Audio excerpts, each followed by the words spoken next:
Hold on, I'm trying to see if I can hear myself.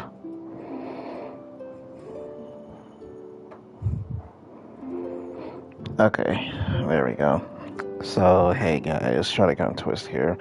So finally, the update has happened. The new Archon event, or whatever. You know what I mean. The new quest is here, and the new wish pulse is here. But I won't be doing that. I'm just gonna do my usual rack up the primogems and then do it on the last day, which I'm pretty confident I'll be able to get them. But anyway,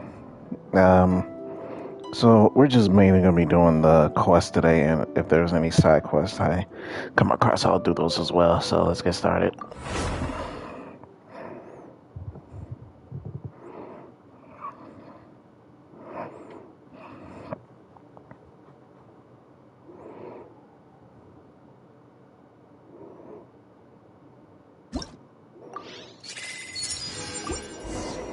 As usual, I'll do these first. We've been walking around for a while now.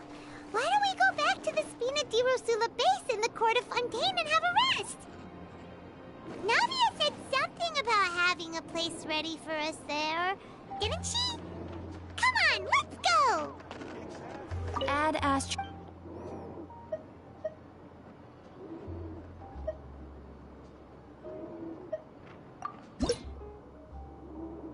Hmm?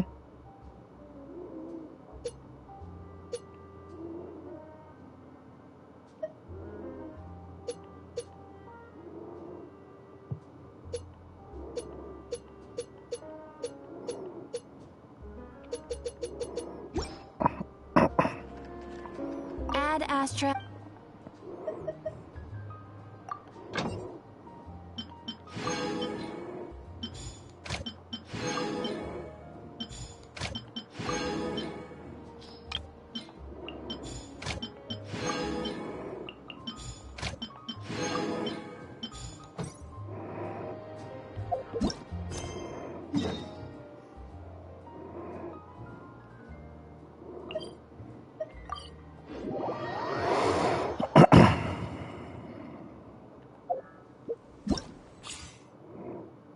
Oh, look at him.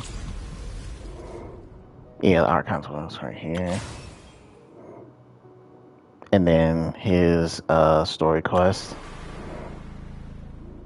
Oh yeah, the new area. And the Chasm Seahorse.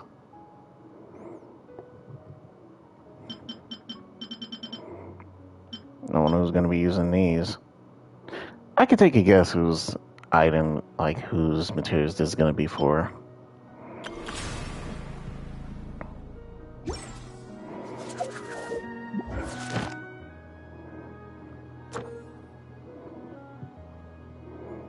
Complete quest, collect specific. Open to.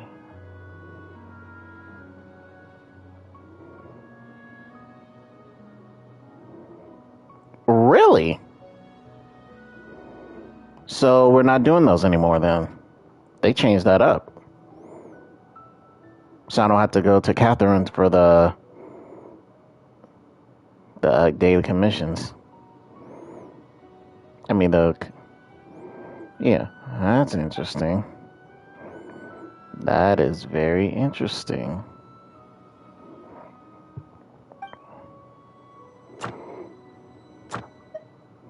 Okay.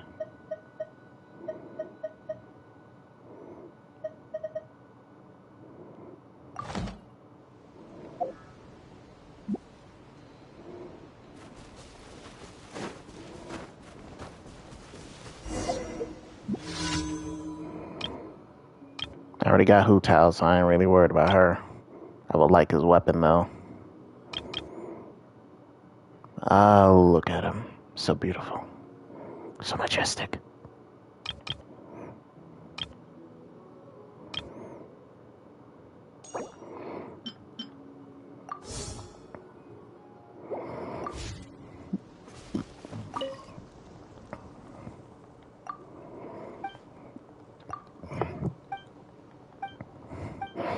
Yeah, just do these first and then get started with the Archon quest.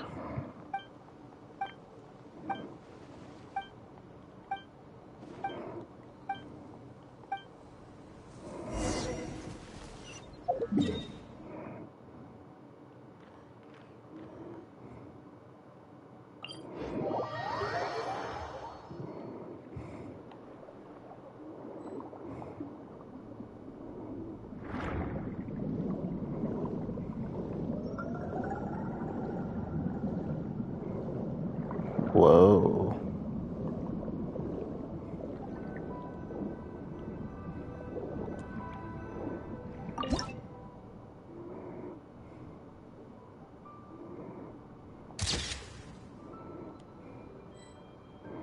Ooh, I like how I took this picture. It's like you see something on a wallpaper on a laptop.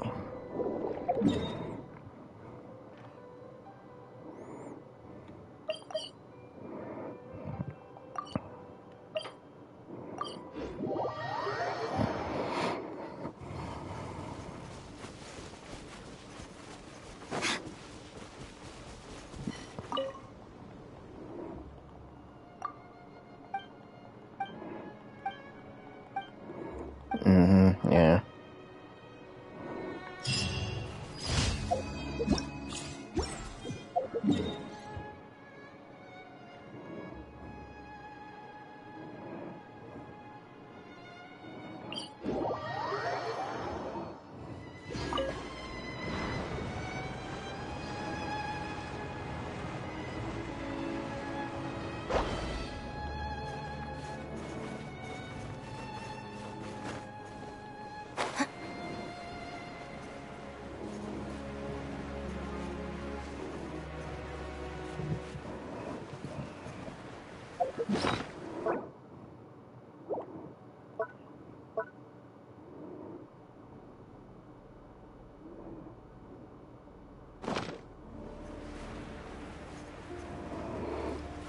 Wait, where's one of them at? Because I have the key. I know I... It's over there. I'll go to that after I'm done with these. Since I saw the trailer already, I'm about to go to prison. About to go to jail. Boom, doom, doom. About to go to jail. Stand with me. Busted.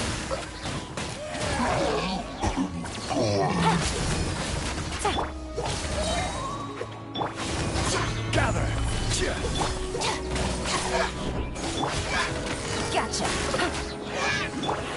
Our bond is strong.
Stabilize. Emerge. Right here. Emerge. I'll settle this. Yeah! Stand with me. I'm always watching.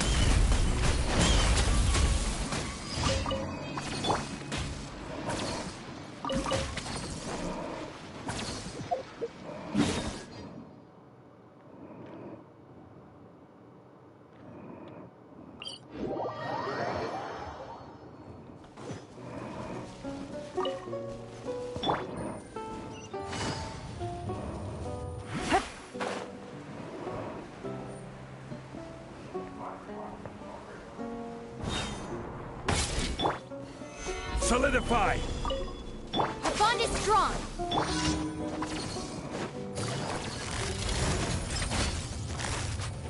Quietly now.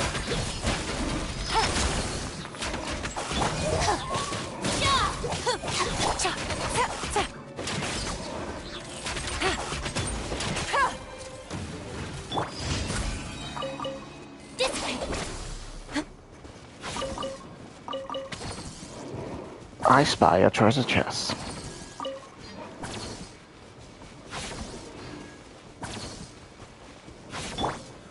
Stabilize! Gotcha.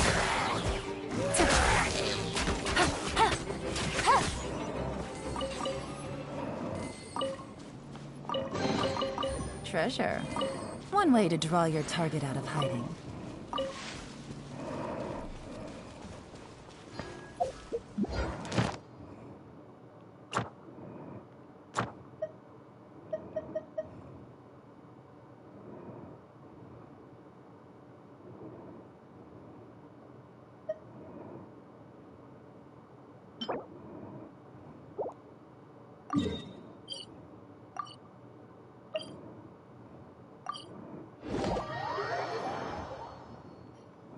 Wait.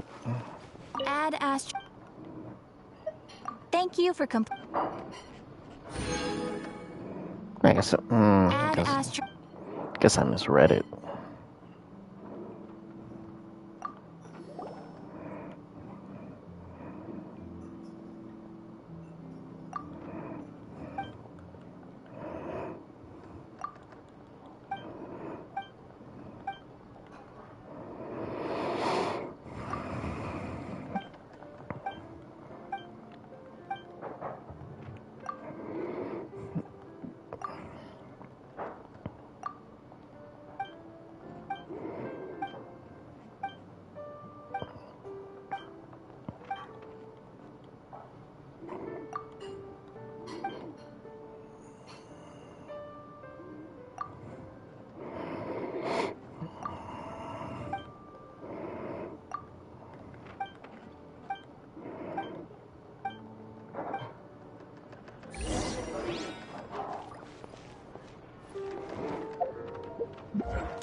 Enhanced prototype. Right.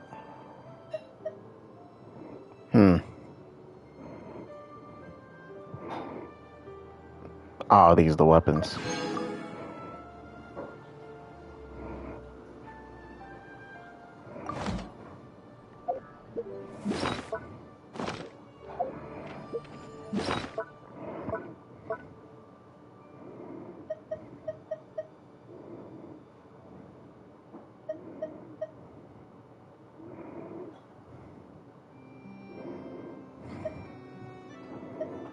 Those have to be.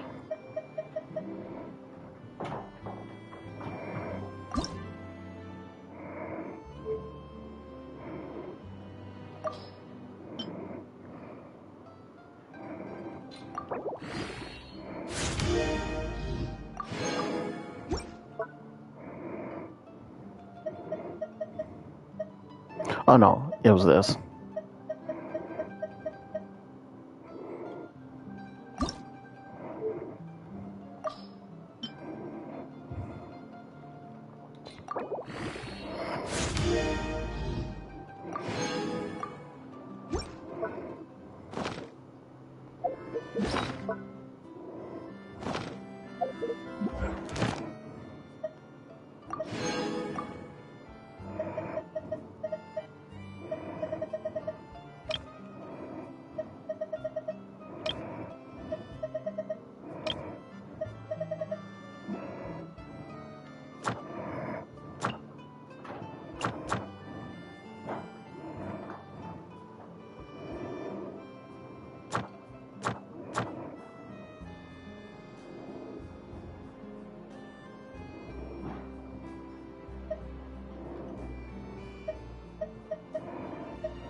Enhance 8 5-star artifacts to level 20.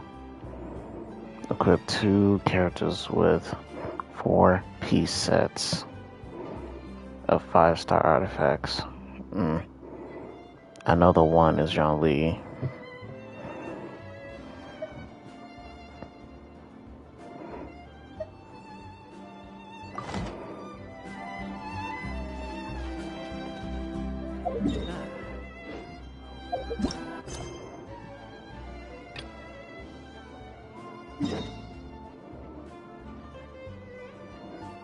Oh. You know what? Hold on.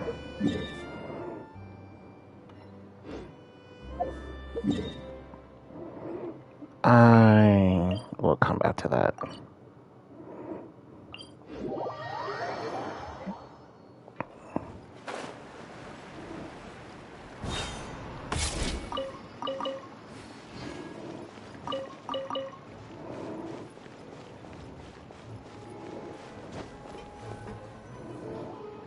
Yep, here's the room, and it's empty and waiting for us as promised. Navia is such a good person. Now that the serial disappearances case has been solved, no one's going to come after us for anything. Even without Silver standing guard, we can just completely relax. Why don't we stay and rest up here for a while? Even machines in Fontaine need to stop and recharge now and then.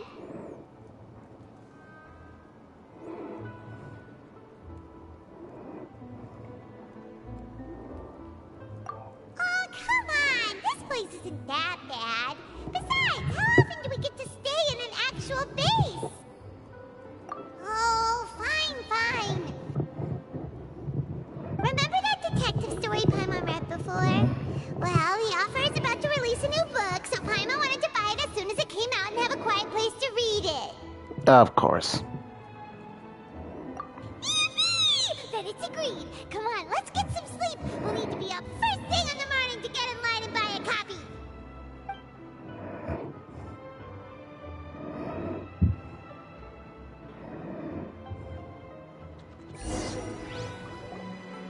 Paimon didn't expect that style at all.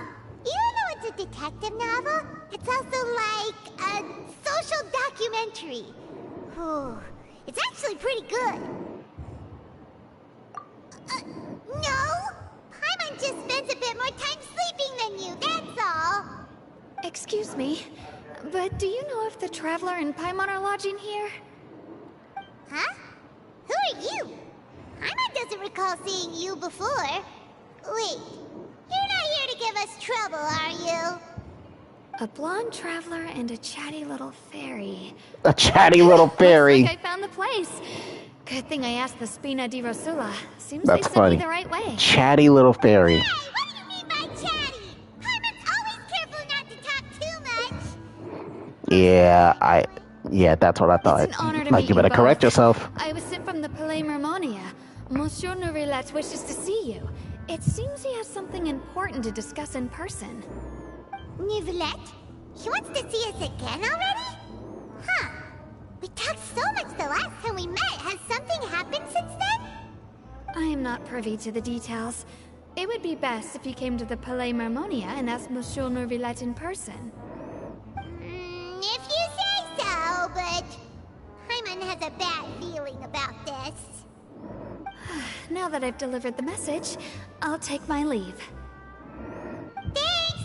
We haven't left the room for a few days, so we'll head over once we've freshened up a bit.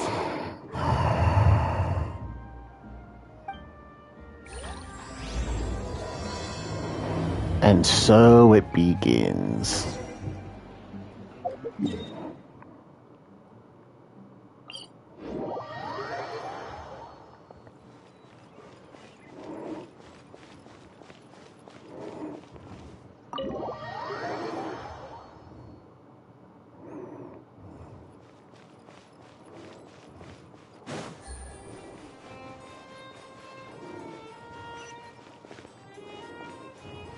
Isn't Child still in prison here?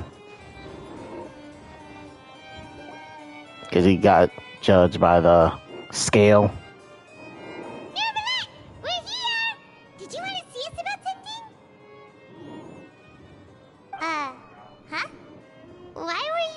standing there? You daydreaming or thinking something over? Yes, I did send someone to fetch you. But as for what I'd like to discuss next, well, I still have some reservations. Given that we've already made the trip here, you should just tell us. Bet you need us to help you with something, right? I do indeed have something I'd like to ask you to do. However, you should wait until after I tell you the details, then decide for yourselves whether you'd like to help or not. The situation is this. It has come to my attention that the Snezhnayan Harbinger known as the Knave wants a diplomatic meeting with you, correct? I heard that she was originally from Fontaine, but for her to suddenly arrive here and abruptly request such a meeting like this, I sincerely advise you to refuse her invitation outright. Uh-oh. I'm sure you're aware that her purpose is most likely related to Child's recent predicament. Yep. We convicted one of the Snezhnayan Harbingers in a court of law, but we have yet to provide any form of detailed report on the matter. This does indeed provide an opportunity for Snezhnaya to put pressure on us. I believe we should adopt an evasive stance until we can provide a proper explanation and have a preliminary plan on how to deal with the matter. No, we shouldn't. I think we should agree to the meeting. Oh? Oh? Well, you see, we are the ones that owe an explanation. If we keep putting off the meeting, it could easily result in the problem escalating, right? It's like a fight between two friends. If they don't agree to see each other and talk in person, isn't it possible that the friendship could end entirely? Though diplomatic relations between Fontaine and Snezhnaya could be that's friendly, it is only good way to put it. superficially so. You wouldn't go so far as to say that our nations are friends, as you did in your example. It was just an analogy. An analogy, okay? Moreover, even if we were to talk in person, if we don't have sufficient information prepared, it is quite possible the result wouldn't be restored relations, but a complete falling out. Yep. I don't think we should overthink those possibilities yet. Yet. Even if the logic of the divine is not immediately apparent, its wisdom will only be revealed with time. Besides, Girl. you'll be at the meeting. If any problems do pop up, you'll have no problem navigating them. I must clarify that interacting and communicating with people outside of court is not my cup of tea. It seems you think too much of me. But more importantly, when did I agree to join the meeting with you? You mean you won't come?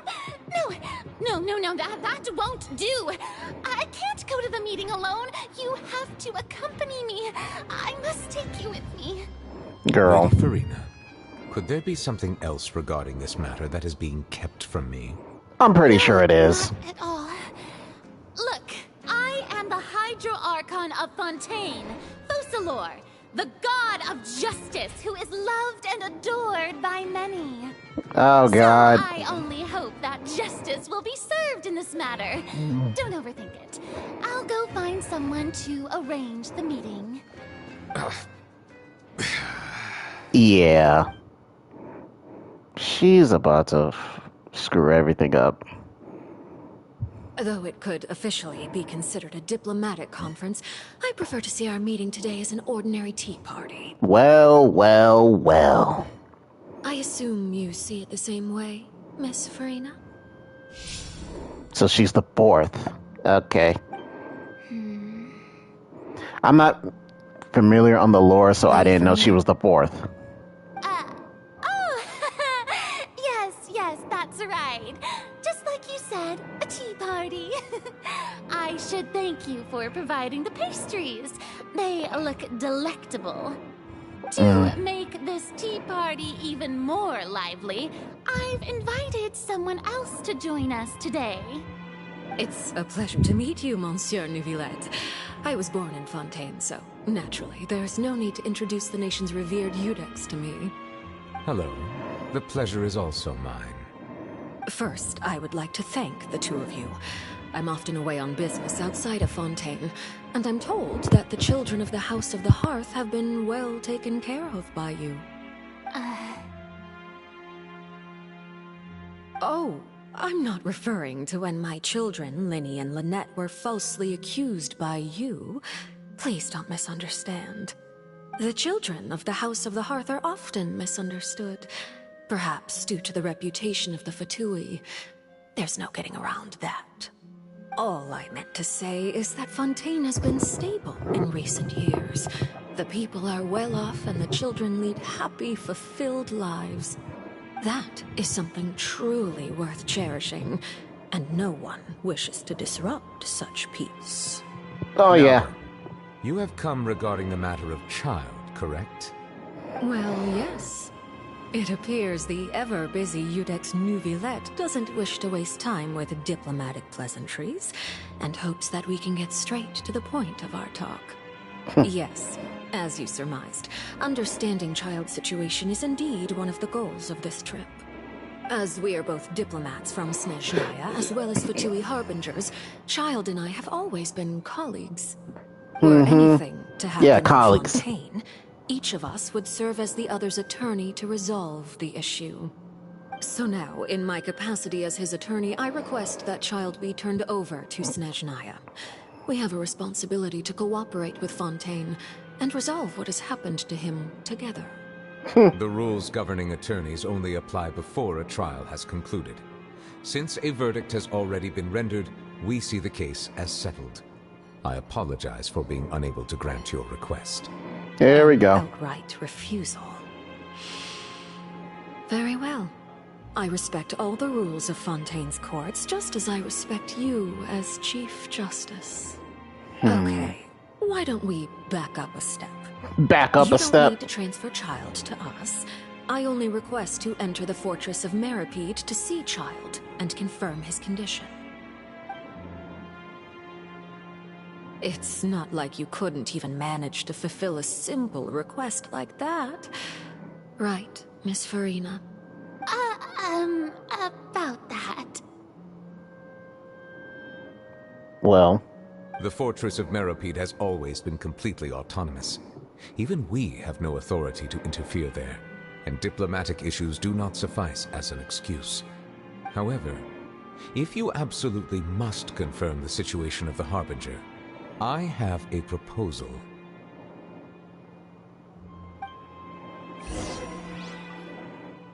The knave showed up already? Well, Linny did say that Father will be returning soon. We didn't even know that Linny was from the House of the Hearth at the time, so we kinda overlooked that information. Yes, thank you for your kind advice. I'm well aware of the situation. I also noticed that Lady Farina acts a little odd and unnatural whenever I bring up matters related to the Knave. Could the knave be threatening Lady Farina or something? If that were the case, then why wouldn't Lady Farina inform me? And what means could the Knave possibly have to twist the arm of an Archon? So maybe that's not very likely. Even though Farina can act a little weird at times, she's still an Archon. In reality, this problem is even more thorny than it appears. According to reports from the Fortress of Meripede, Child recently disappeared under mysterious circumstances. oh yeah, mysterious circumstances. I doubt he escaped, so... The details are still unclear. We cannot rule out an escape, but there have also been no reports of him outside of the Fortress of Meripede. Special guards oversee the fortress, and its internal systems are extensive. Combined with the special characteristics of the surrounding terrain, an escape should not be possible. I suspect that there's something else behind Child's disappearance. I was only willing to share this information with you because you are friends of Child, and it is my duty to see justice done. So this is what you wanted to see us about before. Yes. I would like you to go to the Fortress of Meripede and investigate Child's disappearance. This was my proposal during our meeting with the Knave. Rather than allowing her to intervene, I offered to send someone to find out about Child's situation and report back to her in detail. The knave did not seem satisfied by my proposal, but she still agreed to go along with it for the time being. Her words were, "We will talk more once we have that report." So that means we bought ourselves some time. Firstly, you're already acquainted with Child. Your eyes may discern relevant details there that others would miss. And secondly, is the consideration of the unique nature of the Fortress of Meripede. Isn't it just Fontaine's prison? I would not define it so crudely. The Fortress of Meripede is not affiliated with the court system of Fontaine on paper. It has always existed as an autonomous entity. Early in Fontaine's history, criminals were punished with exile, not imprisonment. Even today, sentences against convicted criminals still include exile, just as before. The Fortress of Meripede may seem like a prison, but it should in fact be regarded as a gathering place for exiles. All we do is dispatch guards to keep watch and help maintain security, but we have no right to get involved with any other matters. Although I do have a personal relationship with the administrator there, neither myself nor the courts have the right to be directly involved with the investigation, no matter how serious the grounds. Oh, Paimon gets it now. That's why you need us to conduct our own investigation as a third party, right? Correct. I will arrange false charges against you so that you may secretly investigate inside the fortress during your detention. That's this how. will save us a lot of unnecessary trouble. Okay, that's how we got Are into you two prison. willing to accept my proposal? That's how we got to prison, huh? And that's why we're there.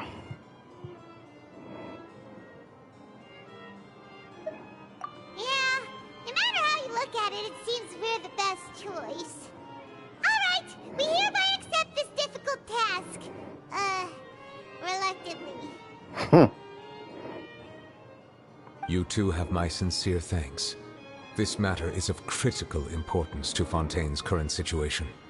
Also, I hope that both of you can keep this operation a secret. Yeah, We will rendezvous Paimon. with the Fortress of Meripede's entrance on Erinius once you've prepared yourselves. She has the biggest mouth Arrange here. for someone to take you inside. Prepared ourselves? Is there something we need to prepare? Perhaps you could enjoy a good meal and have a nice bath.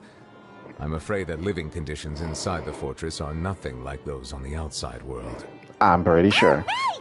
Even though we'll be there on trumped-up charges, we'll be in prison for real.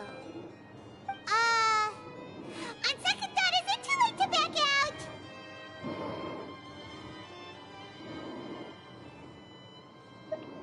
Please do not worry. Since you are sacrificing both your time and quality of life for the sake of delivering this report, you will be compensated according to the highest standards permitted to legal staff, regardless of the outcome. Now that's more like it. Come on, traveler, let's go eat the best meal we can find. We'll eat so much that we won't need to eat another meal for a whole month. Your treat. Are you leaving now? In that case, please take this cake as a token of my personal gratitude.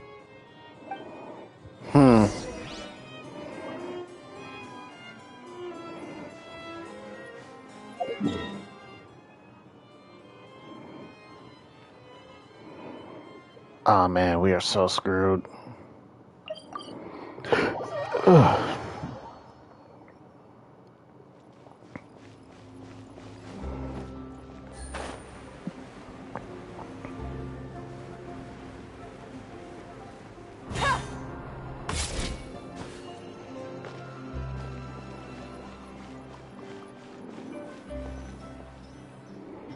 I'll have that, and that. Oh, and one of those two. Ooh, and no Fanta, thank you. Tuh. That cake was pretty good. But as soon as Paimon remembered that we were about to go to prison, Paimon's stomach suddenly became completely empty.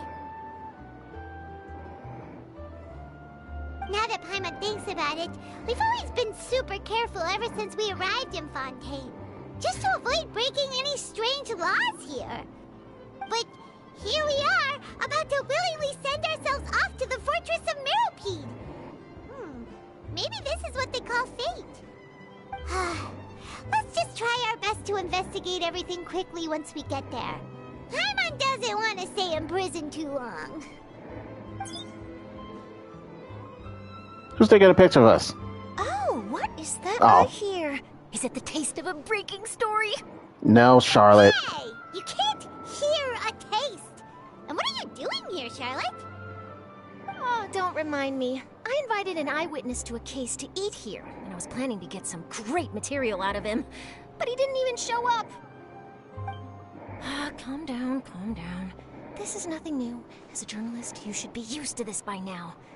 As long as you can score some juicy tidbits from the Traveler, you might still be able to recover the cost of the meal. You know we can still hear you, Charlotte. Never mind. It's nothing. I just heard you mention the Fortress of Meropide.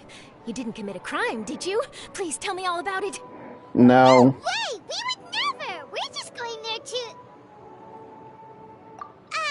Yeah, see? Oh no, Paimon almost forgot that Neverlet told us to keep it a secret.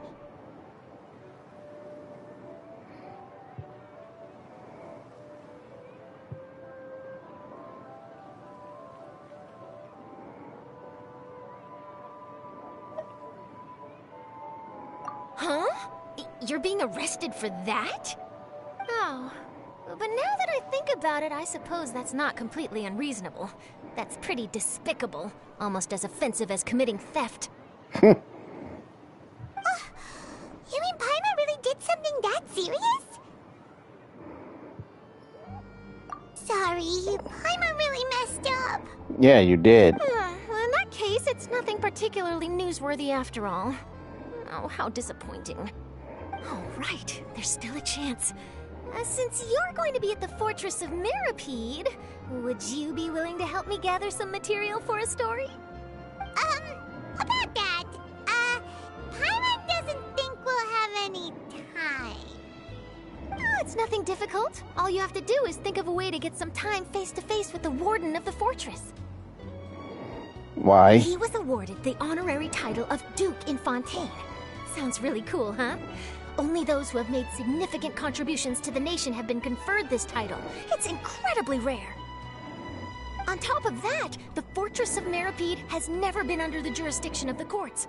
Practically nobody, including journalists like me, knows anything about the person in charge there.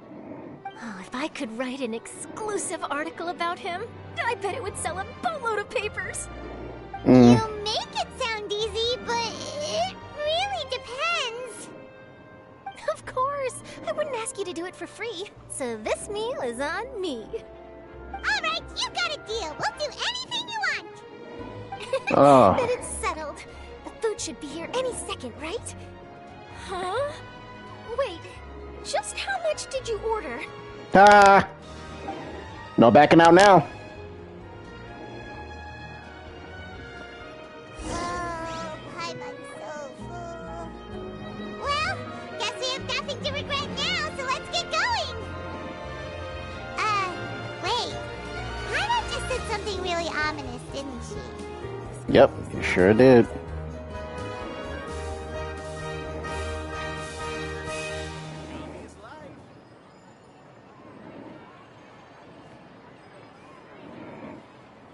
I don't know, guys. I'm looking at something.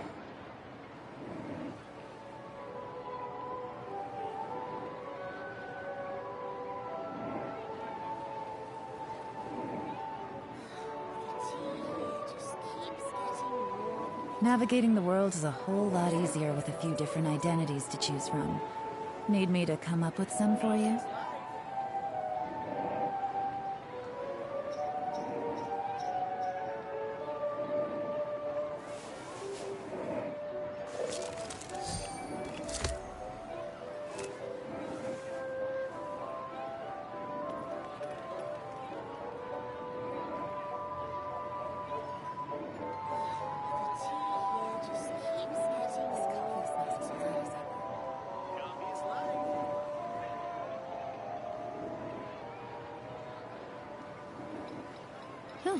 Good roll. Alright, maybe I'll take one more day off, and knock out the rest of the work once I'm feeling up to it. Alright, time to head to prison.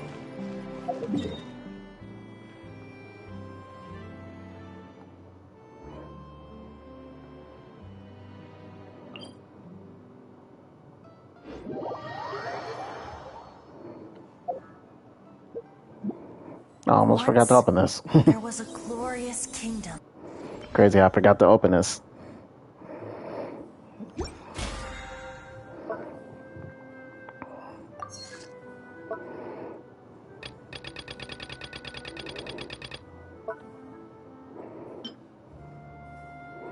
Now that's new. Because I know these are new. I don't remember them adding this last time.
You have come, just as promised.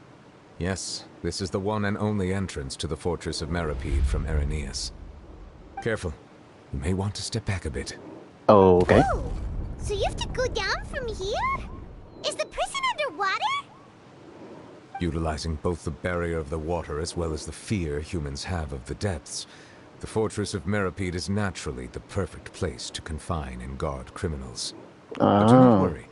It is not nearly as frightening inside as you may think. You will see for yourselves once you are down there. Paimon hopes you're right. Don't know about you, but just thinking about being at the bottom of the sea like that gives Paimon the heebie-jeebies. Oh, and there's one more thing. I mentioned that I have had personal dealings with the administrator of the fortress, Wriothesley. He's a very shrewd fellow. Yeah, we heard about him too. He's that Duke, right? Correct. He is the highest-ranking manager of the underwater prison. Even though you are going there to investigate at my behest, it would behoove you to avoid any confrontation with him or any of his subordinates. The Duke rarely ever leaves the fortress of Meripede, but that does not mean he is not privy to all that is happening inside and outside the fortress. He is quiet, but not unaware, so please bear that in mind. All right, that's about all the time that we have to talk privately. I'm counting on you two. Don't worry, we won't let you down. Good. Madeline! I'm here, Monsieur Nervalet. These two are the newest convicts, I presume? Don't worry, they won't escape on my watch. Like we would try. Please follow me, you two. I'll process your paperwork for entering the Fortress of Meripede. What the?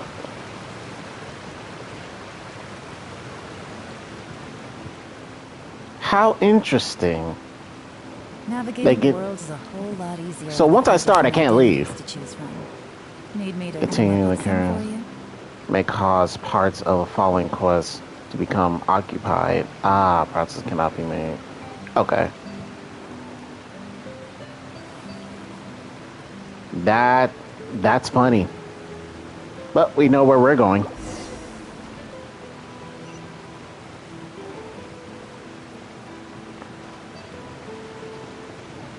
We're going to prison.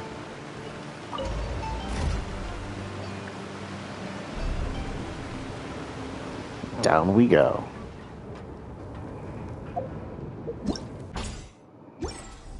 Are we already underwater now? Huh. So this is what it feels like to be a criminal in Fontaine. You two seem to be taking this pretty well. It's rare to see convicts in such a good mood.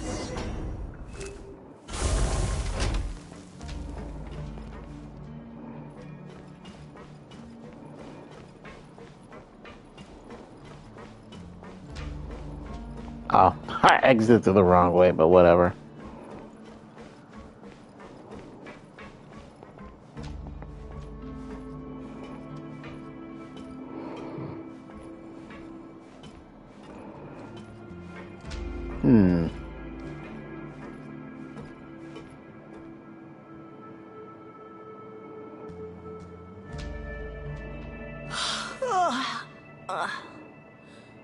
Oh, it's you, Madeline.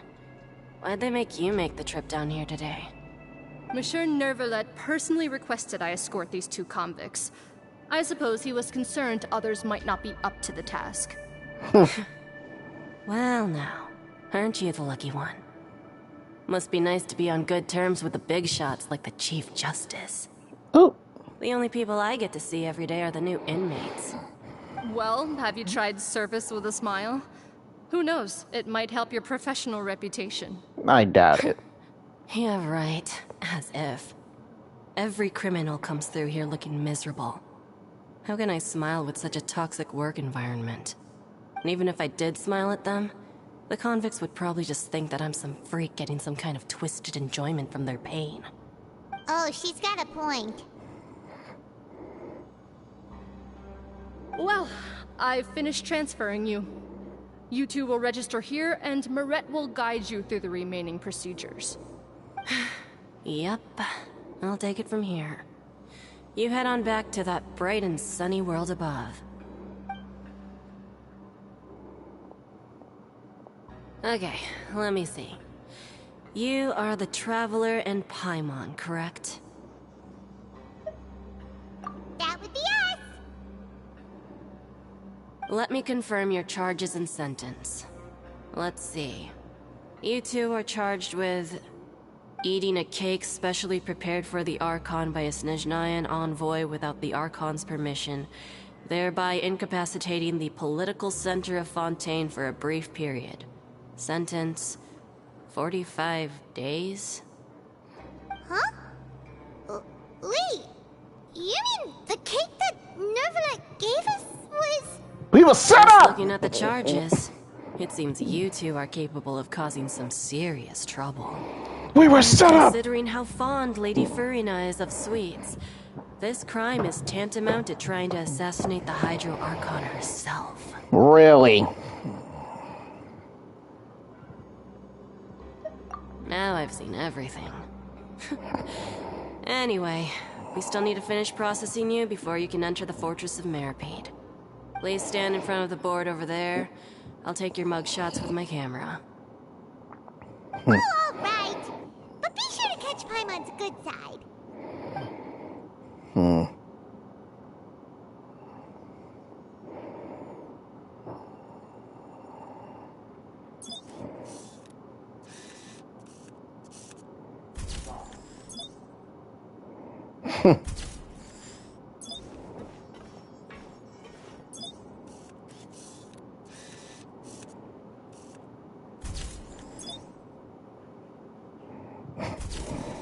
Like, that's crazy. We're in prison.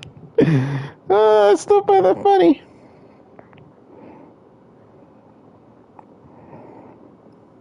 And we're done.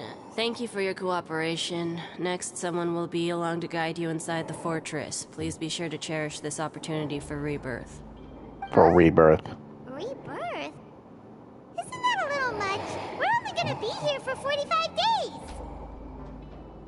You two are the new inmates, right? Follow me. Oh, okay! Paimon is Paimon and this is the Traveler! No one cares. Save it. Not like I'll remember your names. Move it.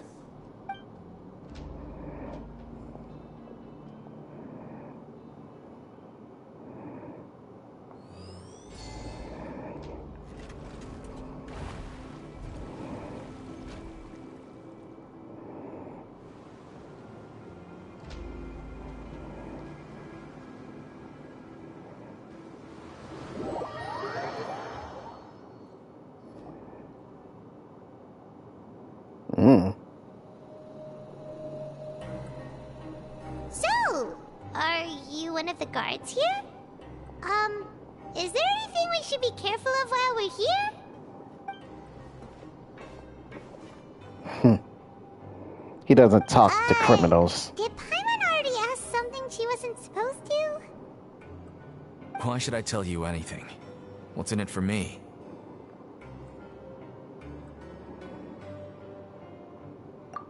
This is exactly why I can't stand you fish.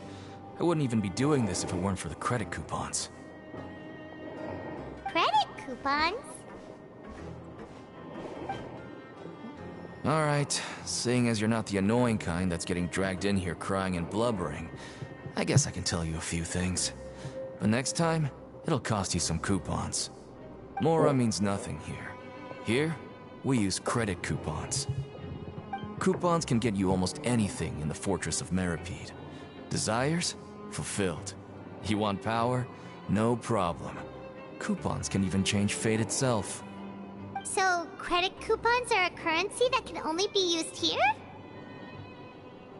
It's not as simple as that. Like Moret said, everyone gets a chance at rebirth.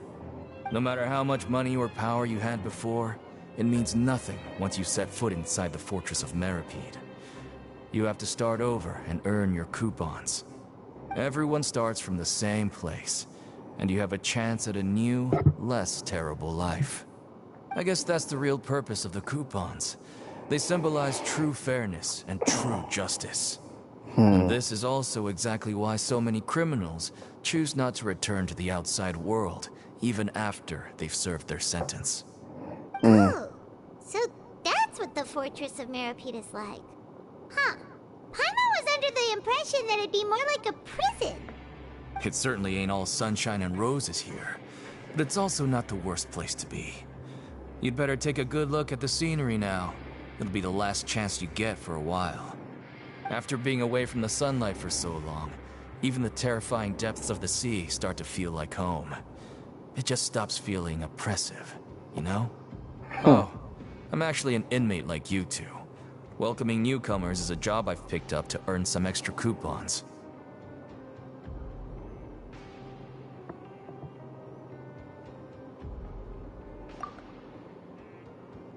I'm gonna take that as a no. Why aren't you answering us again? I've told you enough for free.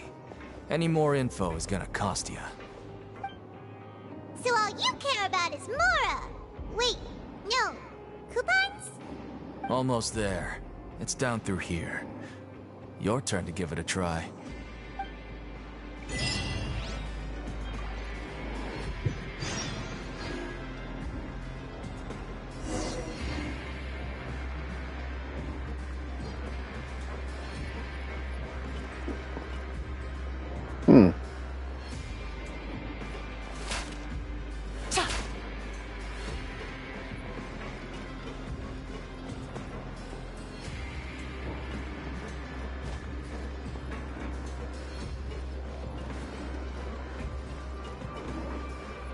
Oh, I'm about to say. Oh, great, another elevator.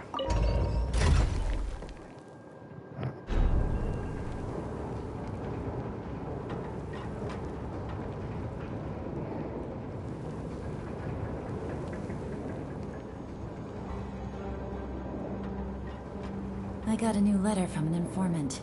Looks like the situation has changed again. So, we're going even deeper now? Just how deep down are we? It's like a metaphor for your previous life, isn't it? Our lives weren't that bad.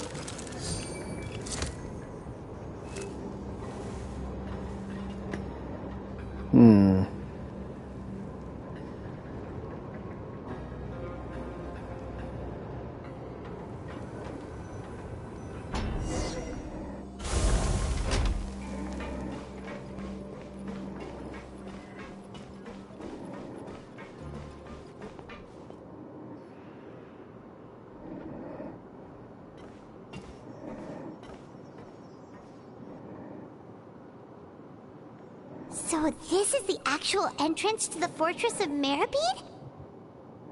Huh. It looks like there are other new arrivals, too.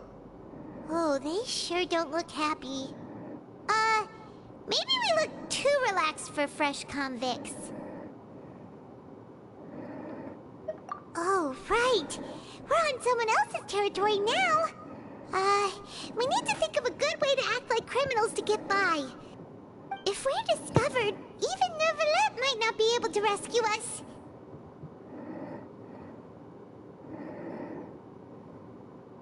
Hey! Don't scare Paimon! Oh, Paimon's not ready for all this. Look, I don't really know you, and I have no idea what kind of crime you committed, but... You wouldn't have happened to anger someone important, did you? Someone important? Paimon doesn't think so. Wait, why are you suddenly trying to talk to us now? Now's not the time to worry about that. Anyway, it's over there, so... You just go on over there by yourselves. I've done my job, so... Good luck.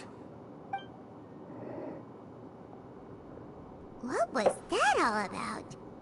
Wait a second. Are there usually so many Garderex around here?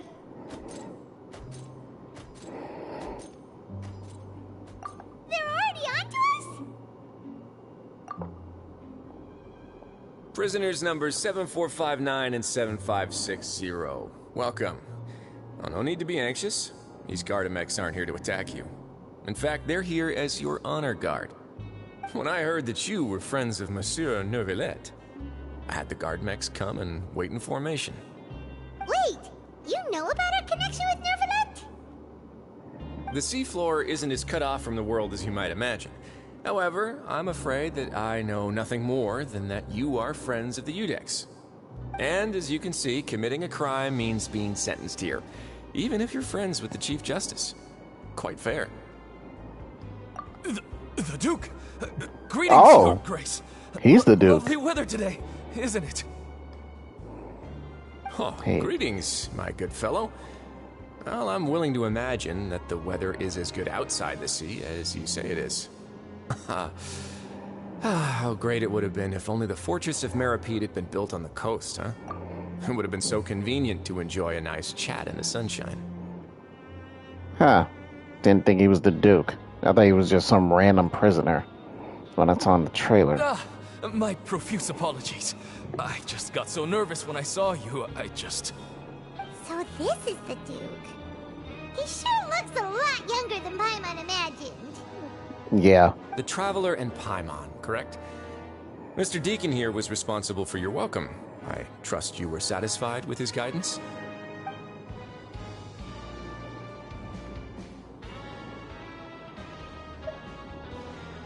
Outstanding. Well, Deacon, I recall we discussed fate during our last work meeting, I believe that fate will reward all those who take every aspect of their work in life seriously. When you return to your bunk, you'll find the guards have issued some extra credit coupons to you. Oh, thank you. Thank you, Your Grace. Oh, and you too. I can't believe you gave me such praise. If you need anything in the future, anything, please, come find me anytime. No credit coupons necessary. Well, I believe that concludes the introductions. We've already taken enough time here. Deacon, if you would. Yes, Your Grace. I'll take my leave now.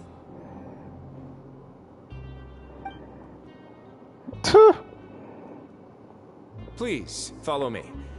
To make you feel more welcome, I'll show you around the various facilities of the Fortress of Meripede. I hope it'll help you adjust to life here. Adjust. He's going to personally give us a cure? Huh. Paimon can't figure out what this guy's thinking at all. No wonder Charlotte's so interested in him. He's one of those mysterious types. Alright, let's keep up with him.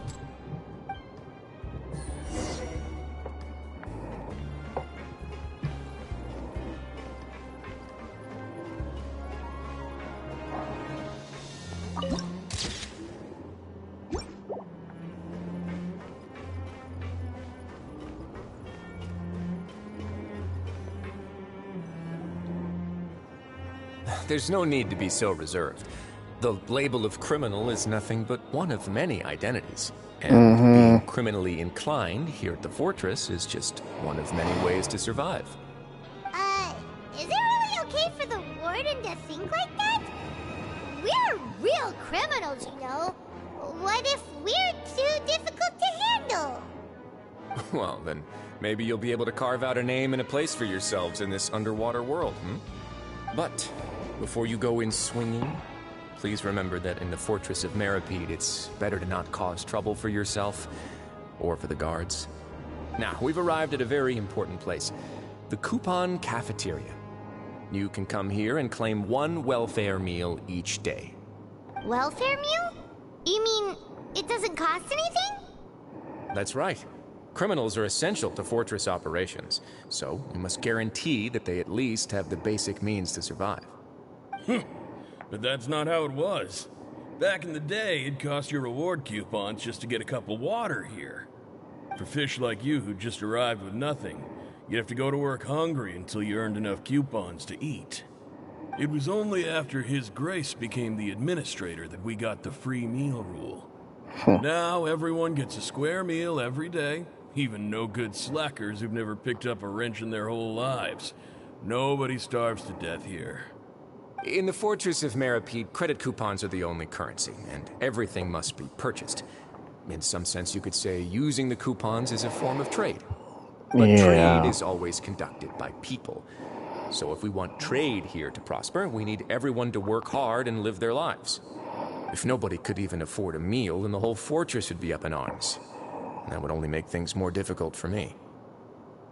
So, rather than saying that we're giving everyone a free meal here, you should say that everyone's hard work has improved the living conditions in the Fortress of Meripede. Your Grace's reasoning is correct, but what I said is also true. Whatever the case, hard work is rewarded here.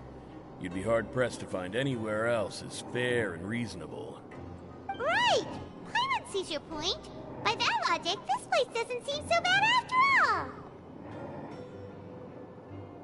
Oh, wait, no. We shouldn't drop our guard so quickly. But it seems the inmates really respect the Duke because of his attitude, right? We should still try to verify the truth with our own eyes. Let's continue this way.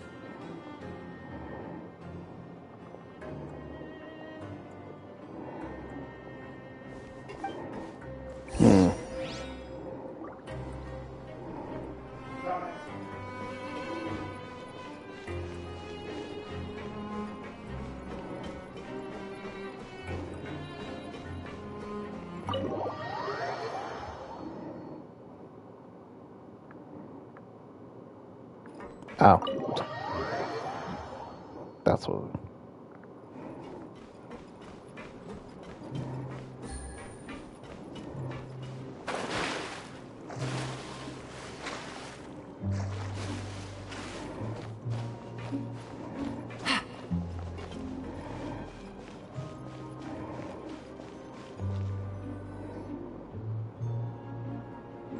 This place is known as the Pancration Ring.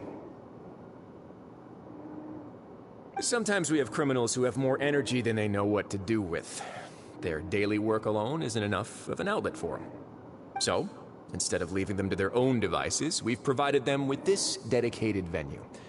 This way, nobody will get involved unless they want to be. Pancration matches? And you can earn extra coupons? Oh, what do you think, Traveler? Interested? But I must warn you that your sentence will be extended if you fail to restrain yourself and end up seriously injuring or killing your opponent. So, did you set this place up too? No, actually. I just granted approval for the organizer to use this area to build the ring, and I collect a portion of the proceeds in return. Of course, the fees are also quite useful. Oh. Do you mind if we ask what they're used for? Sure. Ensuring personal safety, maintaining the arena, and resolving any conflicts that arise. Why? Are you interested in how to manage a pancration ring? Oh, no. Paimon was just wondering if that's how you paid for everyone's welfare meals. A reasonable guess. I see you have a talent for entrepreneurship. Oh, you hear that? Paimon has a talent! So we can start a business here? No. That is something you can discuss between yourselves later. Let's move on for now.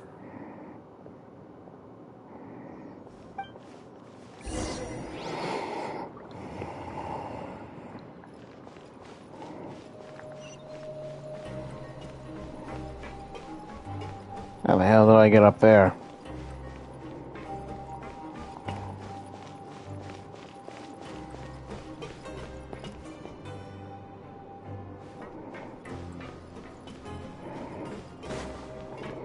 Is this... No, this is office. This is... Yeah, no.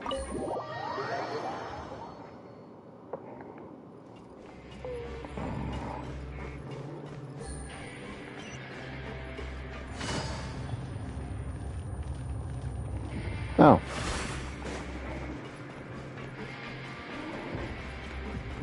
I'm like, I knew it was an elevator somewhere, I just didn't know where.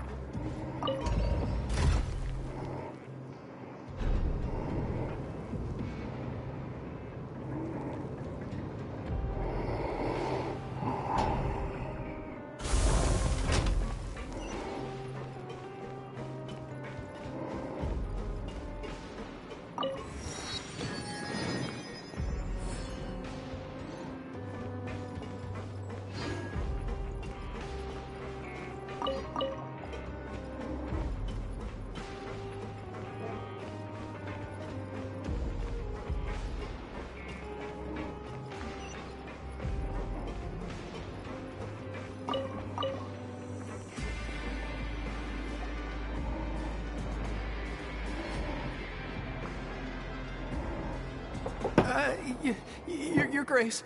Good morning. I mean, good afternoon. No, wait, what time is it again? What time indeed? Time waits for no one, so Bro's it's best nervous. to keep an eye on it. Bro's nervous as well. My apologies, Your Grace. Jeez, that guy's so nervous he almost forgot to breathe. Sorry, forgive my manners. These are the dormitories, which is where inmates sleep.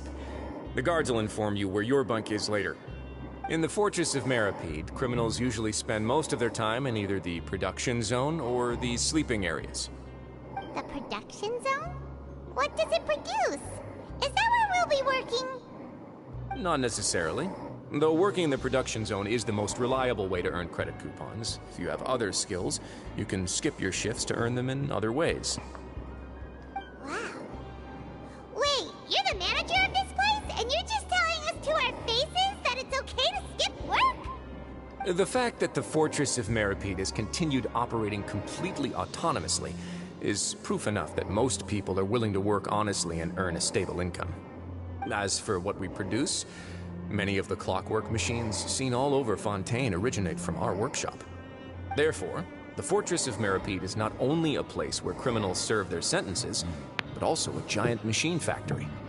There's no need for me to get into specifics about the production process now. You'll experience it all firsthand when you report for work tomorrow.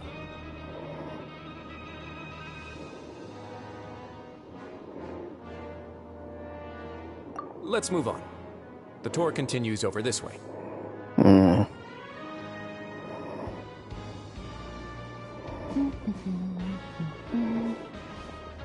Lenny? What are you doing here? Lenny? What are you doing here? Oh, you really scared me there. I didn't expect to see you here, Your Grace. I thought maybe I was so tired from work that I was starting to see things. What are you doing The only thing here? you should be seeing is the work in front of you. Stay focused and keep up the pace. Oh? Is something the matter? You're here for a reason. It's nothing. Paimon's just worried about how hard we'll have to work tomorrow.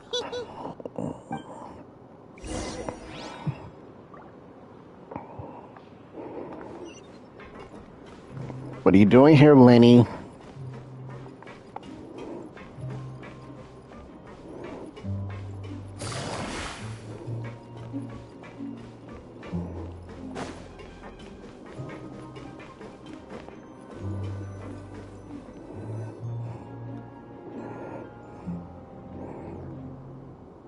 the heck are you?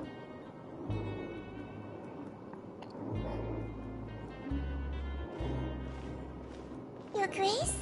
What are you doing in the infirmary at a time like this? An infirmary? Oh, no. You didn't injure yourself, did you? Not yet, unfortunately for you. But thank you for your concern, Sigewin. Sigewin. Then you must be here for those two. Allow me to introduce you. This is the infirmary, and Sigewin here is the Fortress of Merapede's head nurse. Okay. Hello, new faces. That looks like she's gonna be a new character as well. 'Cause I saw her. Yep, she's a Hydro. Since you seem to have some rare downtime with no Question patients, is she gonna be a 4-star or a 5-star? I mean, a 3-star. Then these two must be some important convicts. Sure, I'll join the welcome party. I mean, 5-star or Thank 4-star. your presence will be the pièce de résistance for today's tour. Oh, so the tour part is over now?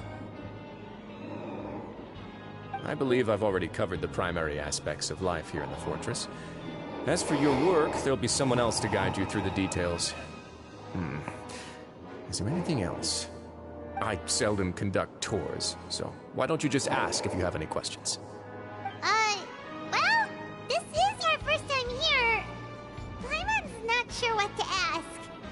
Then let's head back to the coupon cafeteria. Maybe a meal will help you think up some questions. You should at least try to be excited. Our free meals are actually pretty good here. So you say.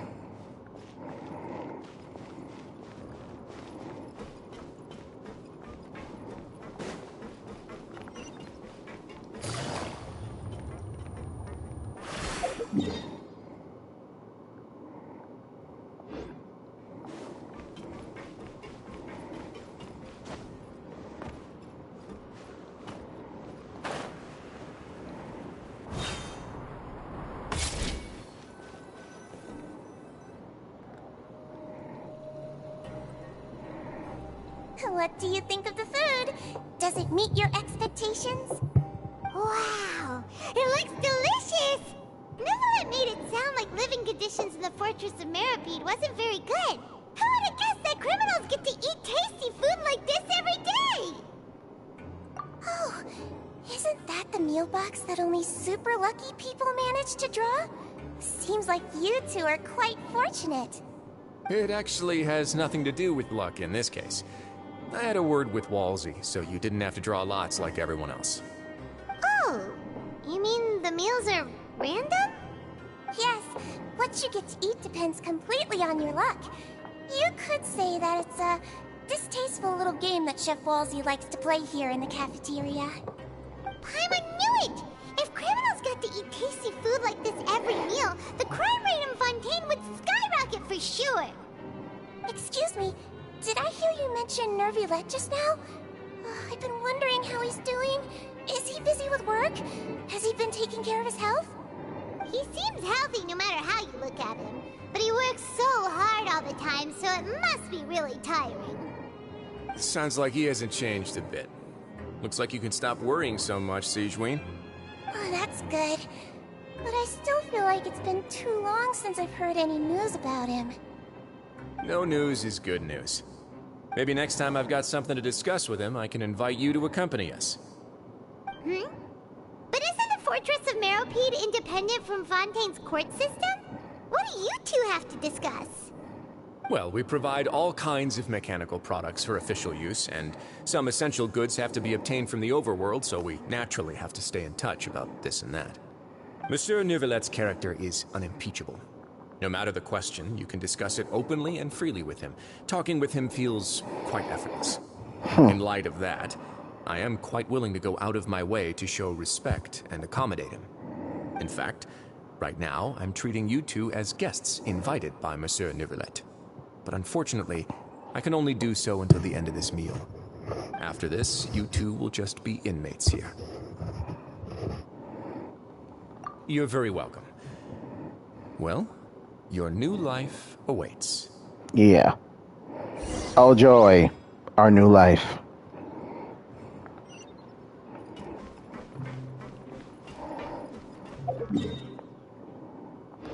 Take it easy.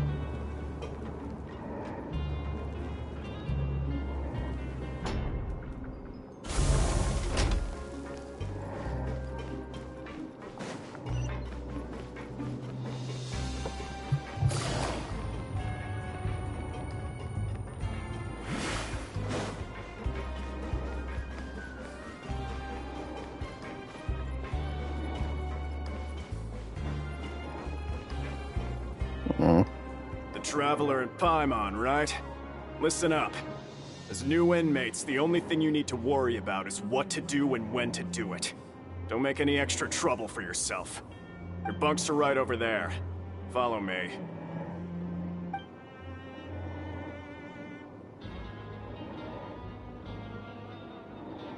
Ooh. Tough. So this is where we'll be sleeping from now on. Oh, Paimon can't believe this! The days of staying home and reading detective stories are like a dream now. By the way, Traveler, we saw a lot of things worth investigating just now. Even though the Duke didn't say it too directly, judging from what he said at the end, it seems that he was only welcoming because we know Neuvillette. We are criminals, and Paimon did eat that cake, but we're actually here to help Neuvillette. Is it possible that he knows we're here on a mission? Or is Paimon overthinking things? Yeah, Paimon thinks so too. He probably knew why we came here from the very beginning and intentionally wanted to send us a message. Maybe something like, "Hey, I have my eyes on you, so don't try anything funny."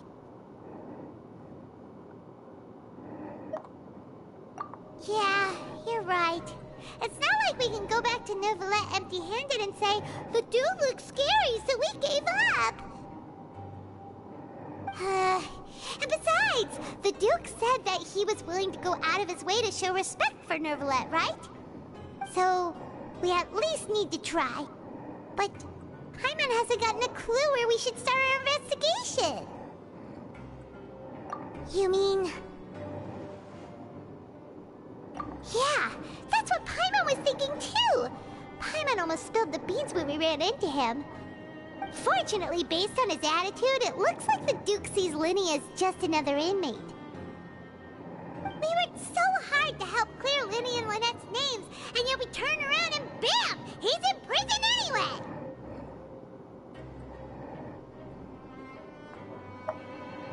Oh, right! Linny and Lynette are from the House of the Hearth. They work for the Knave, so they could be here to investigate too!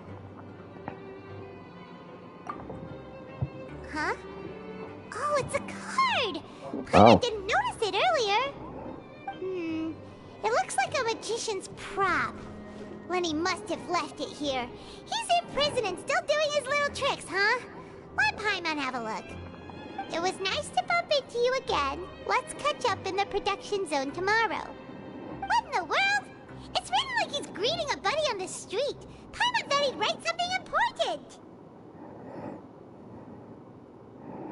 If you say so, we can ask him what's going on tomorrow. Let's get some rest now.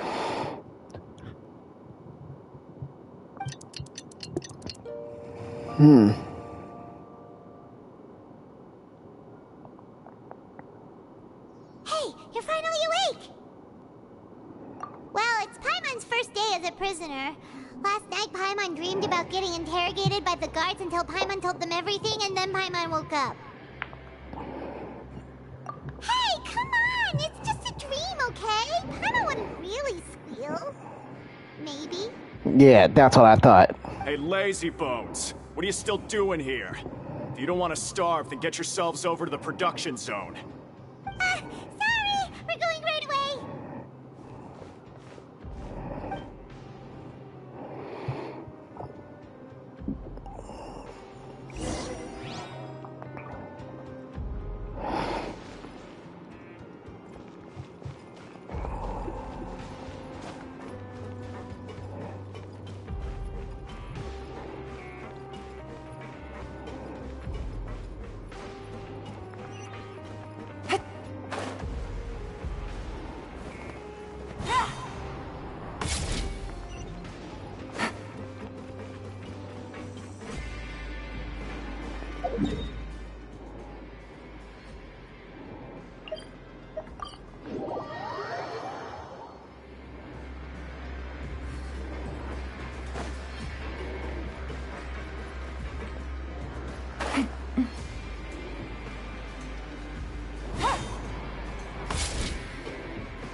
No, I wanted to go down.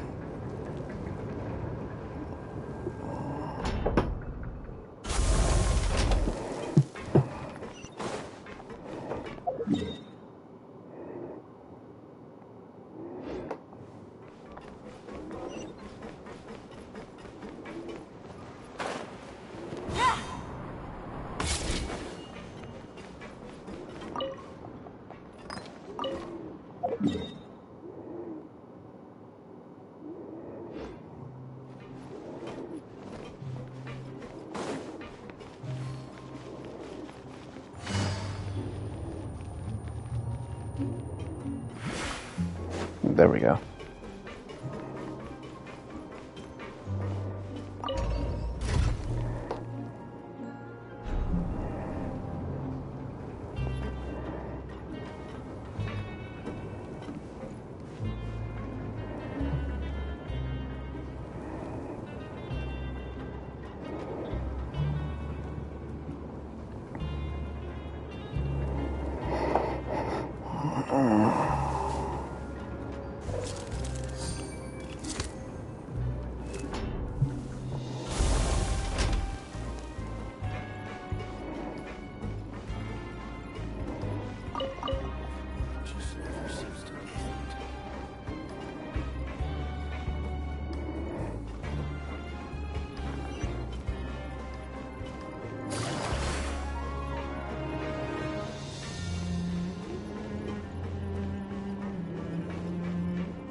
You must be the catch of the day.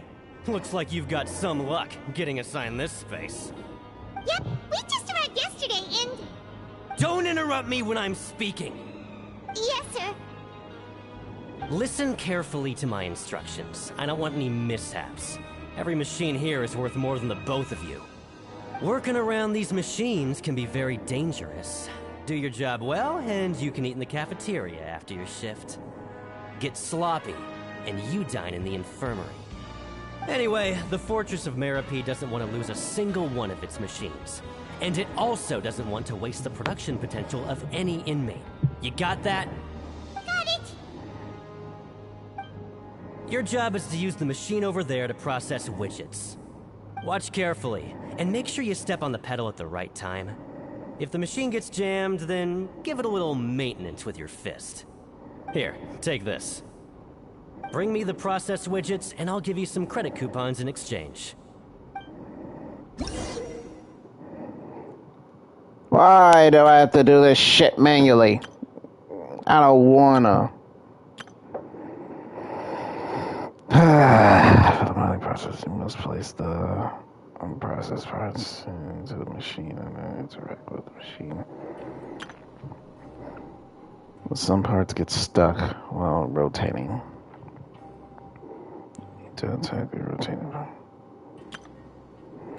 The parts goes. Base goals, just jump to complete.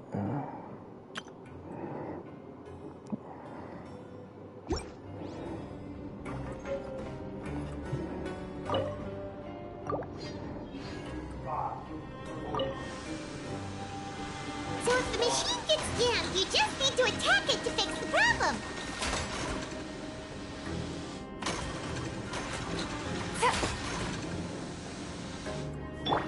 Once the widget is hot enough to glow, jump to step on the pedal and hit the widget with the hammer.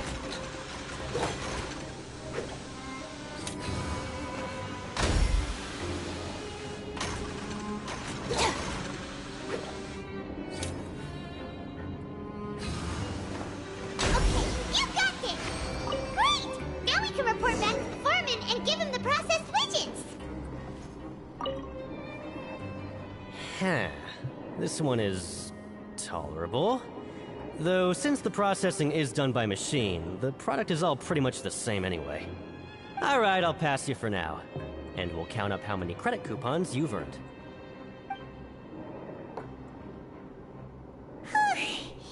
Paimon's exhausted. We're done now, right? Oh, that foreman. He's so scary that Paimon couldn't even speak. Ugh. Even though Paimon's starving and wants to head straight to the coupon cafeteria. We still need to meet Lenny first, right? He probably just finished up his work, too. He should be around here somewhere.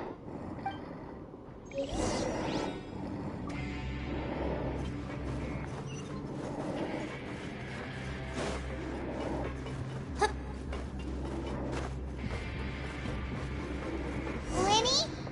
Mr. Magician? Where are you? Oh, this had better not be some disappearing act. He doesn't seem to be around here. Let's try looking somewhere else.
It's a nice day, but I can't seem to Where could he be? Did he decide to slack off and sleep the day away? Safety rules by heart. What was the second part?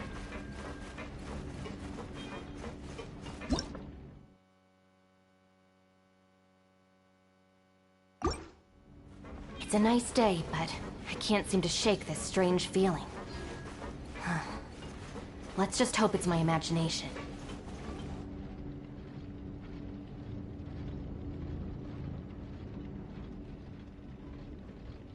Hey, over here.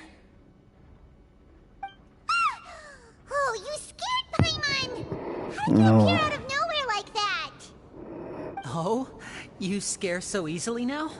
Is there something worrying you these days? Oh, you little... The only thing we're worried about was trying to find you. Sorry. Come over here and keep it down.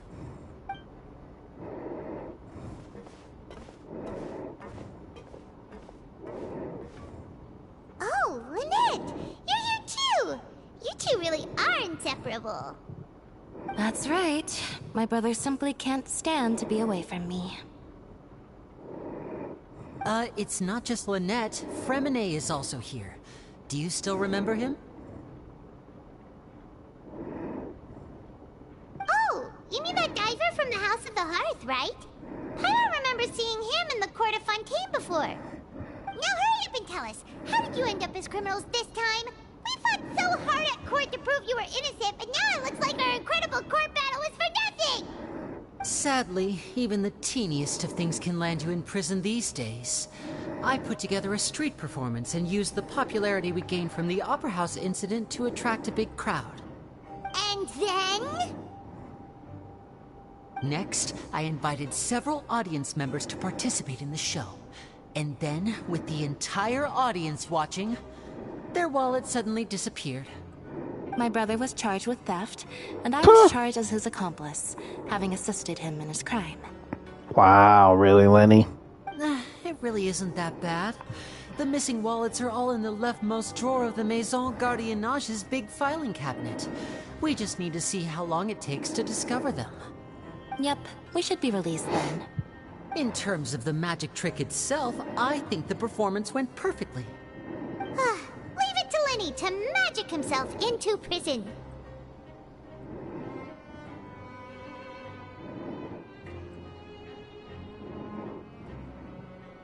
Indeed. Last time I hid my identity from you, I promised that I'd tell you absolutely everything if you were angry about it. No more secrets. So I don't plan on keeping anything from you this time either. At the moment, the House of the Hearth's interests don't conflict with yours at all. We were instructed by the father of our house, the Knave, to come here and conduct an investigation. Told you so! See? Paimon guessed right! As for what we're investigating, perhaps you haven't heard, but the Fortress of Meropide hides a secret. Really? Some even say that the entire fortress exists just to protect it. The House of the Hearth has been investigating this for a very long time, trying to uncover its mysteries. But recently, all of our informants, including the ones that had infiltrated the guards, suddenly vanished and have not been heard from since. We believe that this is a direct provocation, and it's the reason why we came here.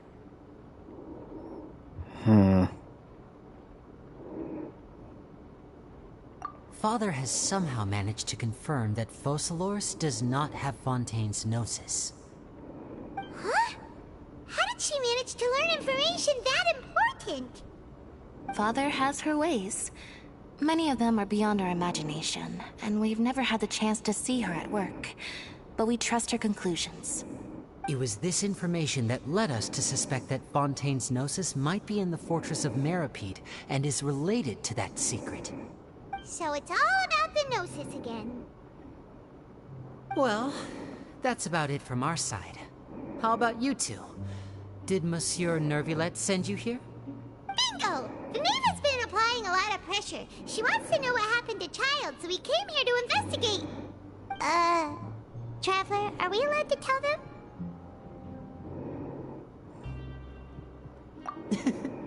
You don't need to worry too much about that. She's just asking for a report on Master Child's predicament as a means of pressuring you. Father used this situation as a pretext to negotiate with two high-ranking officials in the court of Fontaine. She actually just wants to be able to make concessions on this matter for gains elsewhere, almost like a bargaining chip. Sometimes you need an excuse to do things you otherwise couldn't.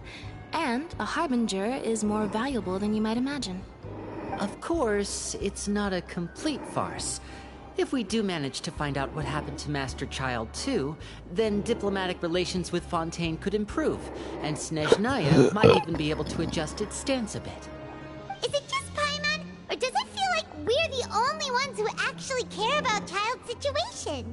The relationship between the Harbingers must be as bad as ever. I wouldn't go that far. Father just has different standards than we do when it comes to what can be sacrificed for an advantage. By the way, I have a suggestion. Why don't we team up? Even though we have different objectives, we're both here to investigate the Fortress of Meropide. It would be more efficient for us to work together. As you know, the House of the Hearth has many reasons to seek the Gnosis, but our highest priority remains resolving the prophesized crisis. You can trust us on that.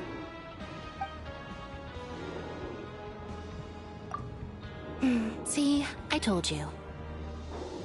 Is that so? Sure enough, it won't be easy to convince them to cooperate with us. Lenny seems to be thinking pretty hard about something. Of course he is. Lenny has been looking forward to a chance to reach an understanding with you ever since last we met. Or, I should say, we were really looking forward to teaming up with you this time. Lynette, just tell them everything, why don't you? He's really trying to redeem himself. Open up a little. He's really trying to redeem himself.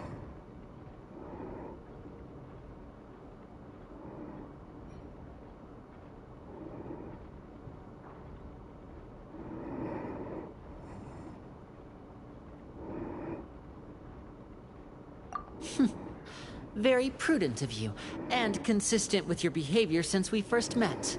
That's reasonable enough, and I agreed to cooperate on these terms as well. I was prepared for the worst, but you were actually more agreeable than I anticipated. All right then, there's no time to lose. I have some information to share, so listen carefully. Since Lynette and I arrived here, our investigation uncovered the fact that the Fortress of Meropide has a forbidden zone. Most Really? people just clammed up and wouldn't talk, but after asking the right questions, we were able to confirm the existence of the Forbidden Zone from the guards. You should be aware of that while you're investigating. A Forbidden Zone? Could that be where Child disappeared to? You're right, we'll definitely keep that in mind. Good. That's the most suspicious thing about the fortress that we know of so far. We have a few other unanswered questions, and we'll be investigating those as quickly as we can. Anyway, I hope you find our information useful at least. Oh, look at the time. You two must be hungry. You should go to the coupon cafeteria and get something to eat. I'll use my cards to get in touch with you again in the future. Oh, that's just what Paimon wanted to hear! Paimon's starving after all that work today. We can talk more about the investigation later. Let's go get some grub!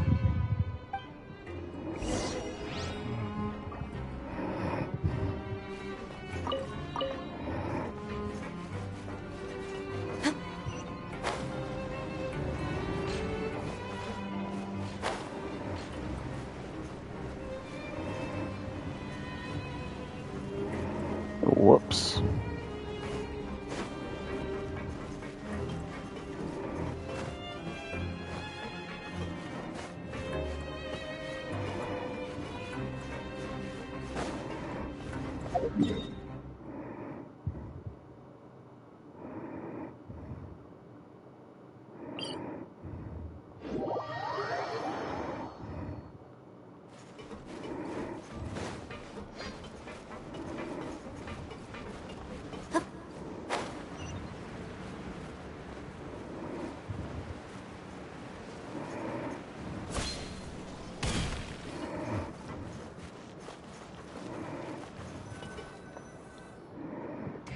Oh, he wasn't kidding. Today's meal is nowhere near as good as last time. Oh, who knows how long it'll be until we're lucky enough to get that super tasty meal again. Forget about it then. We'll just deal with the regular food for the time being. Let's just get out of here as soon as possible. But life here doesn't seem all that bad. Other than the foreman being kind of mean and the work being pretty tiring. You think so, mate? If I had a coupon for every fish who said that. Seems you fishies still haven't learned your lessons from your life up on the surface. If you take things at face value, then by the time you reach a dead end, you won't even know how you ended up on that road in the first place. I like your attitude. I can, let you in on a little something. Everyone's been telling you to just follow the rules and not cause any trouble for yourself. Am I right? But what they don't tell you is that the rules aren't exactly what they pretend to be. The rules for being a prisoner. The truth is, this place has a lot of hidden rules. Huh? Hidden rules? What do you mean? Not everyone knows about those rules, but whether you know them or not, once you break one, you might encounter something even worse than death. Really? Really? Oh, now you're really scaring poor Paimon. Don't joke around like that!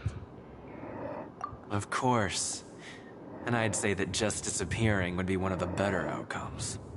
Oh, you mean that if there really are hidden rules, then Child's disappearance might have something to do with that?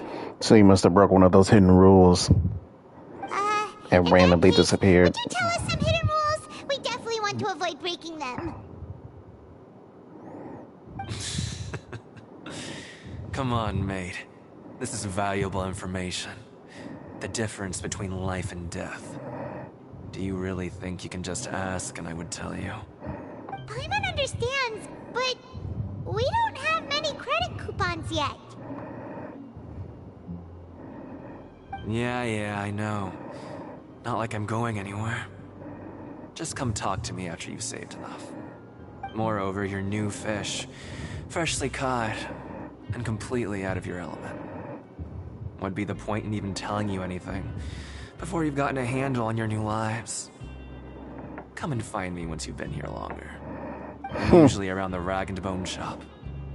Just call me V-Doc. Bye-bye now.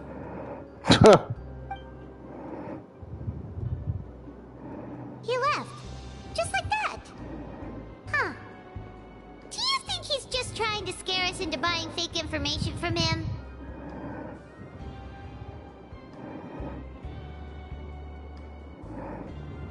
Yeah. It might be a good place to start in our investigation.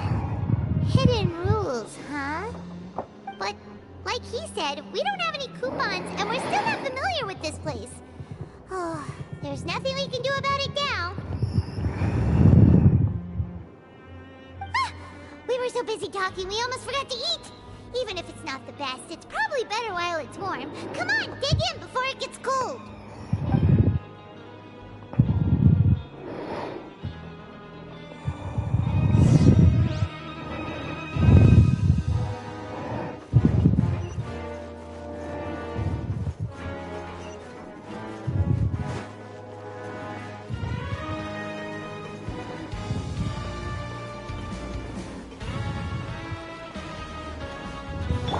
Take it easy.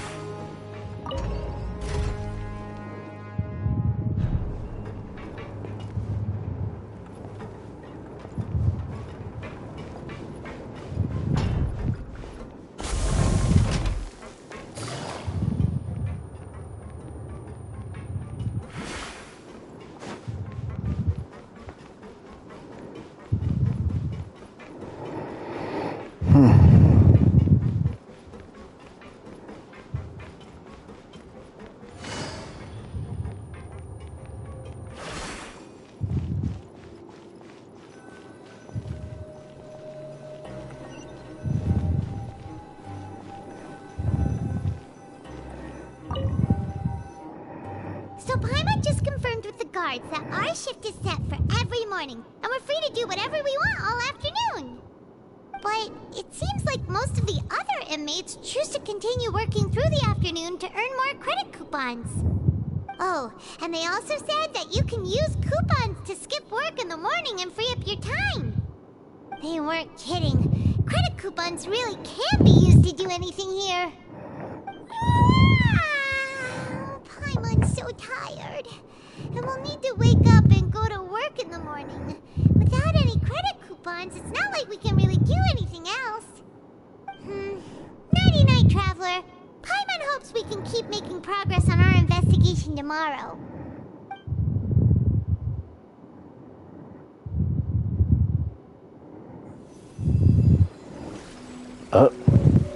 Hey, isn't that child's...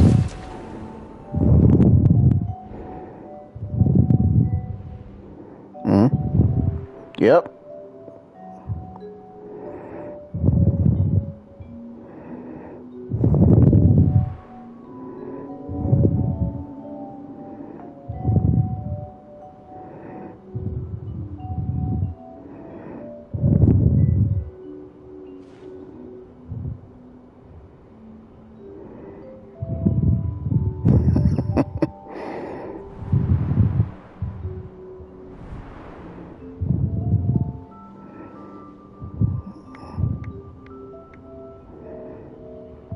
Is this that arena?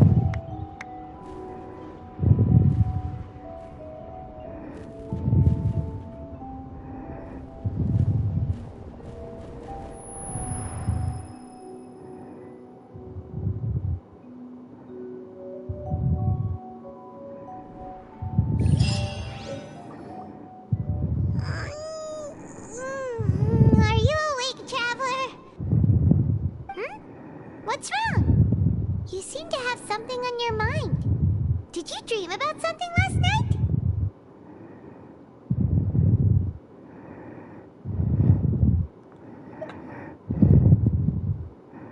Is that even possible? Unless it wasn't an ordinary dream?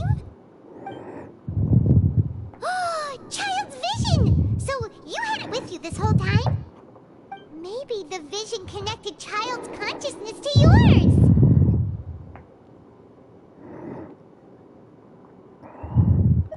And our investigation has its first major major breakthrough! Good thing you brought the vision with you here. So what did you see in the dream? Do you know where Child went?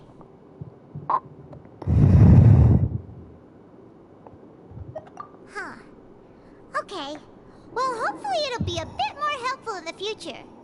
What's more important now is that it's the start of another new day as prisoners. Let's do our best to earn more credit coupons. What's the plan for today?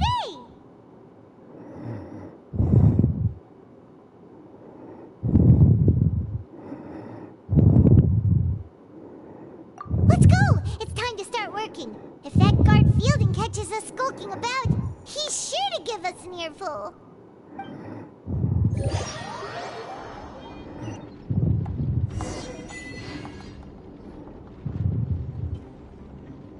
Look who decided to show up. Get your butts in gear and get to work. Time's a-wasting.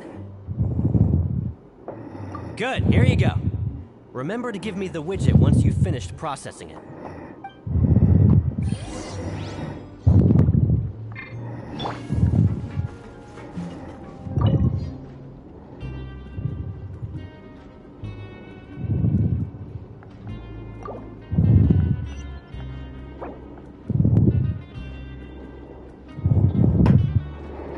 Huh.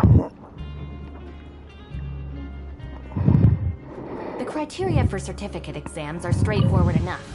What it really comes down to is whether you are willing to put in the time. If you study and practice, then of course...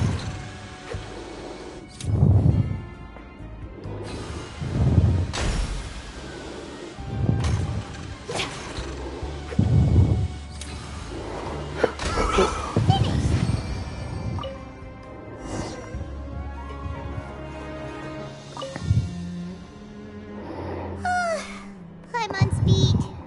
But after so many shifts, it seems we're really getting the hang of it now. Hey there, fellow shiftmates. I saw you finished your work, so I thought I'd come over and say hi. Okay. Oh, hey there! We've seen you before. Your assigned workspace is really close, isn't it? That's right. The name's Rowan. This past few days, I couldn't help but notice the new faces working nearby. I guess we were destined to meet. Really? I've been working here for almost 15 years.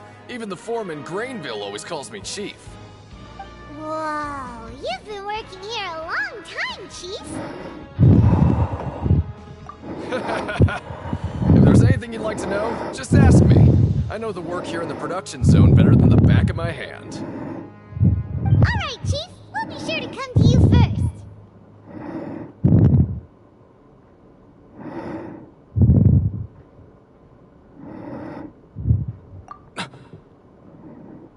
Did you just ask about the rules?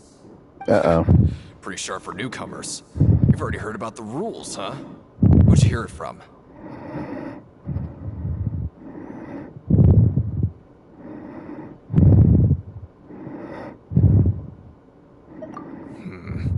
Alright. Seeing as I'm the one who came over here, you're already calling me Chief. I guess I can tell you a little. Truth is, you two keep working like this, you might be putting yourselves in danger. Really? Wait, there's even a rule about that? What would have happened if you never told us about this? Well, it's usually not that easy to break one on accident. The conditions of the hidden rules are usually pretty specific. But once you do break one, bad things happen.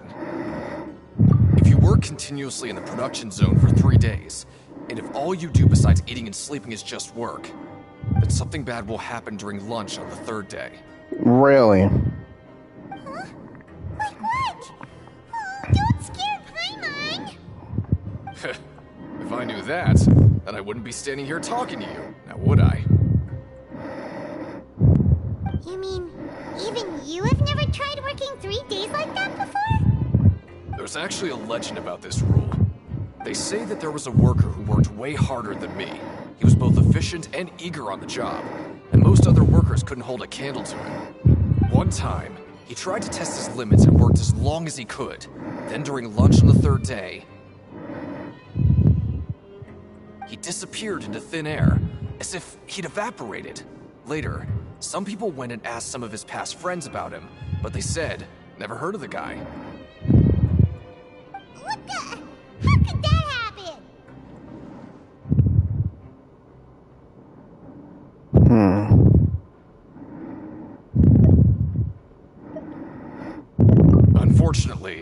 assigned different production zones. I never saw for myself what he looked like. Wait, are you thinking that it was...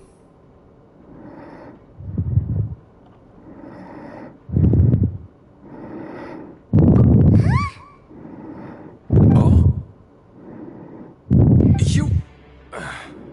Listen, kid. This ain't the kind of thing you should be curious about. Let me tell you, you're better off forgetting about it and looking after yourself. Nah, it's too late for that. I regret ever telling you. Yeah, I agree with Chief here. Do you really want to try? Alright, if you insist. So we're gonna be working hard.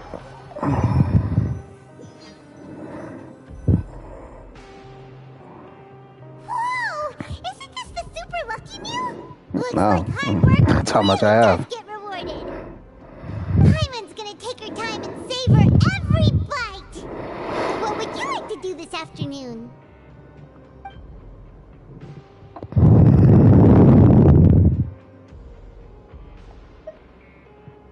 Maybe we'll be able to find some leads there.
Must be the Traveler, huh?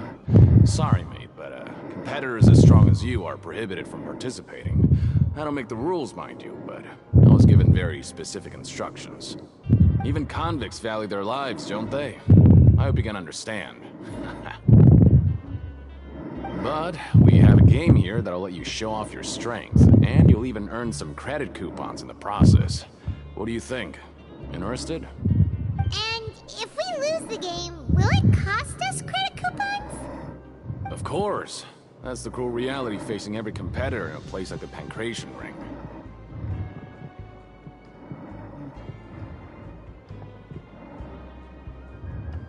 Okay, great.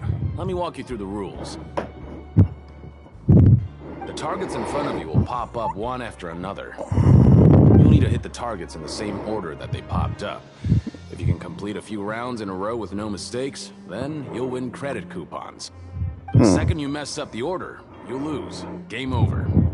The game costs 300 credit coupons to have it go. So, you up for it? Thanks for your patronage, mate. Now, let the game begin.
coupons you won. Be sure not to lose them.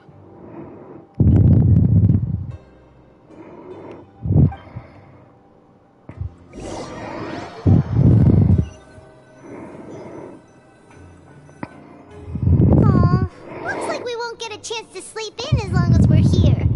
Let's get to bed early.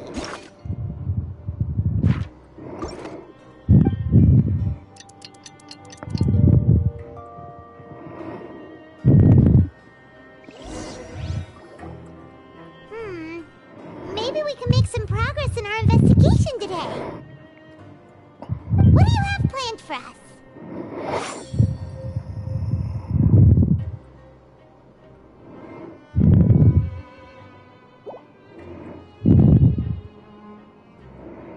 Let's go! Credit coupons, here we come!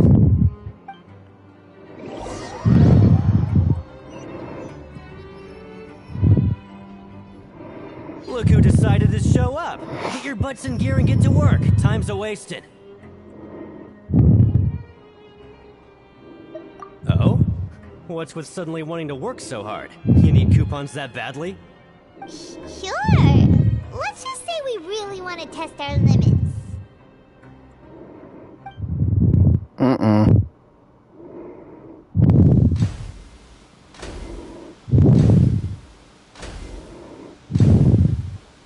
Nice! We did well today. Let's keep it up!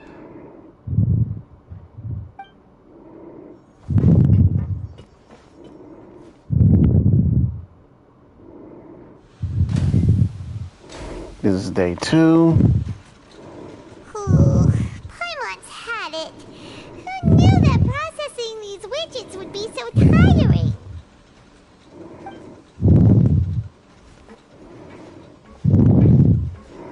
Yeah, that's day 2. And this will make day 3. So what's gonna happen? That's it. Paimon doesn't even have the energy to talk anymore. Is it time to eat yet?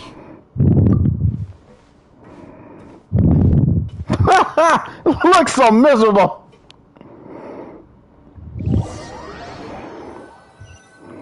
Looks so miserable. Oh, Paimon's exhausted. It's just work, and more work. Paimon's little body can't handle this much longer. Wait a sec. Now that Paimon thinks about it, haven't we been working non-stop for 3 days now? And now it's lunchtime. Oh, Paimon feels a shiver going down her spine. Alright. What's going to happen? Yeah, let's see what's gonna happen. It doesn't seem like anything's changed at all. And we made it to the coupon cafeteria safely. Are the so-called hidden rules only a rumor after all? Well, there's no use to just guessing all day. Paimon's stomach has been grumbling the whole time. Let's just eat already. Paimon wonders what we'll get today. Maybe we'll get the super lucky meal. Wait, what? What the? What in the world is this? What's with Paimon's food? And yours is the same. Is this stuff meat? But it looks and feels so bizarre. What kind of chef would make food like this?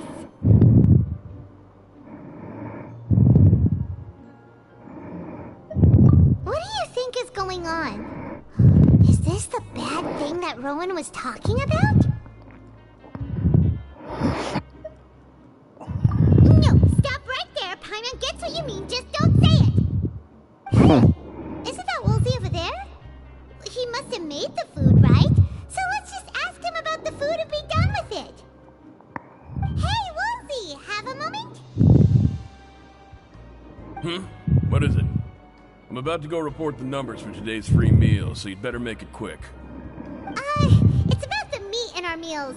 Look, does it seem normal to you? The meat? Oh, that. Looks perfectly fine to me. Totally normal. You better hurry up and shout out. Nah. How could this be fun? Hey, don't leave! You barely even looked at it! Hey! What should we do now? even give us the time of day. Is he trying to hide something? Mm-hmm. Yeah, looks like we have no other choice. Paimon was positively famished a minute ago, but now she's lost her appetite.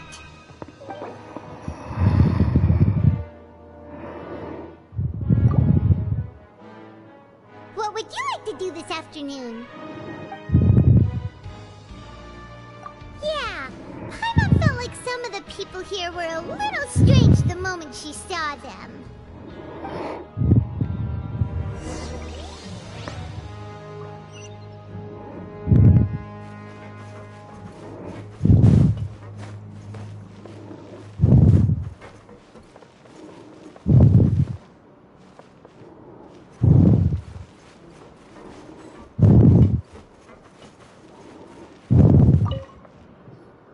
Oh, hello. You two are the ones who were with His Grace. No need to be so nervous. Sorry, I couldn't help but think of His Grace once I saw you, and I... Well, it's hard to say. Maybe I am. He's got a very overwhelming presence. It makes me feel like I'm just some insignificant little bug. Wait, seriously? Oh, I'm always indecisive, and I tend to make a mess of things. It's like a reflex. I just instantly start to tense up the moment I see a smart and capable person like His Grace. What? Please, don't say anything like that out loud. How could you possibly think something like that? What, you gonna snitch on me?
Going down.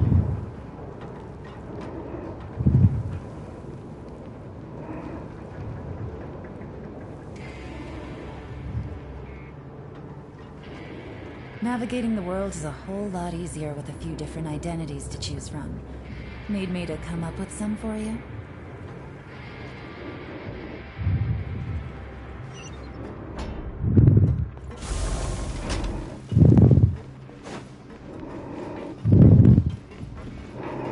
Maybe I should have went here last.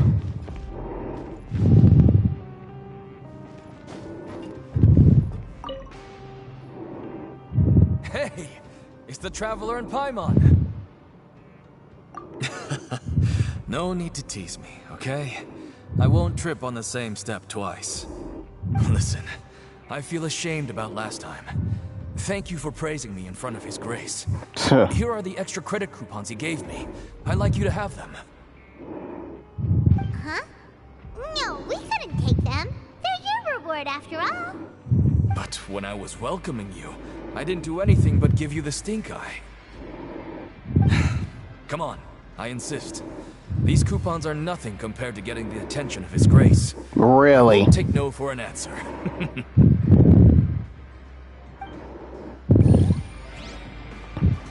Alright, that was weird.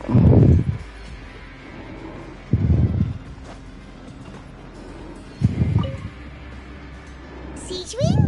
Aren't you supposed to be in the infirmary? What are you doing in the production zone? Hello, Traveler. Paimon?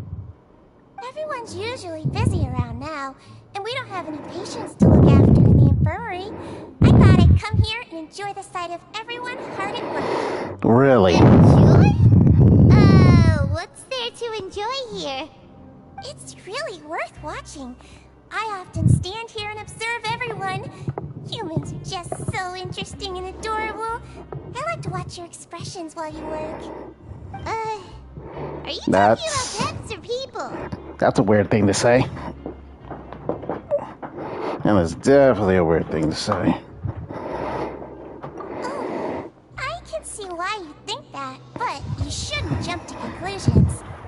See, we Melazines are a different species, and we see the world very differently from humans. It's very easy for me to observe everyone's condition. All it takes is one look, and I can tell which workers are exhausted. Wait, Melazines can see that? Huh. That does sound useful for being a nurse. Yes, running around tending to everyone's health is very fulfilling. But I'd much prefer it if you're all happy and free from exhaustion and pain in the first place. Take care of your body, make sure you eat well. Always rest when you're tired from work, and don't push yourself too hard. We'll definitely take care of ourselves. Thanks for the reminder.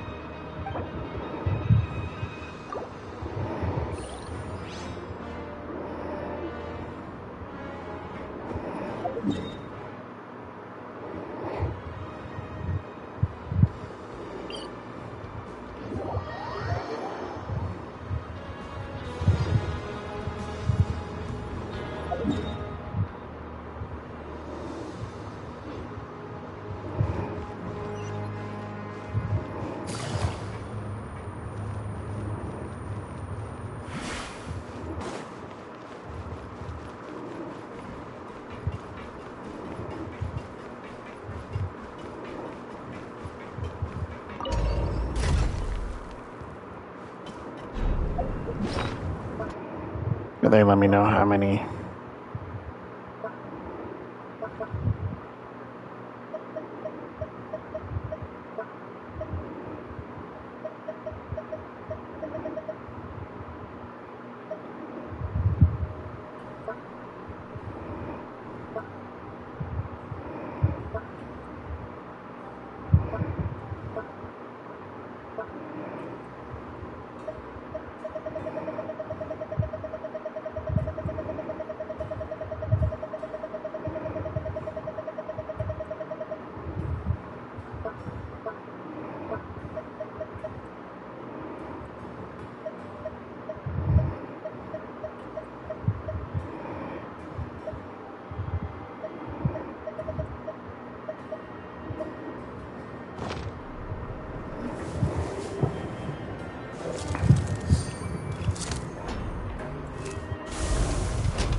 I was injured a bit just now. Nothing major. I think I just Nah, broke something. bro. Little mishaps like this are unavoidable at work, you know? Nah. Paimon wouldn't have thought someone as experienced as the Chief would still get hurt on the job. I just knew you would say that. This is pretty embarrassing. Where's Siegewein when you need her anyway? The one time I need to make a quick trip to the infirmary. Oh, you mean she wasn't in the infirmary? Yeah. The rumors say that there's never anybody in the infirmary in the half hour before lunch, and nobody knows where Siegewein gets off to.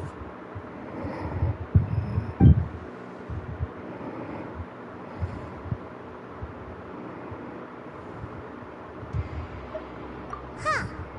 That's actually really strange. Siegewein's always super dedicated to her work. Where else would she possibly go? Forget it. I can take care of a small sprain like this on my own anyway. No need to trouble her.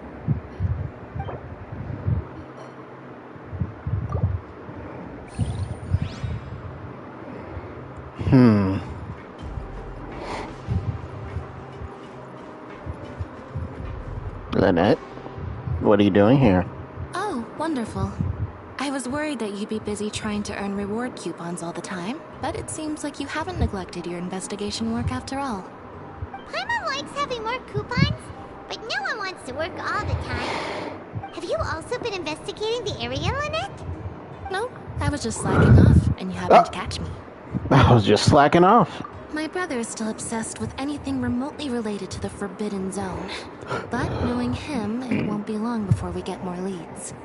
Oh, before I forget, this is for you. Huh? Credit coupons? Why are you giving us these? I've been here longer than you.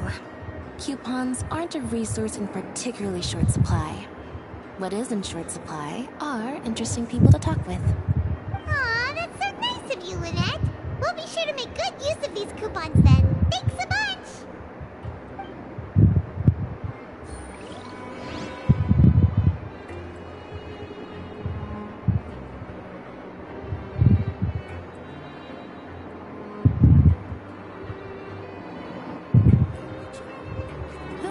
Good roll. All right, maybe I'll take one more day off and knock out the rest of the work once I'm feeling up to it.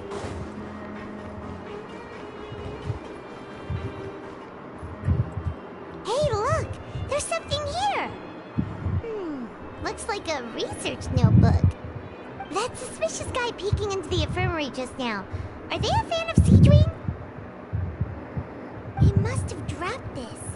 Let Paimon read it real quick. The Melusine perceive the world very differently from humans. There are significant deviations. As a result, their sense of aesthetics and beauty is also very different from that of humans. This must be taken into consideration when giving gifts. Ooh, this all sounds pretty serious. He sure did his homework. And as for the notebook, let's take it.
Meat in our lunch. What was that all about? Has our investigation turned up anything useful? successful recently?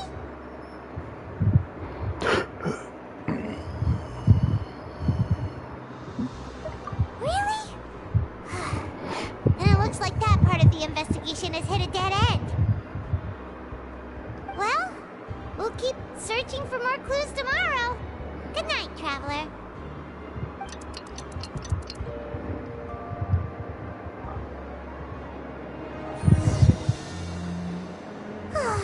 The dawn of a new day.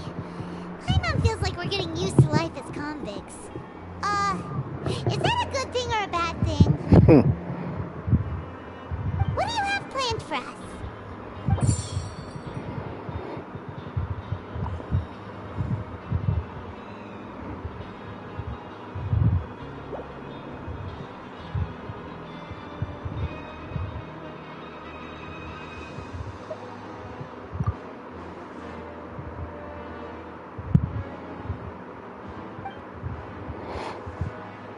After working here so long, we're really starting to get the hang of it. But doing the same thing all the time can get old pretty quickly. How are you holding up?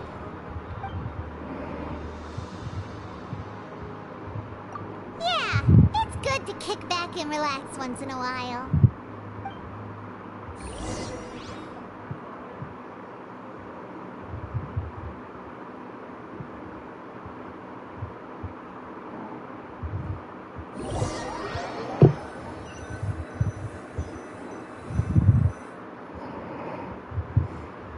Oh, just a regular meal set. Guess Paimon shouldn't get her hopes up. What would you like to do this afternoon? Sure! If we're not going to work, then let's kill some time at the Pancration Ring.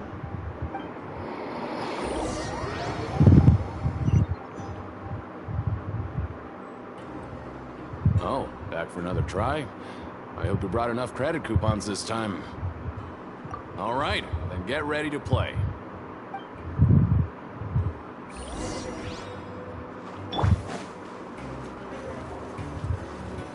Okay, do your best to hit the targets, just like Colin said.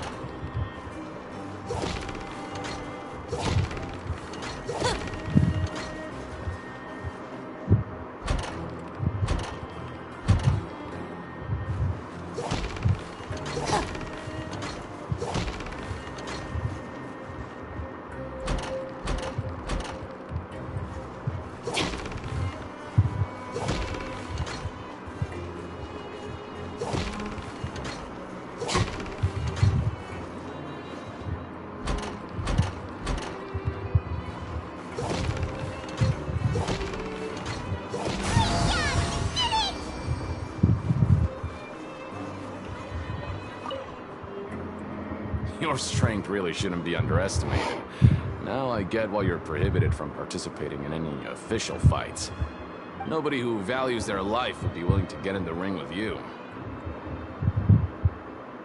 However, you two haven't tried betting on the outcome of the Pancration match yet, have you? Just go talk to Rusimov. Buy a ticket for whichever fighter you think will win. There's a big payout if the fighter you support comes out on top. But we don't know anything about the fighters. How can we possibly know who to support? That's normal. Just watch a few matches and get a feel for the fighters. It won't be long before you can pick winners in your sleep. He's got a point. Why don't we give it a try? If we have enough coupons, we could probably bet at random until we figure everything out. Bet at random, huh?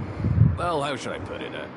It's not like you can't do that, but I'd advise you to give it some more thought first. Huh? We shouldn't get too carried away. What's the problem?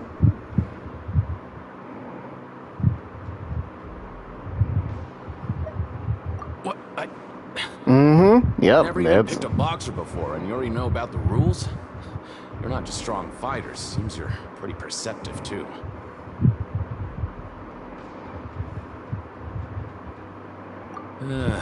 Might as well tell you about it, since you already know that much. Plus, I think you've got the potential to be one of my greatest customers. I think I can let you in a bit. Besides, I don't want to risk ever losing a customer like you. Is it that serious?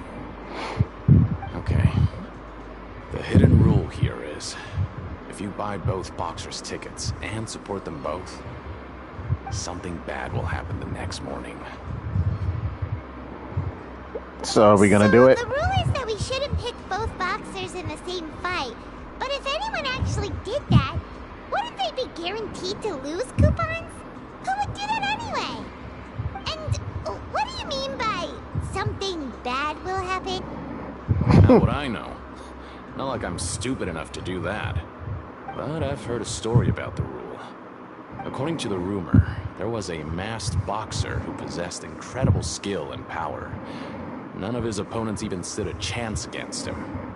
However, in the final match, the organizers told him to take off his mask.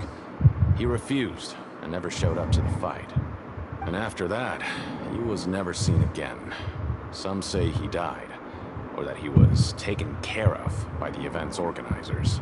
But everyone remembers that he was someone who cherished honor above all else. In his eyes, supporting both boxers in a match would dishonor the competition itself. So you mean it's like a curse? He'll take vengeance on anyone who does that? No, he was always wearing a mask, like he was intentionally trying to hide his identity. I don't even know anything about his past. Traveler, do you think that boxer was... Huh? We will? Yep, we You're will. not serious, are you? Yes. Here I was just trying to be nice and warn you, yet here you are trying to break it on purpose? Yeah, it sounds pretty scary to Paimon.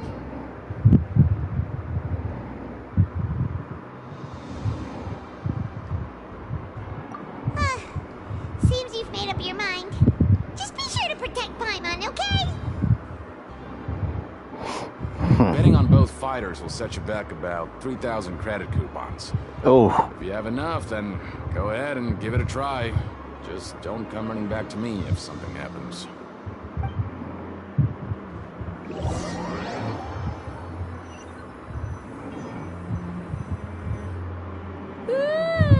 We woke up so early today that Paimon's been nodding off all afternoon. Good thing it's finally time for bed.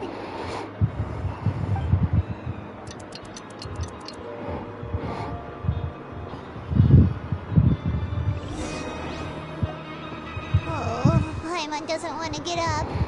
Paimon still feels completely exhausted from yesterday. What do you have planned for us?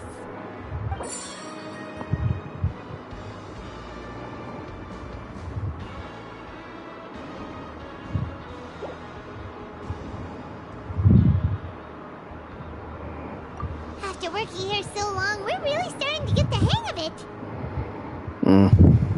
But doing the same thing all the time can get old pretty quickly.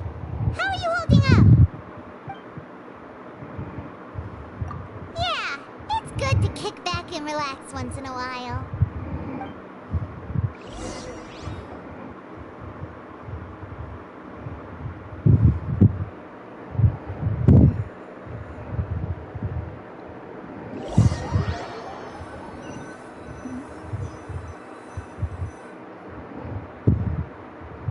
Oh, just a regular meal set. Guess Paimon shouldn't get her hopes up. What would you like to do this afternoon?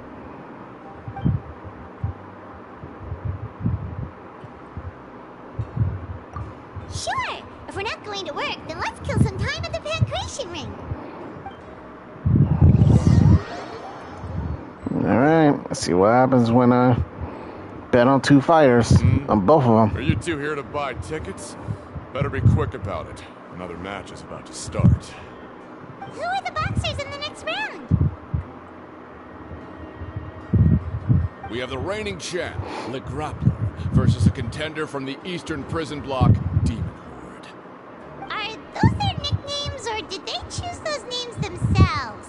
Either way, super weird. Since you're new around here, I'll help you out and give you a little suggestion. Even though Le Grappler is the crowd favorite, Demon Horde is a first-class dark horse with incredible potential. Anyway, this match, I recommend that you pick... Huh? For both fighters? Yep. I can tell you're new to this, but I didn't think you were completely clueless. Maybe you don't quite understand the rules, no? Let me try to explain again for you more clearly. You see... Oh, no need. We're aware that we're going to lose coupons. Alright then, if you're absolutely sure. Remember, no refunds once you buy the tickets. Yeah, we got it. Just shut up and take our coupons. Alright, what's gonna happen to us the next morning?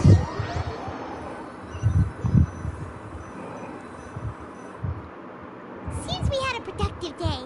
Hope we can make even more progress tomorrow.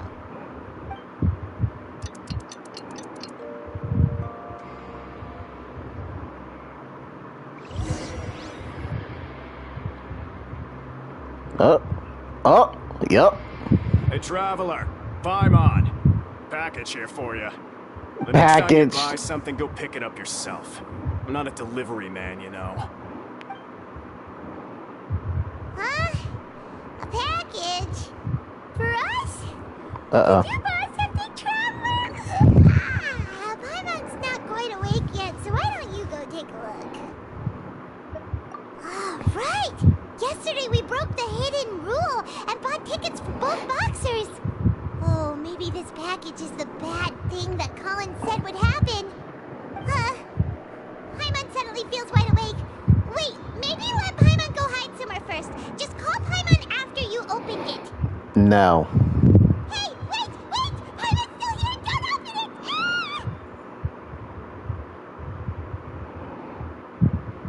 Huh? What is it? Are you okay? Let Paimon take a peek too. The heck is this? Some type of potion or something? Oh, it's just a small bottle. But the color of the liquid inside looks so wrong. Almost like... Alright, that's enough of that. No need to say it out loud. Paimon already knows what you're trying to say. Ugh, no way. Get that stuff away from Paimon.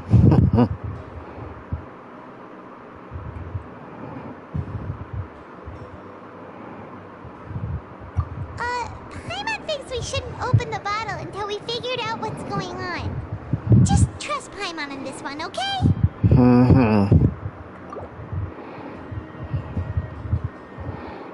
Alright, what's another hidden rule? I'm curious of what's another hidden rule here. Though it feels nice to slack off a little, less work means less coupons. Let's make the most of our morning.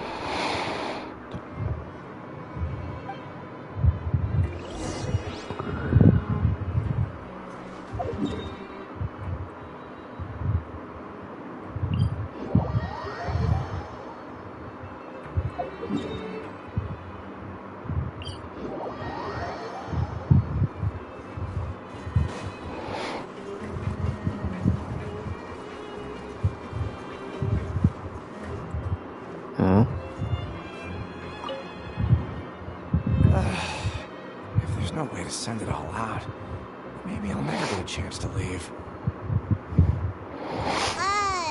Who are you? We've never seen you before, and you don't look like a fellow convict. I'm not! Of course I'm not. Please, don't mistake me for a criminal. I'm a good, law-abiding citizen. Then why are you down here? What are you doing here? You sure seem anxious about something. I'm a promoter for Fontico, and I'm usually responsible for promoting our drink products. I thought I could complete my task here quickly and return to headquarters, but I've been here way longer than I anticipated. Oh, a promoter from Fontico? So what kind of problem did you run into? I'm so upset. It's all because of that Duke. After discussing the company's promotional plans with him, he told me outright that my project was worthless. Damn. However, in light of our long history of successful collaboration, I still tried to patiently explain the details. However, to my surprise, he just cut me off while I was speaking. Damn. Let me take a moment and recall his exact words. I'm just gonna stop you there and say no. If anything, I'm saving you time. It seems you don't fully understand the value of credit coupons here, nor do you understand the value of your own products. The former is because you are from the overworld. That's understandable, and I don't blame you for that. But as for the latter, only someone monumentally stupid, so breathtakingly stupid that they were completely ignorant of the value of credit coupons, despite living in the underworld, would ever possibly consider buying your drink. Let's just forget it. Anyway, that's how he rejected my proposal and asked me to come up with another solution with the condition that it doesn't cause any trouble for him. Can you believe that guy? Well, he is the head honcho here. Not much you can do about that. We met him too and could tell that he's the kind of guy that's hard to pin down. Fine. I know, I should just let it go. I'm on his turf, after all. His house, his rules.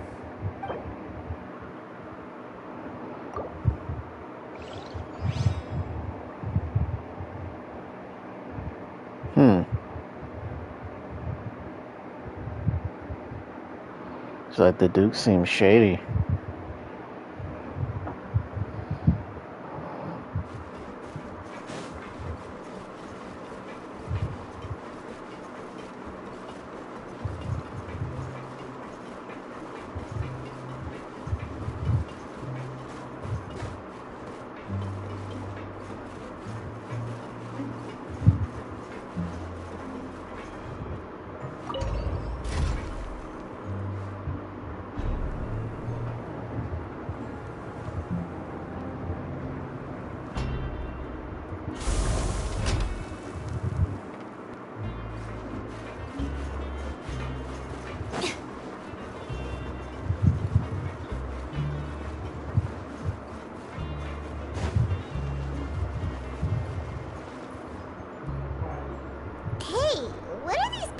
Scattered all over the ground. Are they registration forms or something? Maybe not. Every page has the Fontico symbol on it. Maybe it's some flyers from the company. Okay. But if someone catches us, they could accuse us of trying to steal the company's secrets, couldn't they? Oh, you're right. Guess there's nothing to worry about then. Let Paimon have a look here. Without assistance from the Fontaine Research Institute, development of the new product has been slow, and some researchers on the project have voiced concerns. We have no choice but to let the new product undergo the first phase of promotional trials without a designated name or packaging. We will adjust the direction of future development according to feedback. We have decided to only conduct closed, small-scale trials for the time being. Sure doesn't seem like anything unusual. The company is just trying to develop some new products besides Fanta. But it sounds like things aren't going well at all. Let's put these papers back where we found them and make it look like nobody went through them. Okay, good.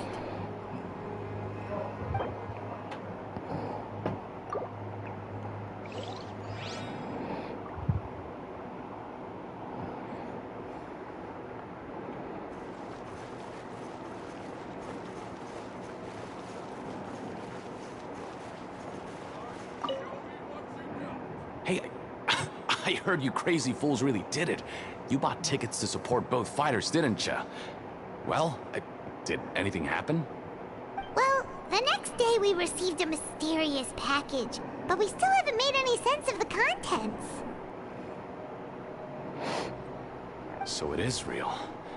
You didn't become cursed or anything like that, did you? Are you both still okay? Wait. Are you sure that it's still you controlling your bodies right now? Paimon's not sure. What do you think, Traveler? Is Paimon still Paimon? Oh, okay. Well, that's good. Yeah, you two don't seem to have changed at all. but I wouldn't let your guard down just yet. Still, I didn't expect you would actually do it. You'd actually throw away coupons like that just to satisfy your curiosity? Even if we bought tickets like everybody else, it's not like we could hope to earn any coupons. When it comes to things like this, it's always the organizer who makes the real profits. Hey, just what are you trying to imply? The Pancration Ring is an honest business, and we really don't make much from selling tickets. We make so little that even the current tournaments can only be held thanks to funding from the producer of Fanta. Oh, so it's the company that manufactures Fanta sponsoring the events? I thought all of this was thanks to the Duke's support. Let's just say it's a mutually beneficial arrangement. They reached out to us first, hoping to promote Fanta products in the Fortress of Meropide.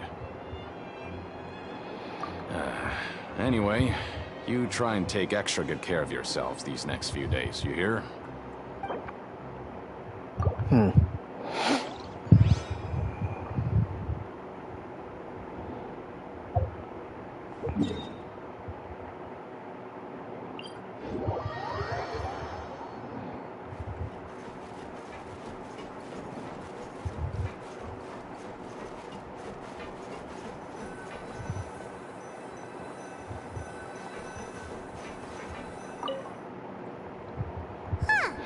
We ended up here without even thinking about it. Wanna grab something to eat?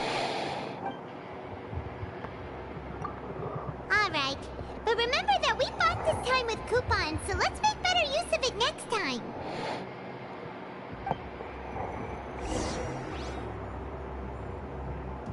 Oh, just a regular meal set. Guess Paimon shouldn't get her hopes up. What would you like to do this afternoon?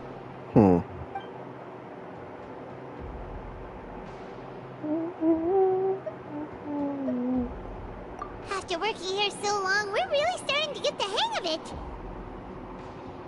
But doing the same thing all the time can get old pretty quickly. How are you holding up? Yeah, it's good to kick back and relax once in a while.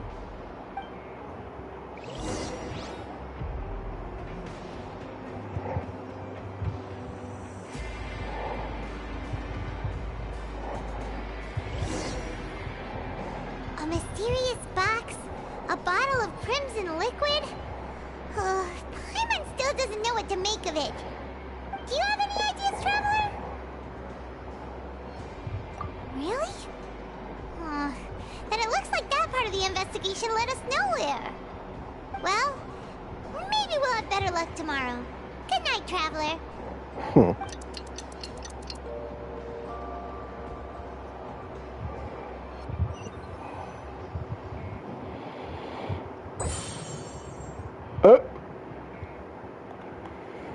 Okay, so we've investigated 2 of the hidden rules. Paimon didn't think this prison would have so many weird things going on. We'd better pick up the pace with our investigation, otherwise we'll never get anywhere.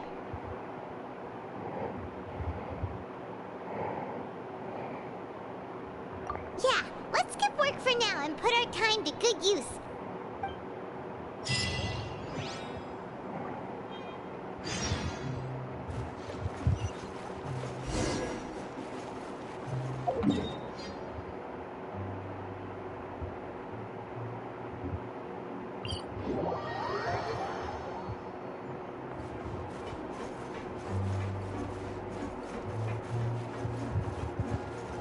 Hey, isn't that Vidoc over there? Is it just Paimon, or are there fewer people than usual here today?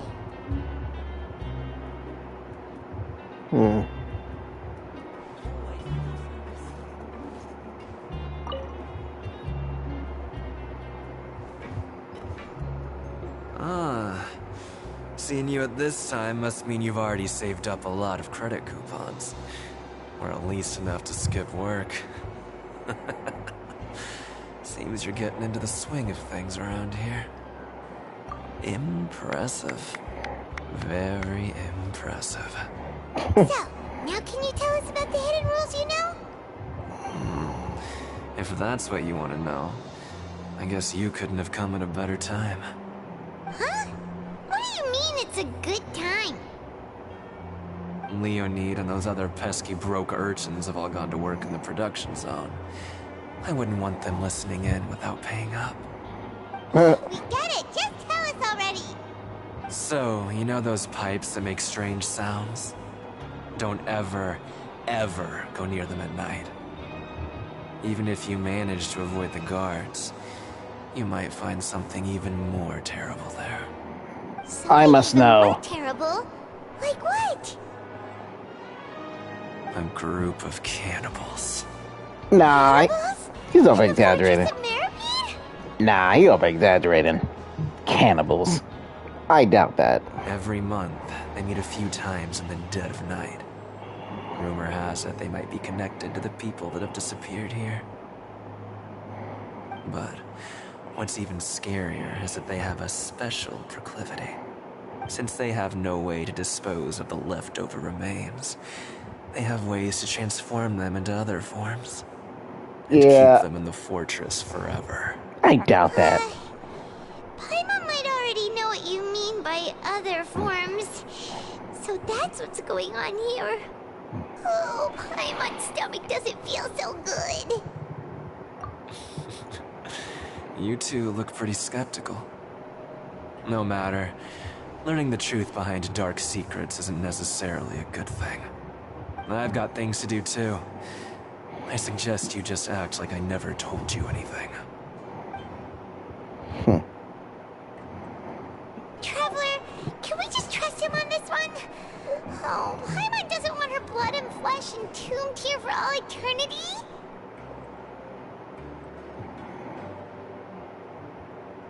Oh, so that's how you see the situation. Huh. You know, Paimon does feel a little better about it now.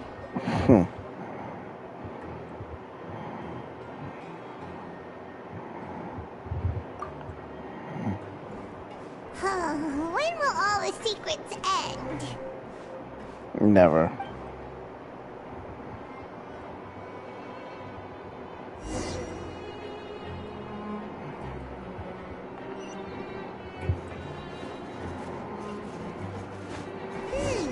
Vidok isn't here. But the guys who went to work in the morning are back. Let's go ask them.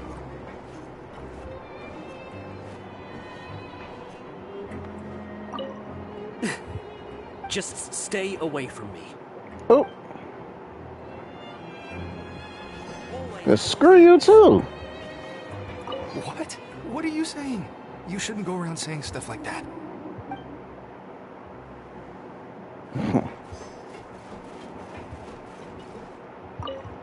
What are you talking about? Listen, you should keep your nose out of other people's business.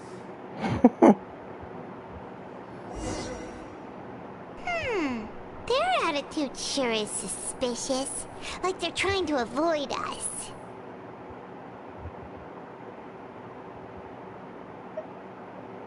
But if they're being so obvious about acting weirdly, do you think they might just be trying to lure us in? Oh, this is all getting way too creepy for Paimon.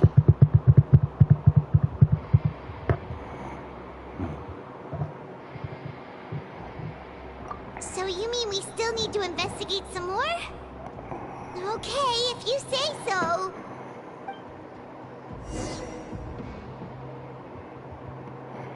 I doubt it's cannibals. He just over exaggerating.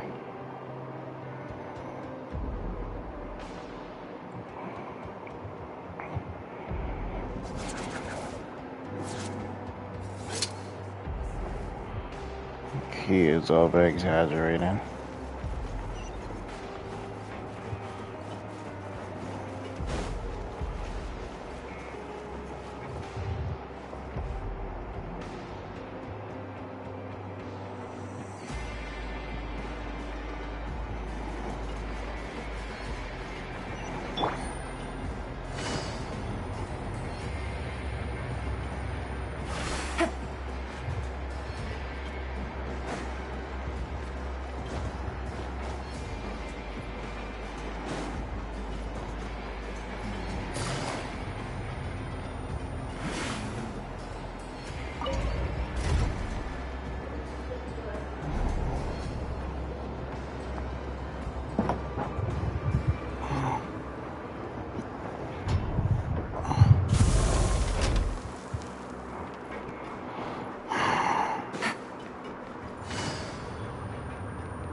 Ugh.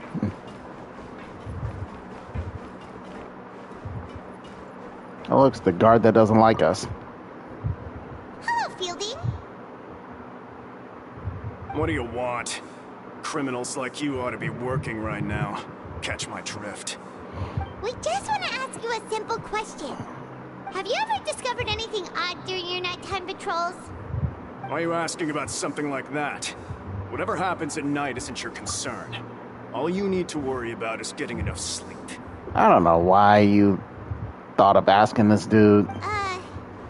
Well...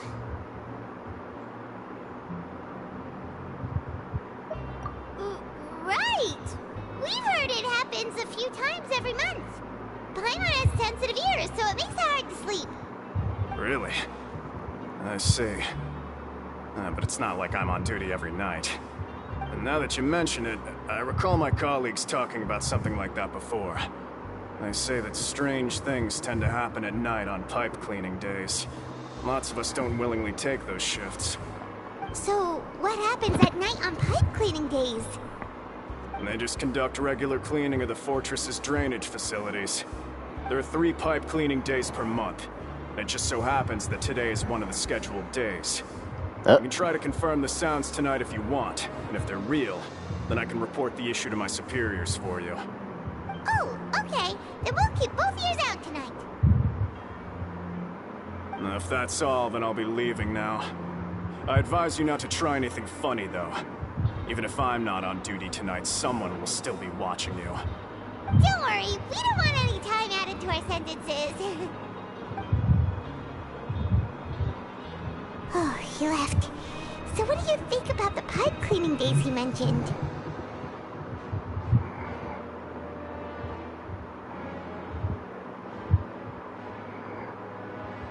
Right, both are a possibility. But Fielding did say that tonight is a cleaning night.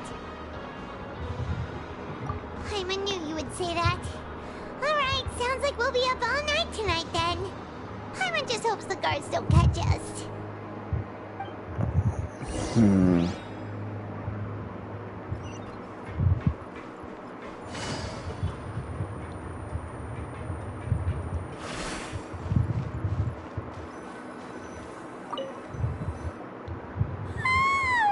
Oh, Paimon's so tired. But we can't sleep yet. They'll be cleaning the pipes tonight, so it's the perfect chance for us to investigate.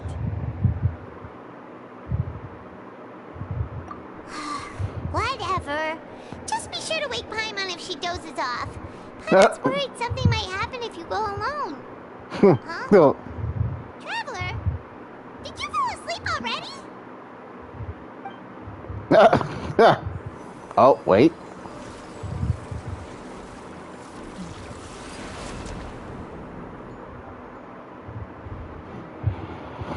Show me your secrets, child.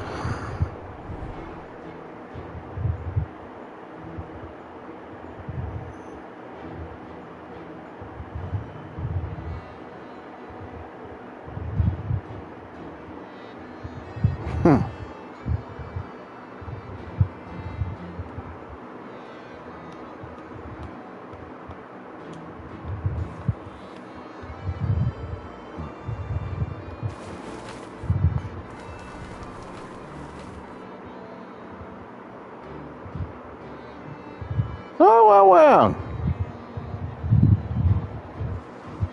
Give me the Three Stooges. We was asking questions earlier.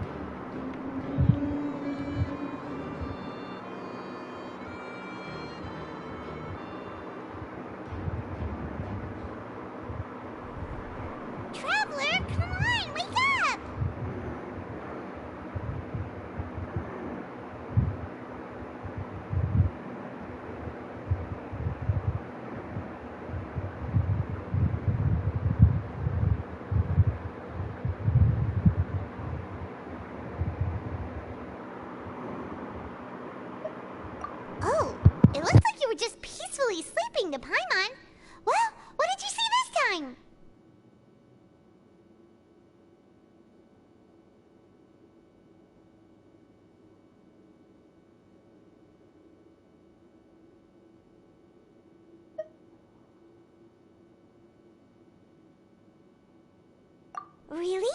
So we're finally starting to figure out what actually happened!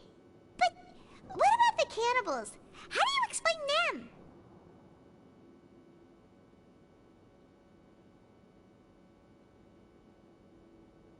Okay, well it's about time for us to get moving. Just be careful to avoid the patrolling guards.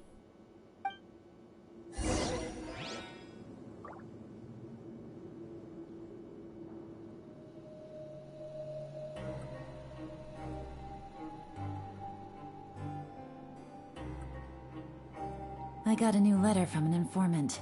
Looks like the situation has changed again.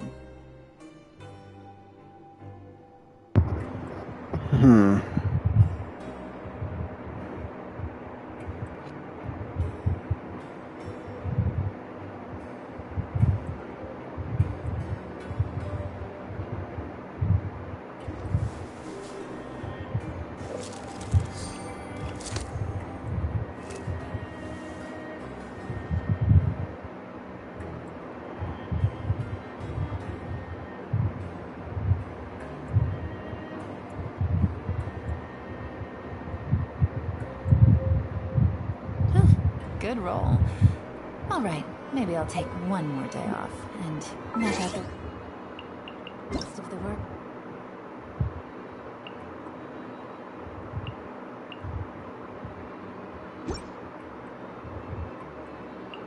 I'm feeling up to it.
Careful!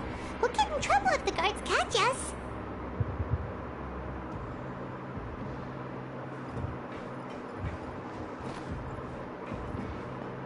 How the heck am I supposed to...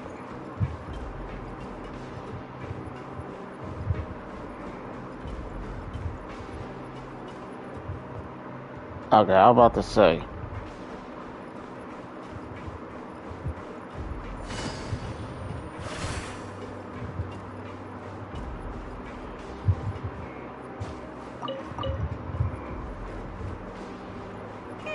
This should be the place.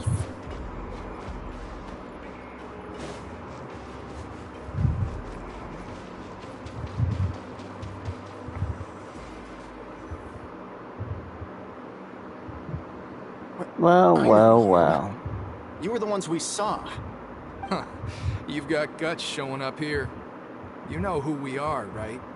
You'd better leave now. Ain't nobody coming here to save you. What'd you say?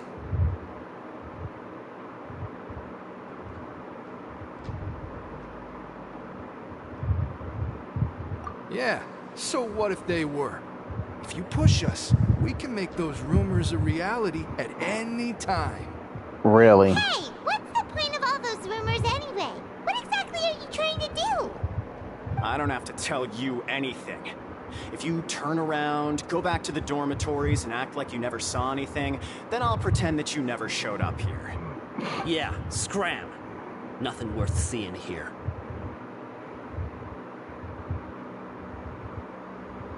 Huh? What did you say? Isn't that exactly what Boss said when he left? Boss? Hey, oh. Do you know our boss? Oh, we had no idea our boss was such a big deal. He always kept his identity a secret. So, did he have you come here to find us? Oh, so your child's crew here? Seems like he had no problem fitting in. we're the only ones who heard him say those words when he left that night. So unless he somehow told you those exact same words after that... All right. I guess that's proof enough for me. I believe you. Wow! Those dreams of yours sure come in handy. Yep. We gave him the business for a while and always give him a hard time when he first came to the fortress of Maripede. But here in the fortress, the strong will always earn respect. He was working the longest hours and racking up wins in the Pancration Ring. You could always see how amazing he was, even when he was teaching us a lesson. So eventually, we all decided to follow him. But one day, he suddenly told us that he had to find a way to escape this place, no matter the cost. He said it was because he heard that call again. And as his crew, if the boss wants something, then it's our job to get it done. So, we got to work, and used the hidden rules that were here to make up and spread the rumor about the cannibal rule. We just wanted to give him a better chance of escaping on a night after the pipes had been cleaned. Oh, thanks to your rumor, nobody would want to come anywhere near here, prisoner or guard. Wow, it sure is easy to exploit people's fear of the unknown. But hasn't Child already escaped? Why are you all still coming here after pipe cleaning day? Because as far as we know, the pipe he went into isn't actually an exit. It should be a dead end. It leads to an abandoned factory area, and even if there were a way to escape from there into the sea, we're still way too deep. No one could ever reach the surface alive. But Boss still insisted on going in. It's like he was obsessed about it. So we told him that we'd pretend as if he never existed while he was gone. And that if he wanted to come back, he should wait for nighttime on a pipe cleaning day. That way, we could meet him here and help cover the whole thing up. So you come and wait here through the night a few times a month just because of that promise? Yeah, but it's been so long now. We already know in our hearts that he must have managed to escape somehow. Is it also possible that something unfortunate happened to him? Nothing could ever defeat Boss or slow him down. It's one thing we know for sure. Okay. Paimon was just brainstorming possibilities. All right. Keep quiet and follow us.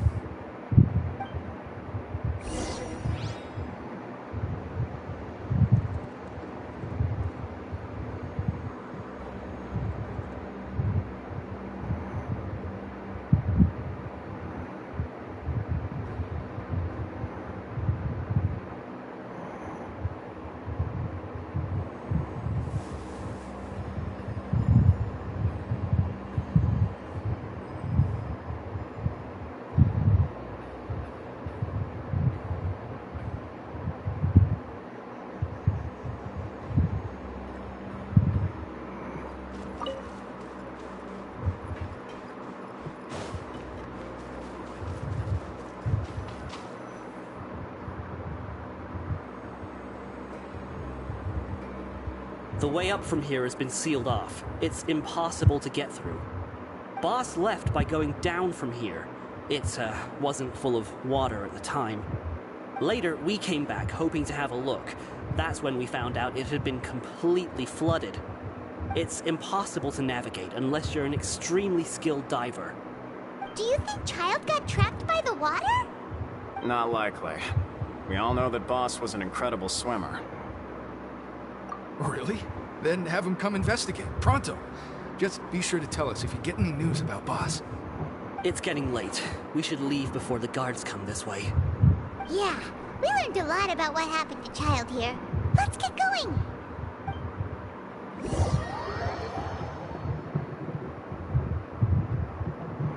Oh, what? I thought we was gonna go diving.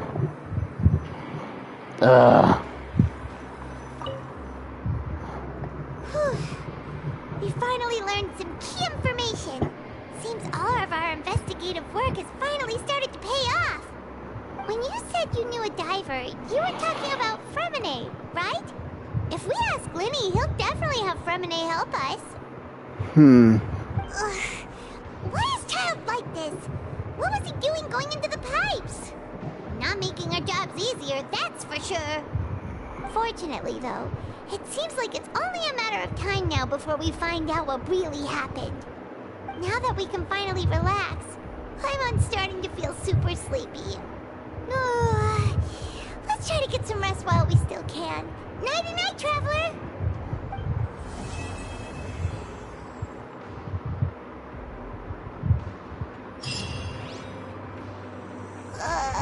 It's morning already?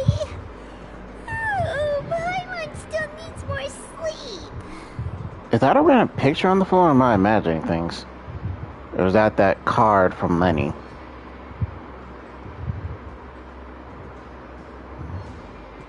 Huh? Wait, look over there! Isn't that... It's one of Lenny's cards! Okay. Let Paimon see what's written on it.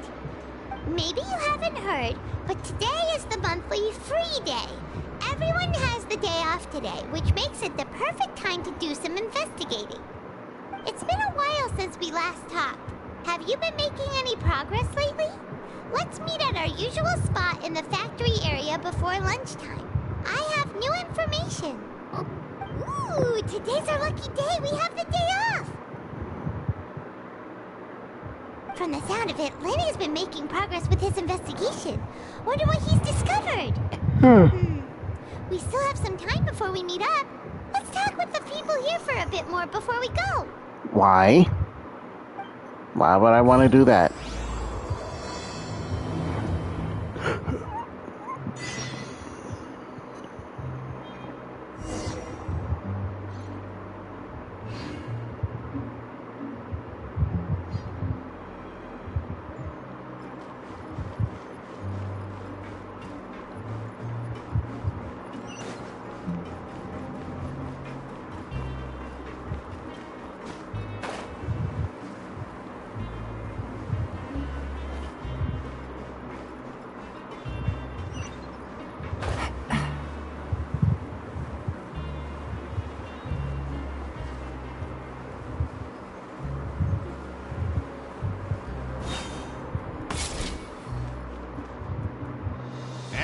Over there. Yeah, you. Say, do you like playing card games? You know, like Genius Invocation TCG? You TCG players are like mint in the wild, literally sprouting up everywhere. Hey, come on now. What's wrong with finding fellow Invocation aficionados? Anyway, care to join me for a game? Alright. No pressure. But why would you be looking for people to play Genius Invocation in a place like this? Don't people usually come here to fight?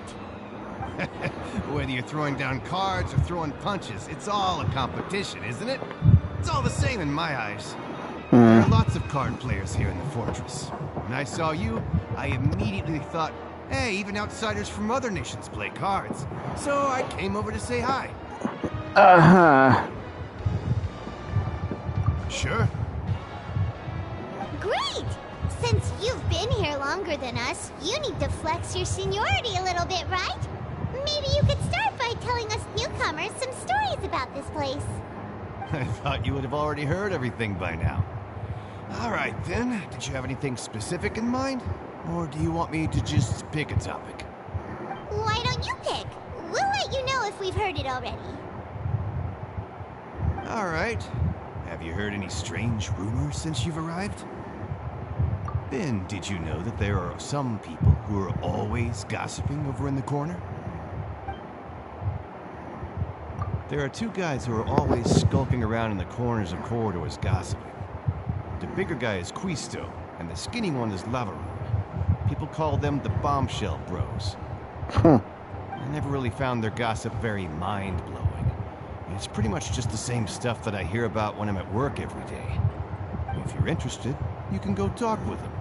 They tend to talk a lot of nonsense, but they aren't exactly bad. Good to know. Do you have anything else to tell us? Let me think. Sounds like you want to hear something a little more tantalizing. Oh, did you know that the Duke was also a convict in the fortress of Meripede before? Really? Huh? Wait, are you serious? That's right. The Duke was an inmate just like you and me. Seems he was exiled here for committing some crime. Who knows how he ended up rising up to become the warden, though. To go from an ordinary inmate to becoming the manager of the whole place? I'm not gonna lie, I kinda respect that. A forbidden zone? Sounds like something that someone just made up. I've never heard of that. Where did you hear about it? It's just a rumor we've been hearing, but no worries if you've never heard of it. Do you have anything else you can tell us? Anything else? Not that I can think of, but I'll be sure to tell you anything interesting I hear next time. You'll have to play a game of Genius Invocation with me first, though. Of course.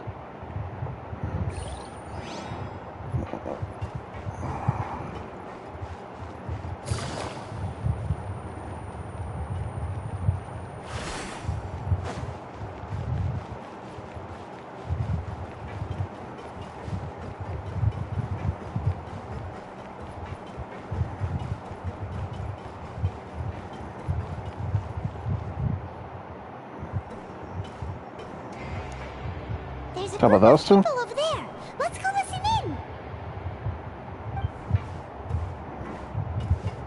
So I said, that's not a faucet. Hey, who are you two? Why'd you come over all of a sudden? Hey, who are you two? Sorry for eavesdropping. Sounds like you were talking about something private. Oh. What's the matter? They're just looking to join in on our fun, that's all. Hey, don't pretend like it's okay for them to just interrupt us like that. Yeah, fine. You're lucky we don't mind extroverts that much. You hear that, Quisto? What nice!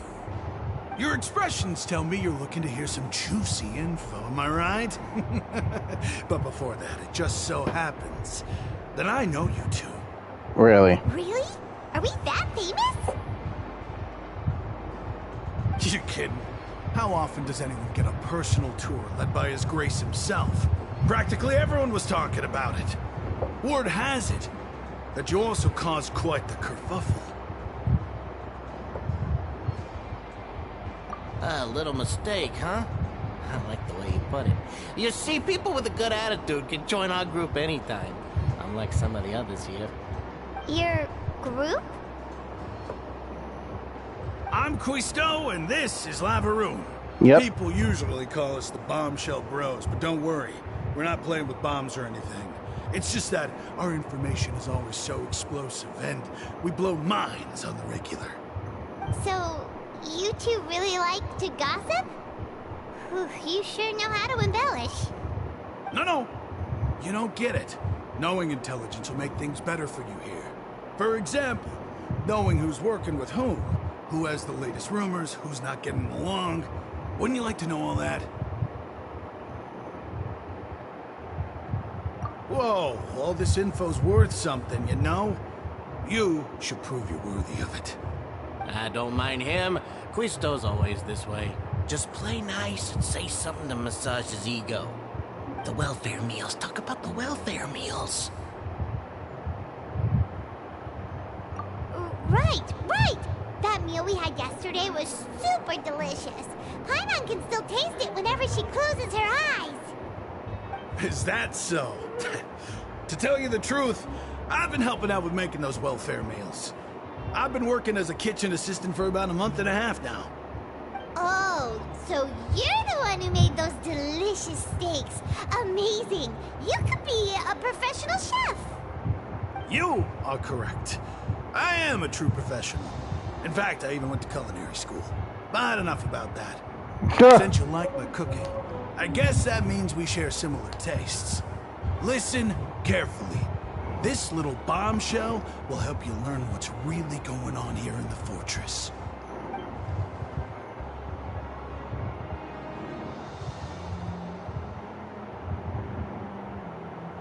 Listen, kids.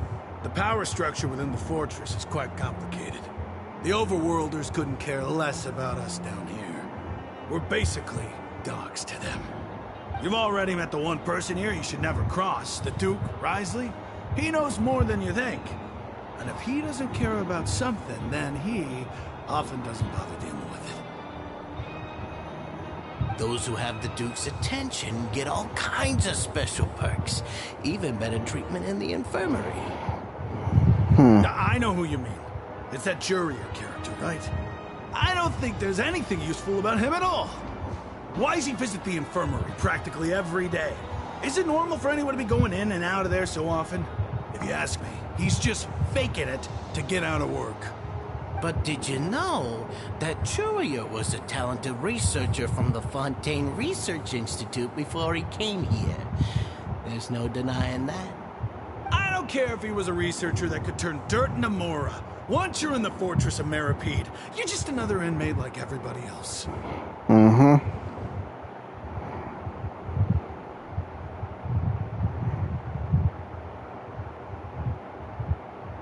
Speaking of which, the last time I saw him, he was passing by in the corridor with Lorvine.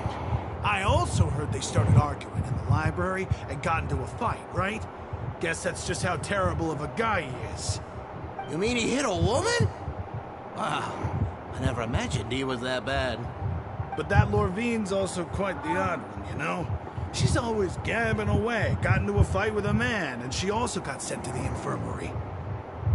Come to think of it, I always see her going to the sick bay every couple of days, too. Wait a second. You don't think... Do you think it... Could it be that they're secretly meeting there to go on dates? But it's really hard to imagine. After all, I do remember seeing Lorvine beat Jurier to a pulp that one time. And we might be overthinking things.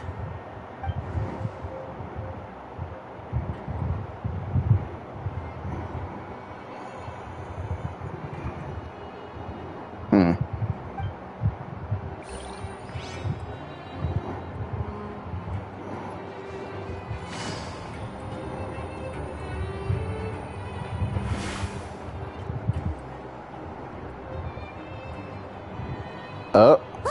There are some people talking over there! Let's listen in on the conversation.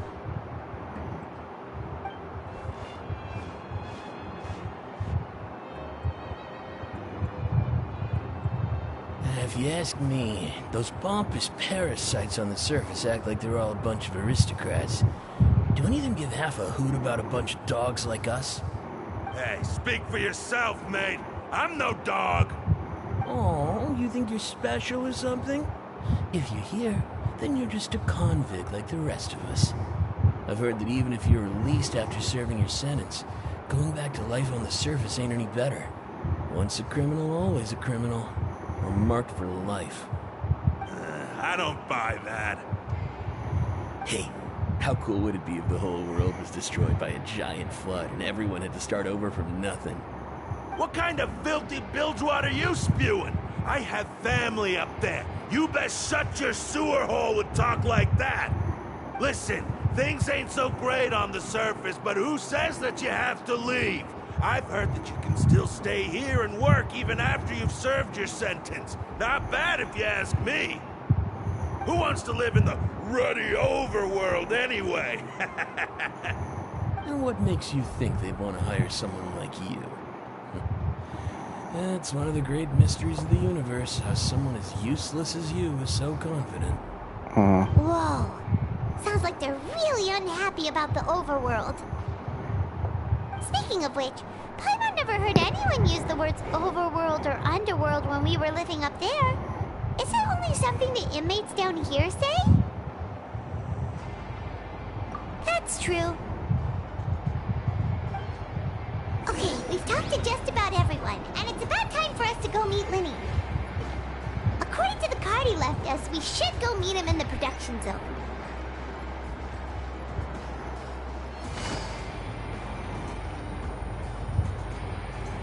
Take it easy.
I don't know how I missed this. Many times I can't on this floor.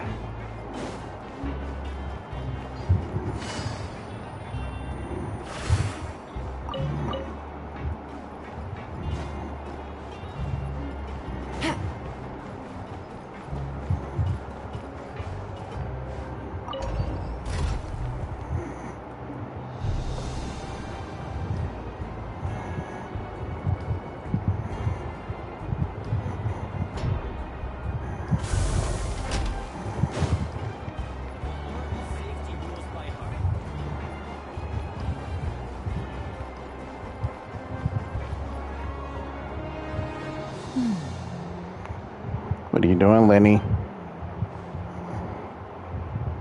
Huh?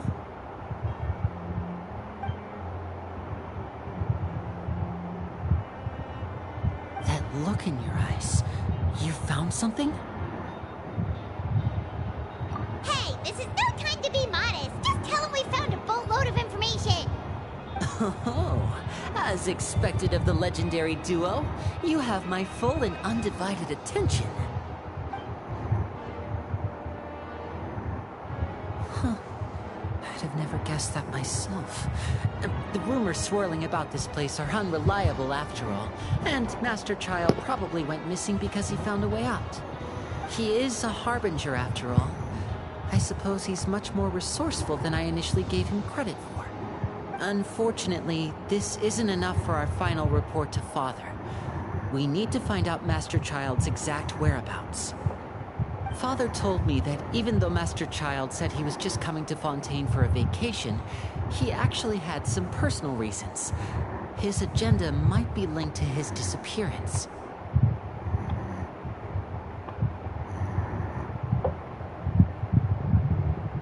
His escape route is already flooded, so we'll have to task someone with professional diving skills to chase after him. Well, when you put it that way, it's obvious that only Fremine would be up to the task. Bingo! Is he around? He's working today. Coming here as a group would have attracted too much attention. I'll talk to him about it later. It's the least I can do. We're all in this together, so it's only fair for us to fulfill our end of the bargain. Honestly, I'm far more impressed by you guys managing to collect all this information right under Risley's watchful eyes. Collecting information has always been our strong point. Now, let me think. To find out more information, Fremine will have to retrace Master Child's original route. And if he's to do that, he'll have to set out on the next pipe cleaning day at the earliest. That's 6 days from now. And after that, he'll probably take another 2 or 3 days to return.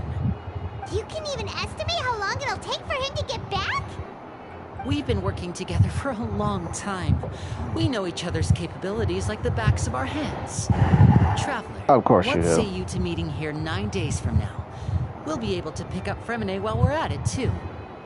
9 days. Oh, and there's just one last thing we'd like your help with. Though we can just sit back and wait for Fremine's report on Master Child's whereabouts, we still need to make more progress on the investigation of the Forbidden Zone.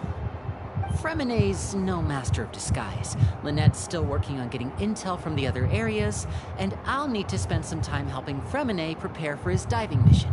So, you are the only ones we can count on. What do you want us to do? Will it be hard? Well, I won't call it easy per se, but I think you'll be able to pull it off. Listen carefully. You'll need to find an excuse to get into the infirmary and investigate the room and environs. You've mentioned several sketchy-looking people always meeting at the infirmary earlier, so it probably has something to do with the secret we're hoping to uncover.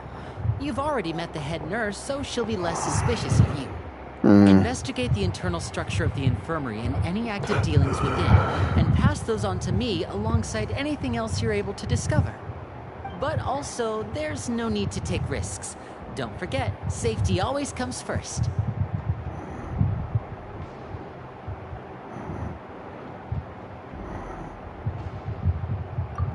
My apologies. apologies. I just started rambling out of habit. It was almost as if I was talking to my younger brother. But that's not a bad thing, right?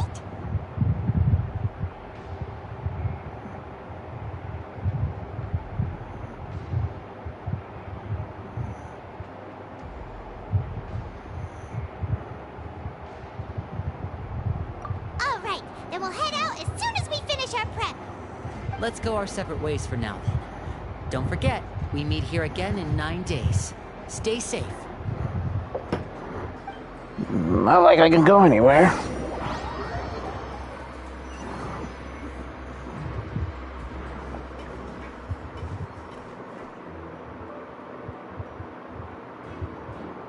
Hey, stay here for now. Paimon will take a peek.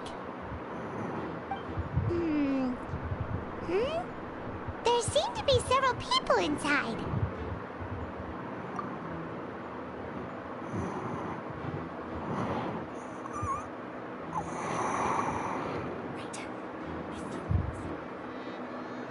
It's not possible.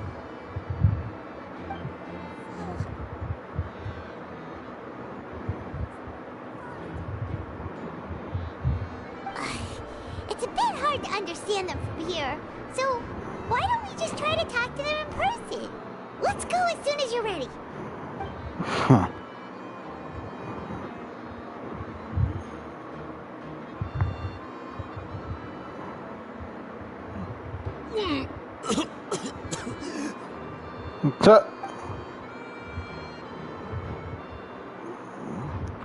Someone, please help!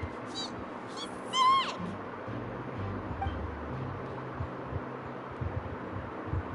Whoa, are you okay? Oh my! What's wrong, little one? There's no need to panic. Take a deep breath before you begin. The traveler started complaining of a stomachache, and then nausea, and then collapsed onto the ground. Paimon doesn't know what to do. Freezing limbs, twitching fingers, and pale complexion. Could it be poison? Let me take a look. Please lie down over here. Don't worry, I'll get you to the bed safely. Here, hold on to my shoulder and walk slowly.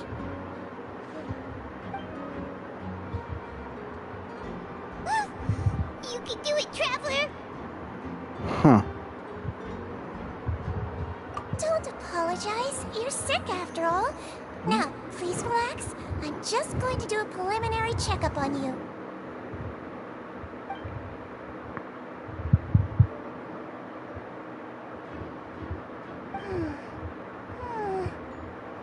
I see now. My checkup has confirmed that he's not in any mortal danger. That's our worst fear out of the way. Eh? Oh, that's good. But I'll continue my diagnosis of the patient now. Please, relax and take a deep breath.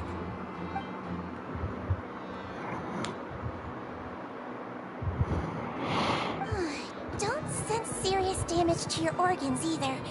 Does it hurt when I press here? And here? Huh? But based on my initial checkup, there shouldn't be a problem here. How strange.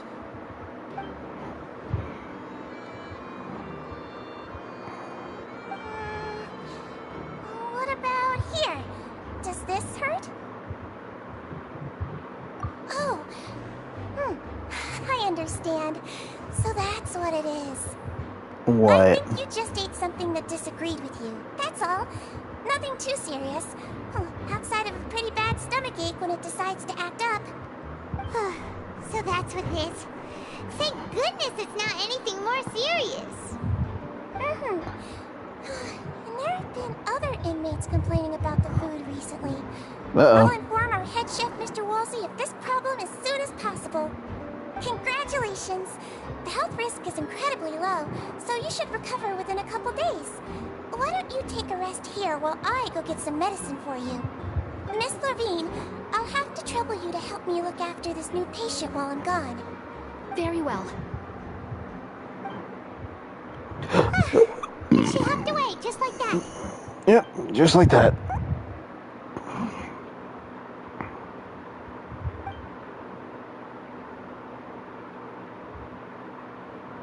Hello. So how are you feeling now?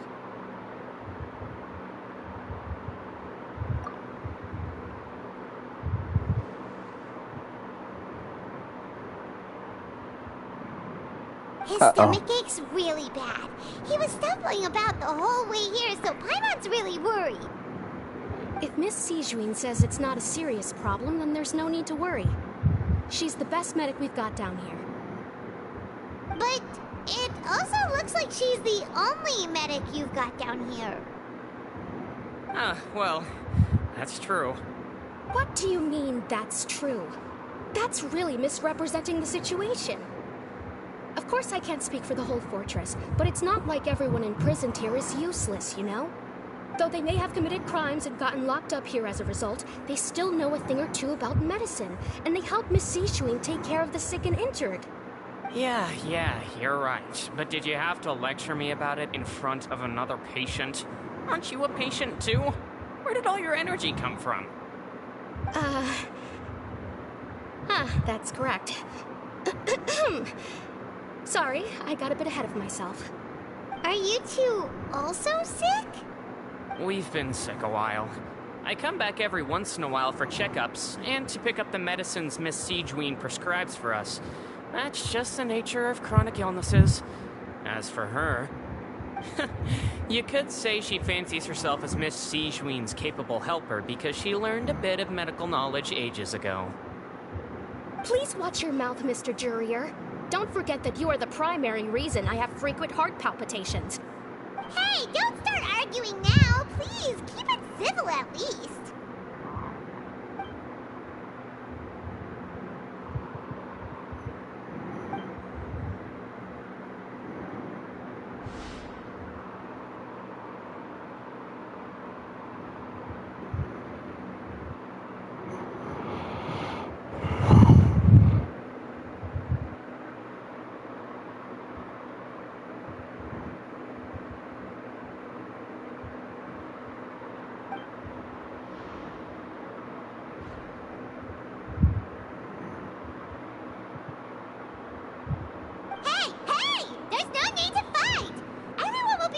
Someday, so there's no need to argue over silly things like this. But... Release.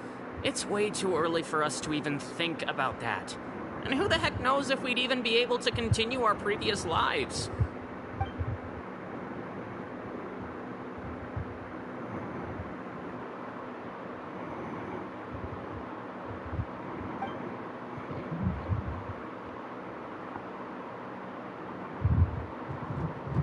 Please allow me to end this boring and useless conversation.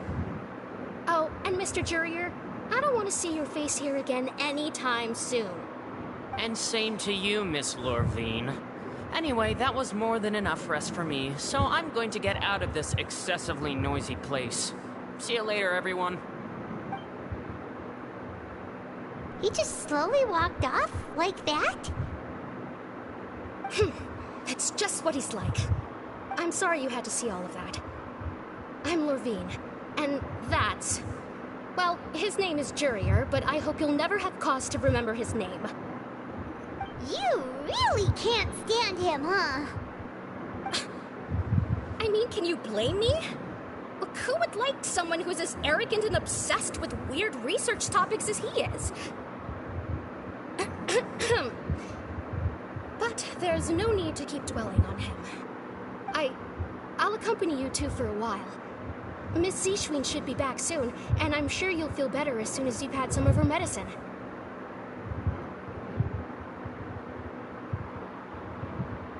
No, it's nothing. I'm back! Did you rest like you promised?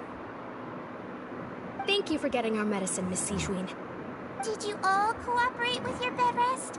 I trust that nobody got up to walk around. Good. Here, this should be 2 days' worth of medicine for you. Take 1 pill now, and then continue your bed rest.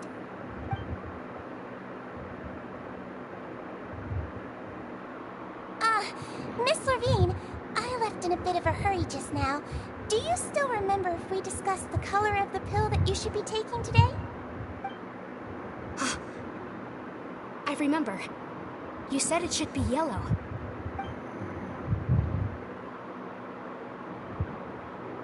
Yellow, huh? I understand. These are yours. Please, make sure to go to bed early after taking them tonight. You'll benefit from a good night's sleep. Alright, then I'll also be on my way now. I hope you feel better soon too. See ya! I'm going to fill out your medical record now. You're widely known as the Traveler, right? I just want to double-check a few details, if that's alright with you. Those two made quite the commotion just now, so why don't we let the Traveler rest? Paimon can answer the questions instead. So his primary symptoms are abdominal pain with secondary symptoms of nausea. Is there anything else? That's it. Alright then. Is there anything we should know besides to take the meds? No, his base constitution is quite good, so I'm sure he'll recover quite quickly after taking the medicine. Please, make sure to stick to bland or less stimulating foods, and don't stay up too late at night. Got it.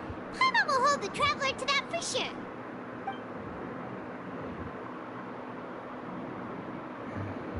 Oh, you're going to take a nap already? Okay then, you get some rest.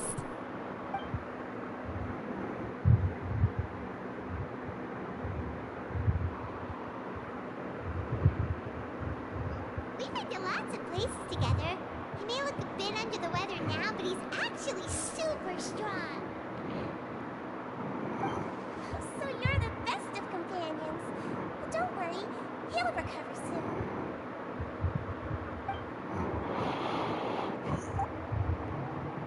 Ah, you're awake. How do you feel?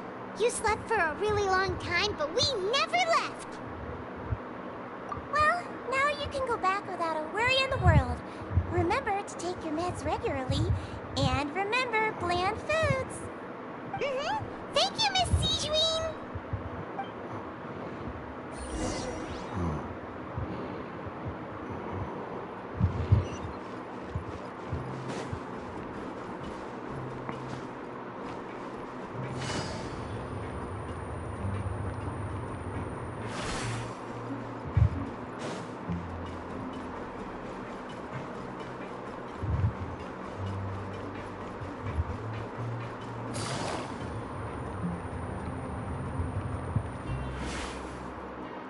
You really are something.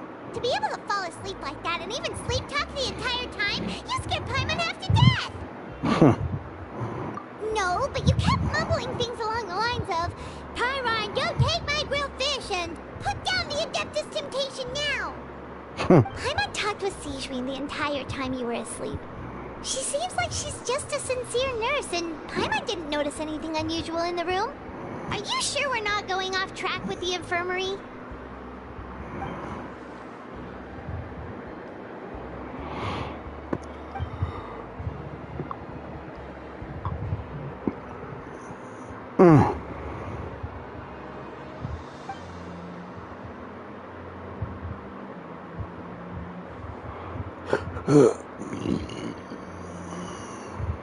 Whoa, you really are super thorough.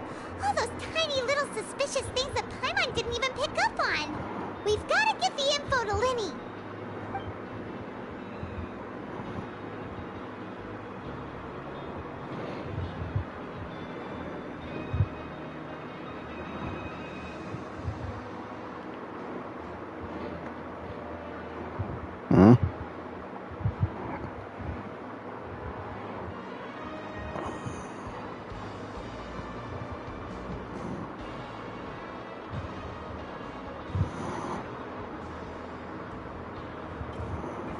Huh.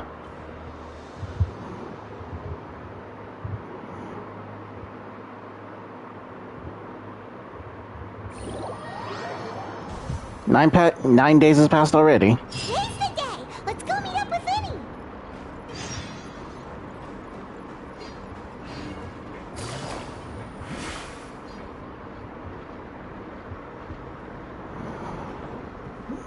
Hmm?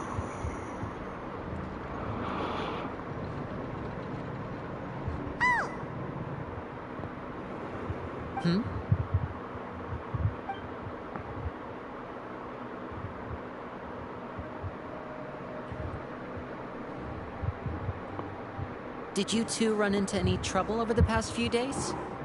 No, we just worked our shifts according to the schedule. Nothing weird happened. That's good. That means you didn't raise any suspicions when you infiltrated the infirmary. We've taken a look at the slip you've sent. Fremine successfully left the grounds via the pipes 2 days ago. And as of last night, Lynette has also infiltrated the infirmary after faking an illness. Wait, why is she getting involved as well? You already went above and beyond when you scoped out the infirmary. To put it more bluntly, even if we were to view that as something you did in exchange for Fremine's help, you've already done more than enough. Infiltrating a guarded stronghold is a different kind of job from a one-off investigation. We want to avoid using the same faces over and over and reduce the amount of suspicion that will fall on any given person. Lynette also felt like you have already taken the first step for us, so she should be the one to finish the job. So that's what Lynette thinks. Oh, Paimon hopes everything's going well for her.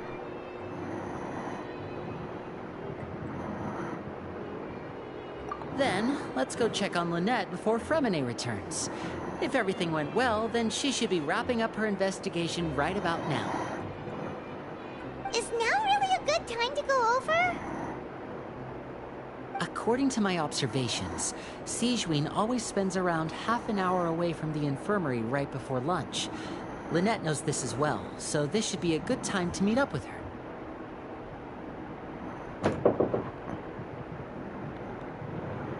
Also, I'm her brother, remember? It's only natural for an older brother to care about his younger sister's well-being. Okay, then let's head over right away!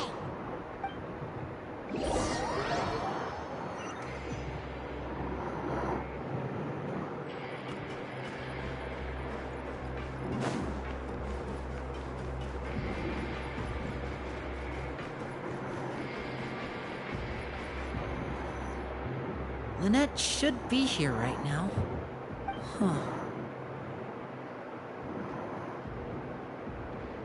Strange. Lynette? As expected, Sigewinne isn't here, but why isn't Lynette here?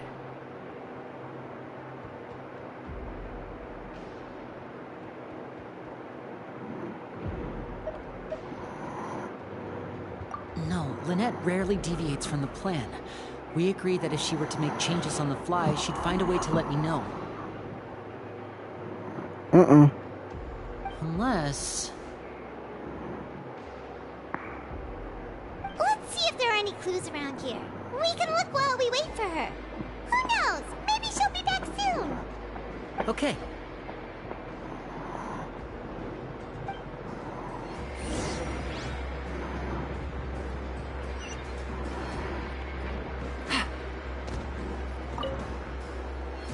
There are some books here and a few files.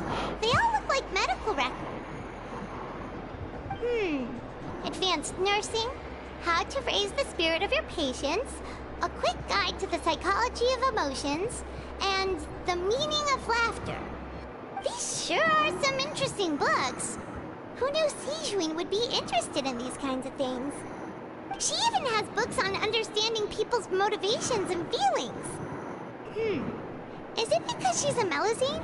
Or does she have a need to understand her patient's emotional state? Seems quite normal to me. These are skills that would come in handy for a nurse from time to time.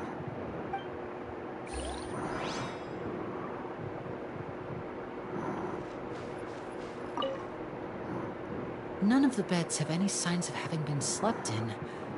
Except that one over there. That's the one Lynette must have used, right? You said she was pretending to be sick. She would have said her migraine was having a particularly bad flare-up. Generally speaking, the head nurse would then ask her to lie down and rest, while she left to retrieve the medication.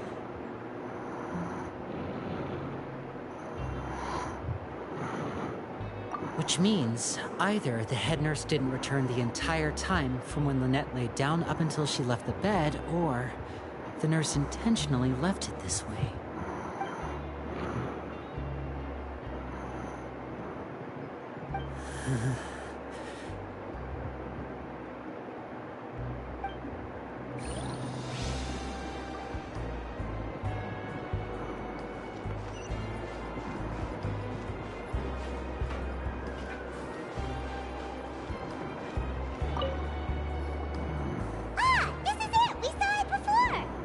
Wait, this thing? It doesn't look like it's been disguised that well.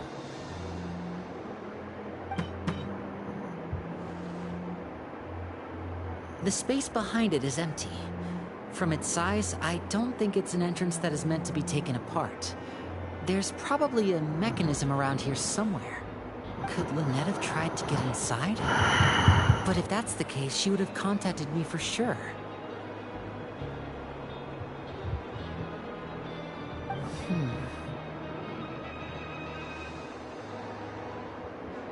Let's look around here for some more clues. Don't panic, just take another look.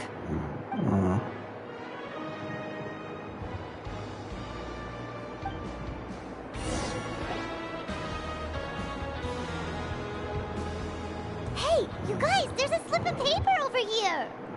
A slip of paper? It's right over here, and there's a bunch written on it too. It reads, "Out of respect for your usual practices, I'll use a piece of paper or card as the medium to pass on my message. You may consider this as me giving you my best regards." This is... Is that all?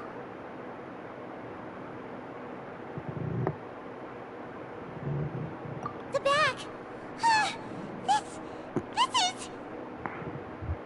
is... Show me! Now! That look on your face. Paimon's reading it now. Would you care to guess where Miss Lynette of the Fatui could be right now? Uh-oh. No. Could she have... Is she already... Wriothesley. Did he deliberately leave the infirmary unguarded to use it as bait? Wait, you mean he was aware of our goals from the very beginning? But why? We didn't run into any trouble last time, and he also never reached out to us since. Yes, that is a crucial question. Wriothesley, he doesn't do anything without a clear goal or reason. So this means he had no concerns about your activities from the very beginning. You're not from the same camp as us. You were sent down here by Nervulet, so you have no conflict of interest with Wriothesley. We're a completely different story, though.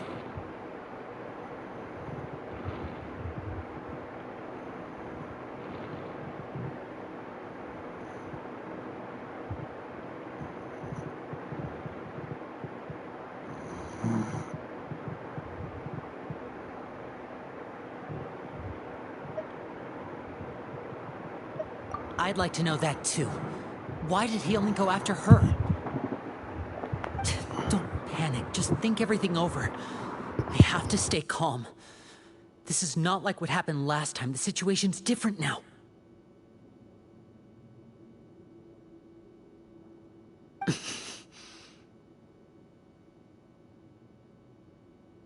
Wait, you're right. Wait, but that means... The fact that Fremine was able to leave the grounds, could Wriothesley have let him go as well? But what does he gain by letting Fremine leave like that?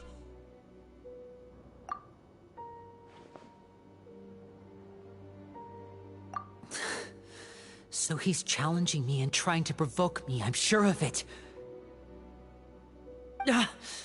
We never should have sent out Fremine. We had to go through all that trouble to find an opening to sneak him around the guards and into the pipe, and we even thought luck was on our side. If Wriothesley let him leave on purpose, then he's probably in a terrible spot now as well. Lenny's getting more and more panicked. We have to calm him down. Don't be like this, Lenny. Fremine wouldn't have left if we hadn't told you about Child. That was our fault. No. I'm the leader of this operation, and I'm the one responsible for this team. I was the one who failed to protect them. I'll go talk to Risley. Hey, don't be reckless! Traveler, please talk some sense into him. I simply cannot allow Lynette to be abducted again. I have to go. I'll find a way to get them back. He's rushed out the door! After him!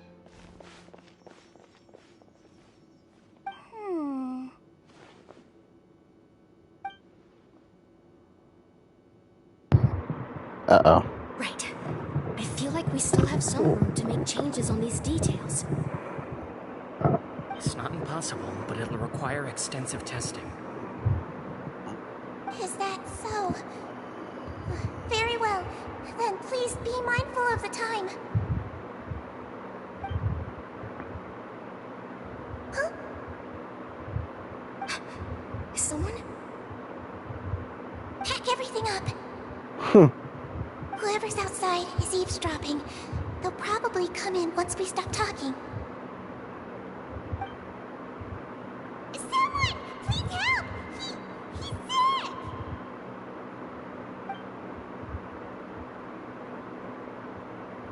Whoa! Are you okay? These two. As expected, they've already found this place. Oh, they are quite sharp. What a delightful turn of events. I like smart people, but I also like playing dumb. I like the feeling of being trusted. Oh my! What's wrong, little one? There's I don't like the way she said that. begin. I don't like the way she said that. Being able to read human expressions is quite the useful skill.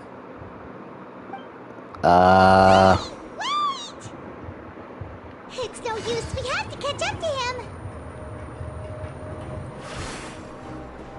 He's already out of sight. How is he so fast? Let's go head him off at Risley's office.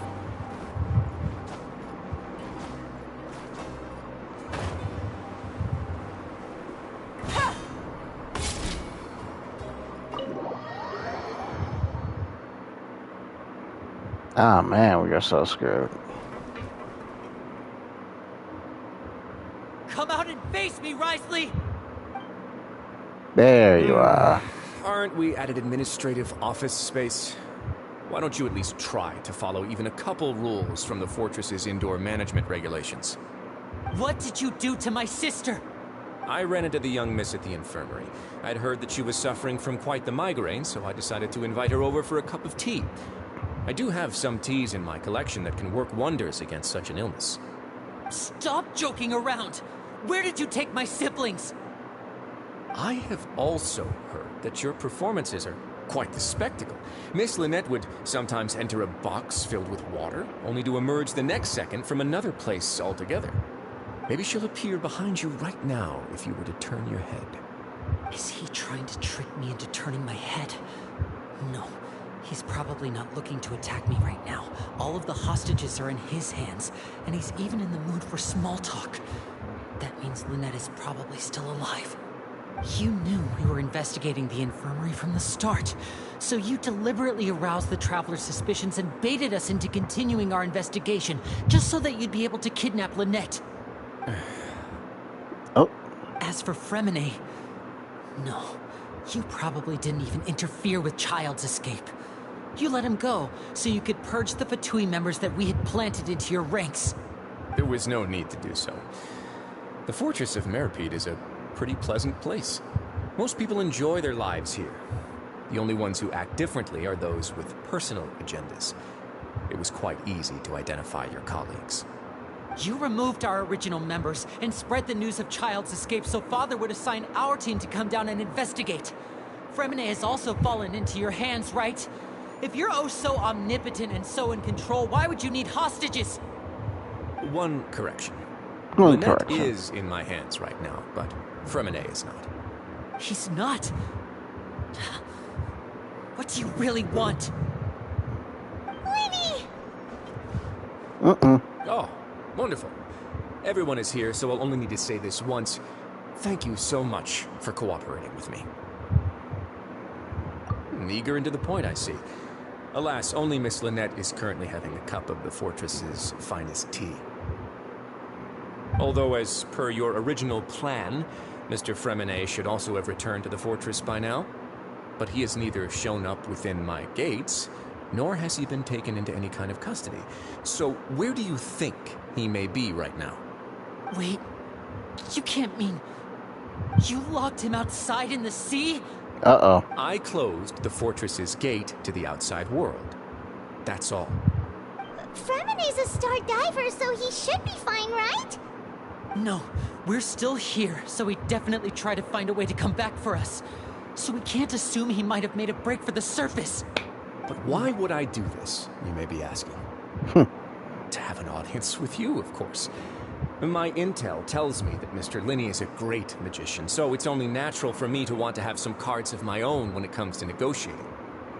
Besides, I do recall you mentioning to Miss Lynette that you've always wanted to have a face-to-face meeting with the Lord of the Fortress of Meripede, regardless of whether it was in a personal or a professional capacity. Well, you got your wish.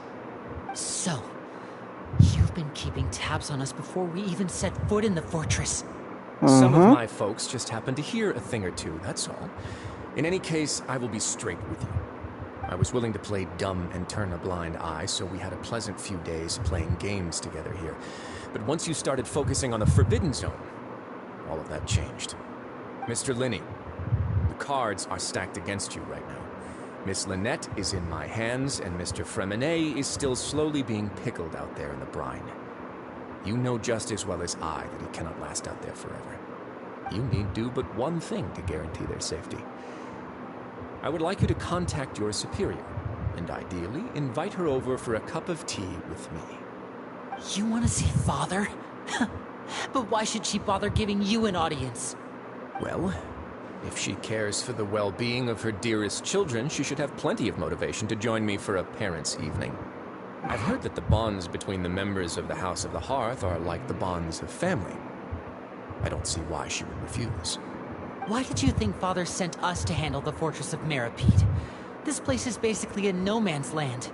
It wouldn't be fitting for anyone as important as a harbinger like Father to come here in person. Oh, I see. So it's because she doesn't care for my place here. That's such a shame. After all, I've amassed quite the tea collection. I was looking forward to sharing it with her. Both Monsieur Neuvillette and Lady Farina have already received many samples as gifts. Was this the extent of your master plan to get to Father?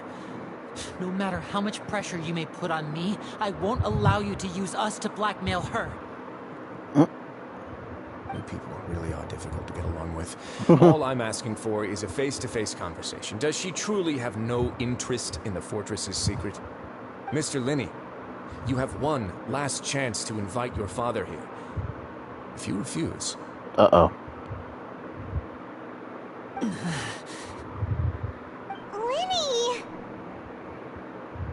Instead of asking why I'm doing this, why don't you try to see things from my perspective for a second? From the very beginning, the Fatui has been actively infiltrating my fortress. I gave you a warning by cutting off the first few operatives I found, but that only caused you to double down. Had you given up on the fortress then and there, I'd have no reason to want to talk.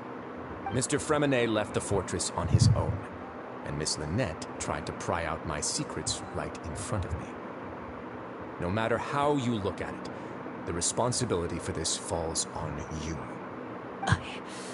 I shouldn't ask Father to do anything because of us. 6, 5...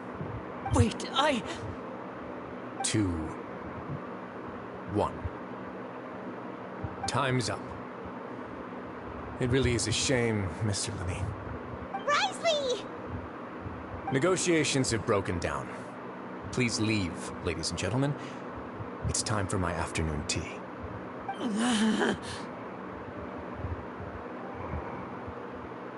Yeah, listen to the Traveler. If you can't talk to Linney, can you at least talk to us? You do realize that I'm only letting you go because of Neuvillette, yes? You're here helping him out, and I've already done my best to stay out of your way. But that doesn't mean you can just do whatever you want. The fortress may be small and remote, but it still has its own set of laws.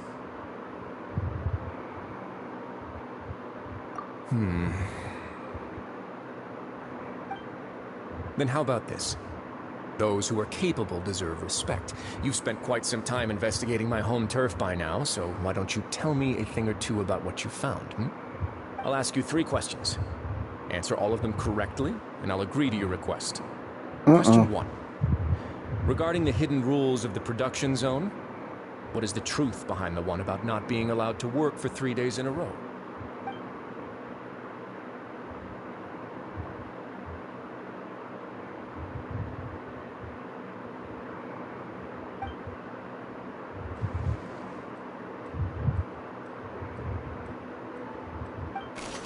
Here we go.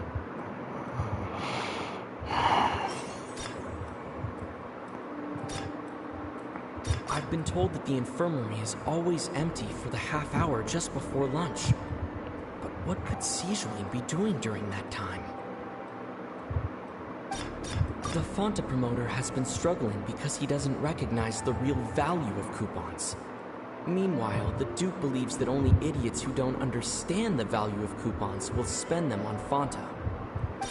We often see Miss Sijuin observing the prisoners at work near the production zone.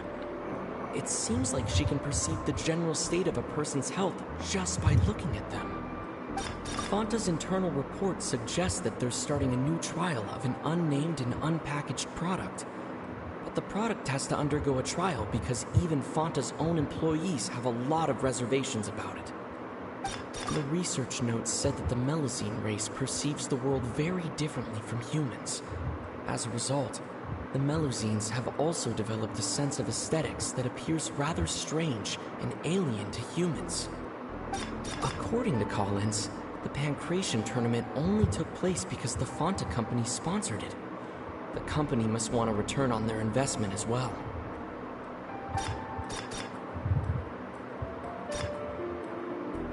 We often see Miss Sijuin observing the prisoners at work near the production. The Fonta promoter has been struggling. I've been told that the infirmary...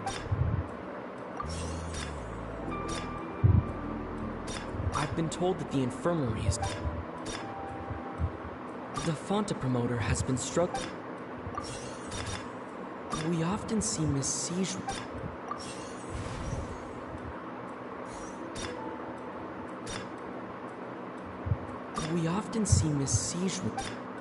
The research notes said that... According to Collins, I've been told that the infirmary is...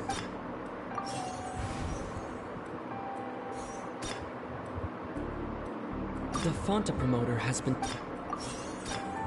We often see Miss... I'm just gonna take random guess.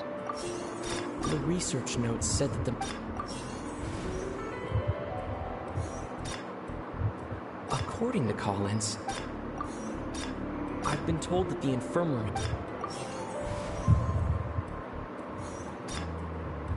We often see Miss Sijuin...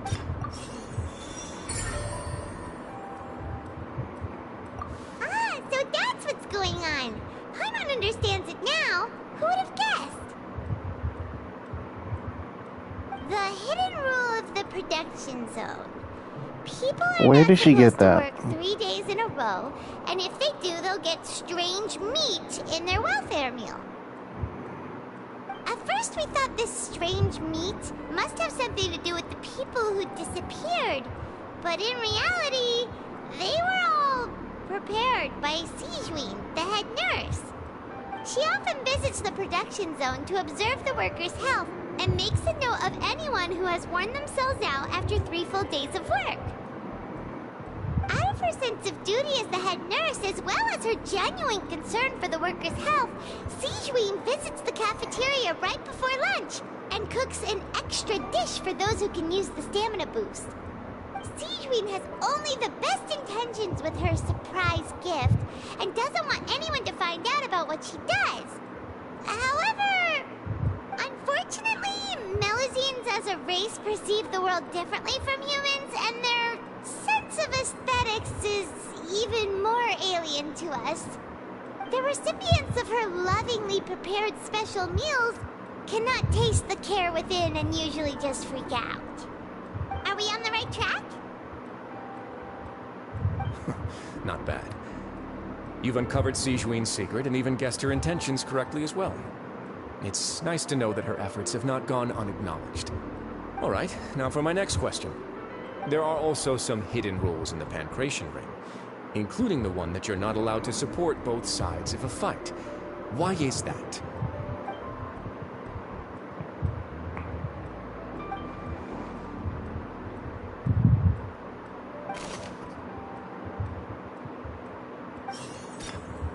Fanta's internal report suggests that they're starting a new trial of an I've been told that the infirmary is always... We often see Miss Sijuin. The Fanta promoter has been... According to Collins, the Pancration tournament only took place... No? Oh. The Fanta promoter has been... The research notes said that the Melazine race perceives the world Fanta's internal report said... I've been told that the infirmary is... Yeah, I knew it was one of them. I've been told that the infirmary... We often see Miss Sijuin. The Fanta promoter has been... The research notes said that the Fanta promoter has been... The Fanta promoter has been... Oh. That's okay. We often see Miss C... The research notes said that... I've been told that the infirmary... We often see Miss C... According to Collins, the Fanta promoter has been...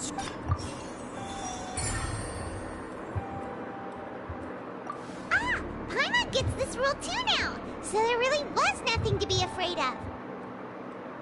That hidden rule of the Pancration Ring is about how, people are not supposed to bet on both boxers at the same time.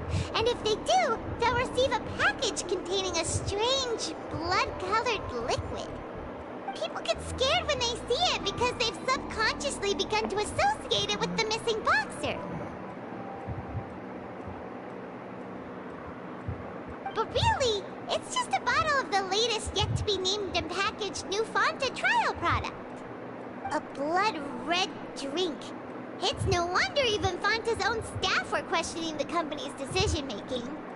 The company, facing backlash from its own staff, decided to try to trial the product on a smaller scale to see how it might be received by customers. They came to the fortress of Meropide and offered to sponsor the Pancration tournament so they could push their new product. But the Duke completely refused to even entertain the idea. The Duke, knowing how valuable coupons are in the fortress, knew that only total idiots who didn't understand their true value would bother buying a Fanta product here. And so, only those who proved their stupidity by being dumb enough to bet on two opposing sides of the same match were selected to receive the drinks. I acknowledge the effort you've put into bringing the truth of this mystery to light. Although, based on your description, that Fanta promoter is a bit too careless with his words. I may just reconsider my collaboration with the company. All right, and here's the final question. What's the secret behind our head nurse and all of her patients in the infirmary? I don't think we did that one. Yeah, I'm like, I don't think we did that one yet. Stop your cruel and pointless games, Risley! You know that we haven't finished our investigation, so there's no way we can answer the last question. The thought of sparing Lynette and Fremine never even crossed your mind. You'll pay for this! Uh-oh. Lenny, are you alright? Wait, what happened? Oh, close one. I owe you, Sijuin. That was a fantastic show. Sijuin. There was nothing, Your Grace. Sijuin? Though this gun may look like a toy, it's actually fully functional. as I just demonstrated. Siege-Ween... You... Did he just put you to... Did she put you to sleep? Not at all.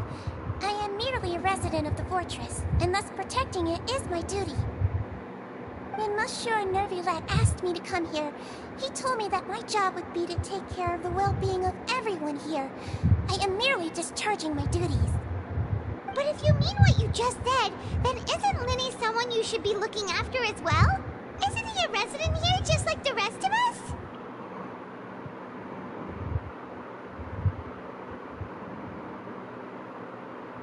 But I really am just doing what Monsieur Nervulet told me to do. Everything I did, I've done to protect them. Had I not, we would be in far more dire straits right now. His Grace knows it too, right? Your Grace? Mind proving my innocence to them? My dear Siege-Ween, whatever shall I do with you? Would it have killed you to just wait another minute or two? Well, it's nearly time after all. The way you do things can be truly frustrating sometimes, Your Grace. I figured I should try to talk some sense into you. What are you talking about? What time? Take me if you want, but let them go. How touching. How Just touching. give me one more minute. Don't be like that, Your Grace. All right, everyone, calm down. 2 more visitors will be arriving any time now. 2. I'll go get a cup of tea. Miss Siege-Ween, I leave Miss Lynette in your care. What are you doing? I believe I hear footsteps.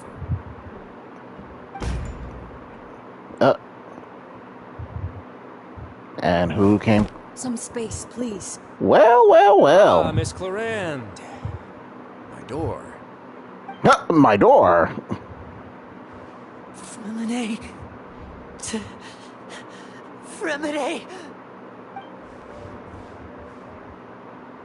What's going on? What is Clarand doing here? Work. That's it. I'm sorry about shooting you, Mr. Linny. The tranquilizing effect will begin to wear off soon. Please take it easy in the meantime, though. What happened to Fremine? Wasn't he diving just outside of the fortress? Why is he looking like this?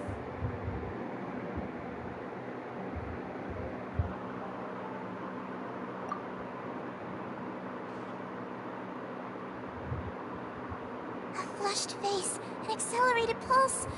He must have consumed primordial seawater. Uh-oh. What did you say? Please, make some space. I'll need to give Mr. Fremine a more thorough checkup. Your Grace, I'll leave the rest to you. I'll talk to Clarand while you get Fremine to where he needs to be. Everything else can wait.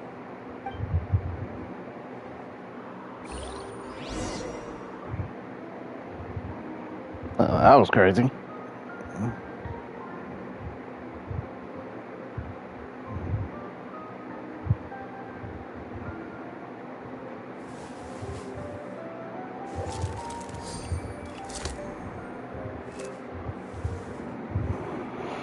So now what?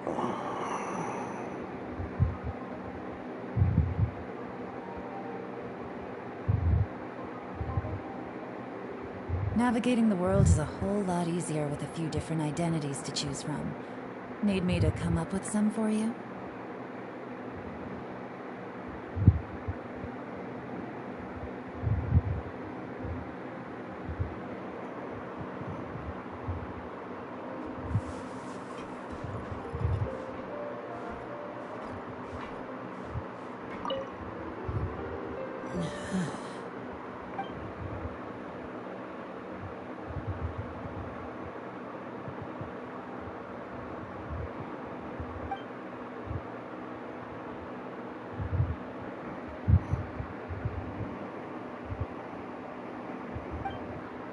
How is he?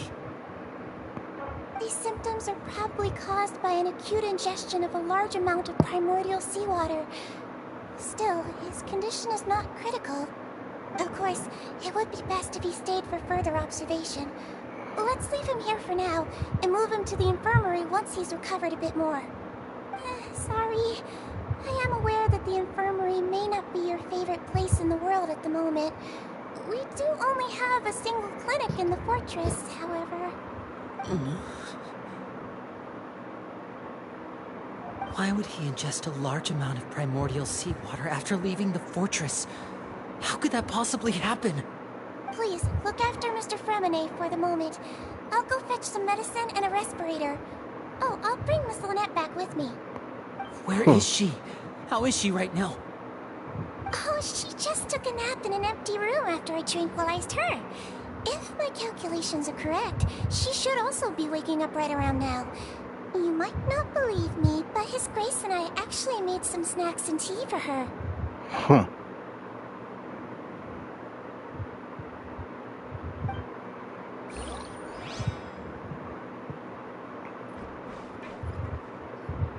What's that look on your face? I thought I made good time on the way back. Oh, I'm just admiring your punctuality. Had you arrived just a few minutes later, Siegeween may have been forced to shoot Mr. Lenny again. How's the situation out there? The water has changed. It's pretty much as expected. The concentration of primordial seawater has increased significantly. I was only out there a short time, so it wasn't too bad. But if one were to stay for any significant amount of time... well, you can see how that boy's doing. Where was he when you found him? The abandoned zone at the end of the pipes. A good distance into the water.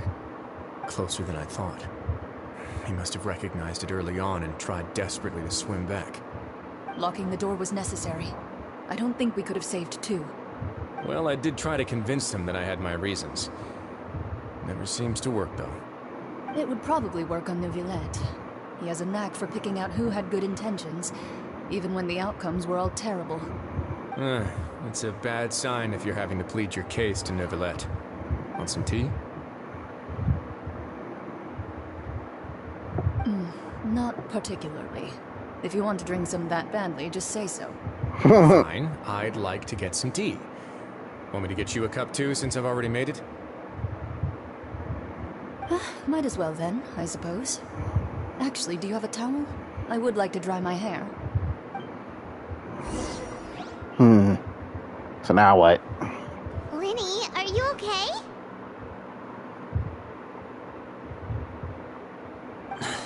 I'll be fine. They're all here now. Don't worry about me. Are you sure? You don't look all right. My hands and feet are still a bit weak, but that's probably just the residual effects of the tranquilizer shot. I'm back, everyone. Lenny! Oh, Traveler, Paimon, you're here too. Fremine? Is he... He'll be fine. But for now, please help me lift him up.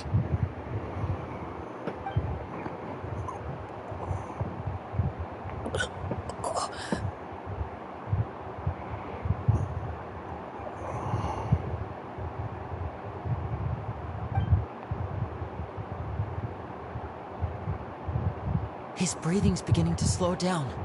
Give me a hand and help me get him to the infirmary. Yeah, I'll take him from this side.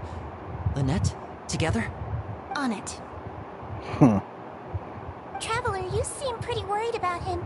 Want to come with us? The Duke and Clarande are gone. They probably went to get some tea. The Duke will explain the truth in just a bit. Miss Clarande will need a break, since she only just returned from rescuing Fremine out of the sea.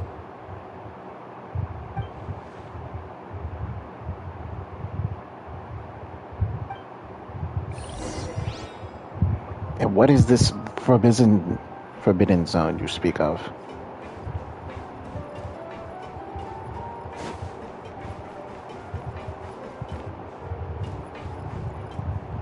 Oh. Could I tempt you with some sugar for your tea? No need. That's it?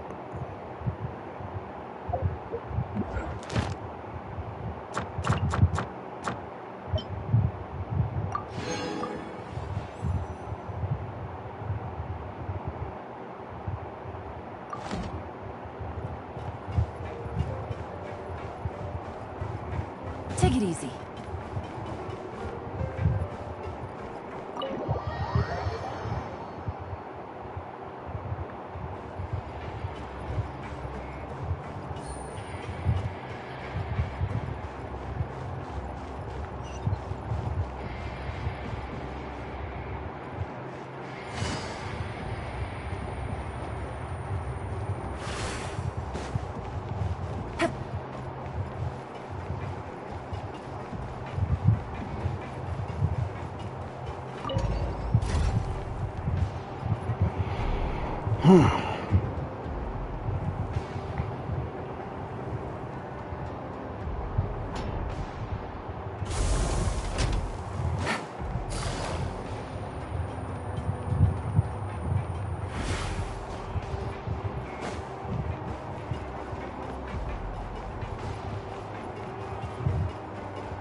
He's awake.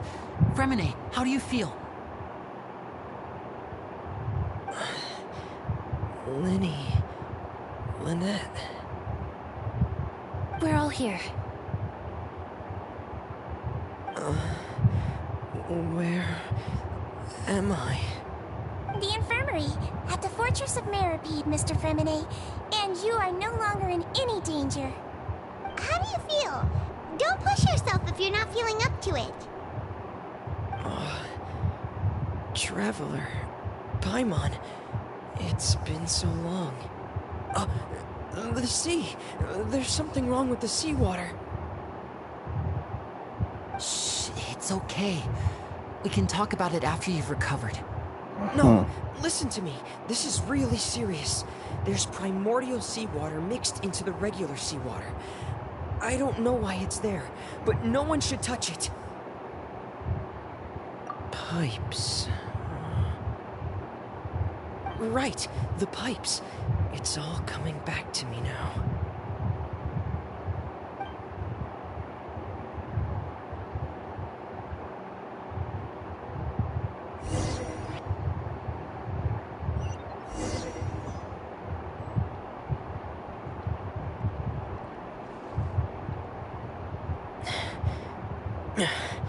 I'm in.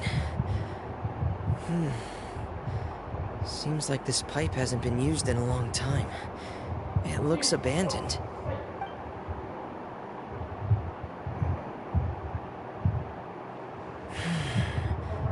Where could Master Child be?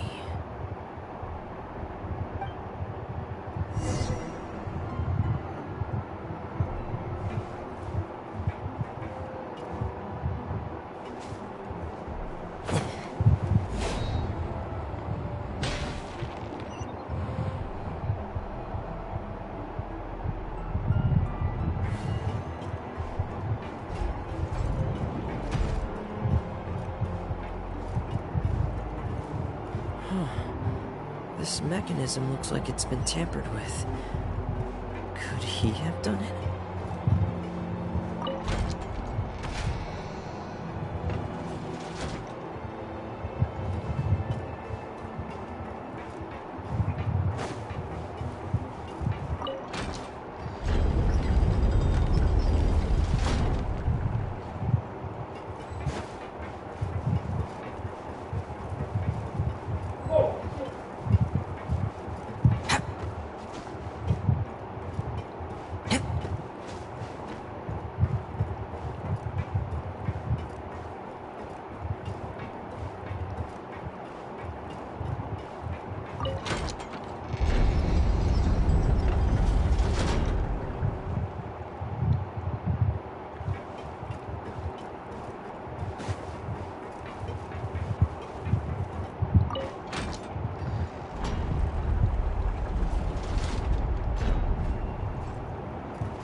Oops.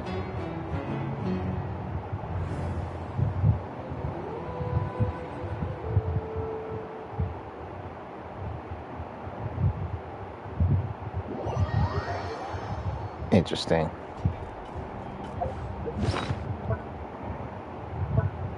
Yeah, I didn't mean to do that.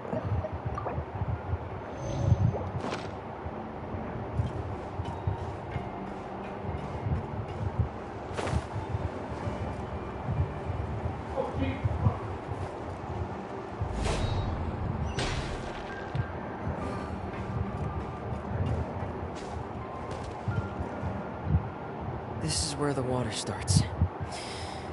Okay.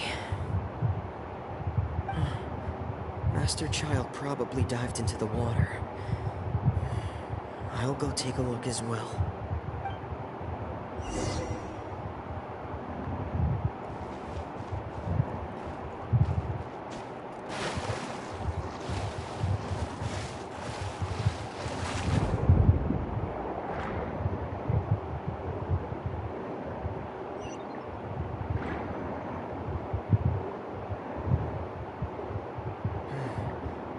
The vegetation here is a bit more sparse.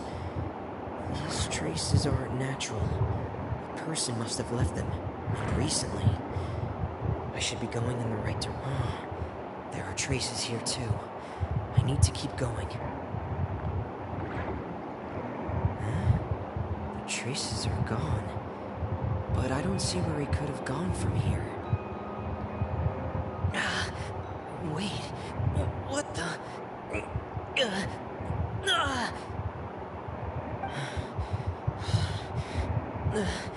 My heart is racing, and it's getting harder and harder to breathe. What's going on?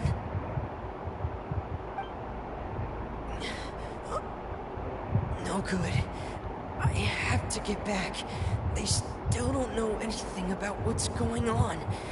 If I turn back right now, I should still be able to make it.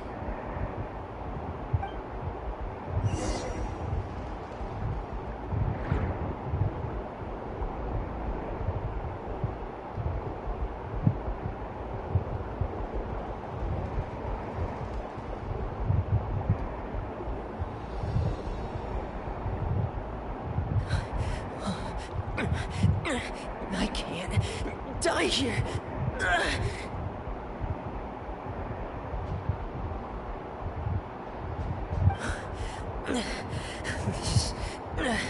This is bad. I'm feeling worse and worse, and I'm still underwater.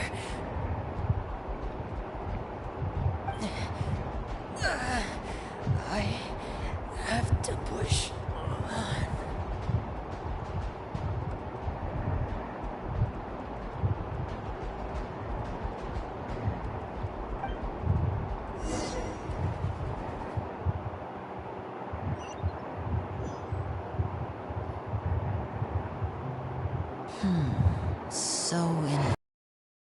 The trail you were following vanished, and you had no idea where Master Child could have gone. But there was also no obvious place for him to have disappeared to. That's right. I tried my best to swim back, but I had already put some distance between myself and the fortress, and I just couldn't find the strength to keep going. I probably passed out some time after that, and you know the rest. Miss Clarande brought you back, but we also don't know why she just suddenly appeared at the fortress, or why she went out to save you. Miss Clarande, you say? I must go thank her in person. You're still too weak for Monet. You can go after you've had some more rest. Miss Lynette is right. I believe Miss Clarande will stay here as a guest for another few days, so there's no need to hurry. A guest? Then I can assume Risley was the one who invited her to come down here? You should ask His Grace about that. He'll be able to explain better than me. Yeah, it's about time he actually told us what's going on. Wanna come with us, Liddy? No, please go on without me. I don't want to leave just yet. Linny. The logical part of my brain is aware that we're safe right now, but I still can't bring myself to leave. Both of you are just in danger. Understood. Then let's just sit together for a while. In that case, I'll leave the infirmary to you. The Traveler and I are going to head out for now. As long as you stay in here, I don't think you'll be disturbed. Thank you.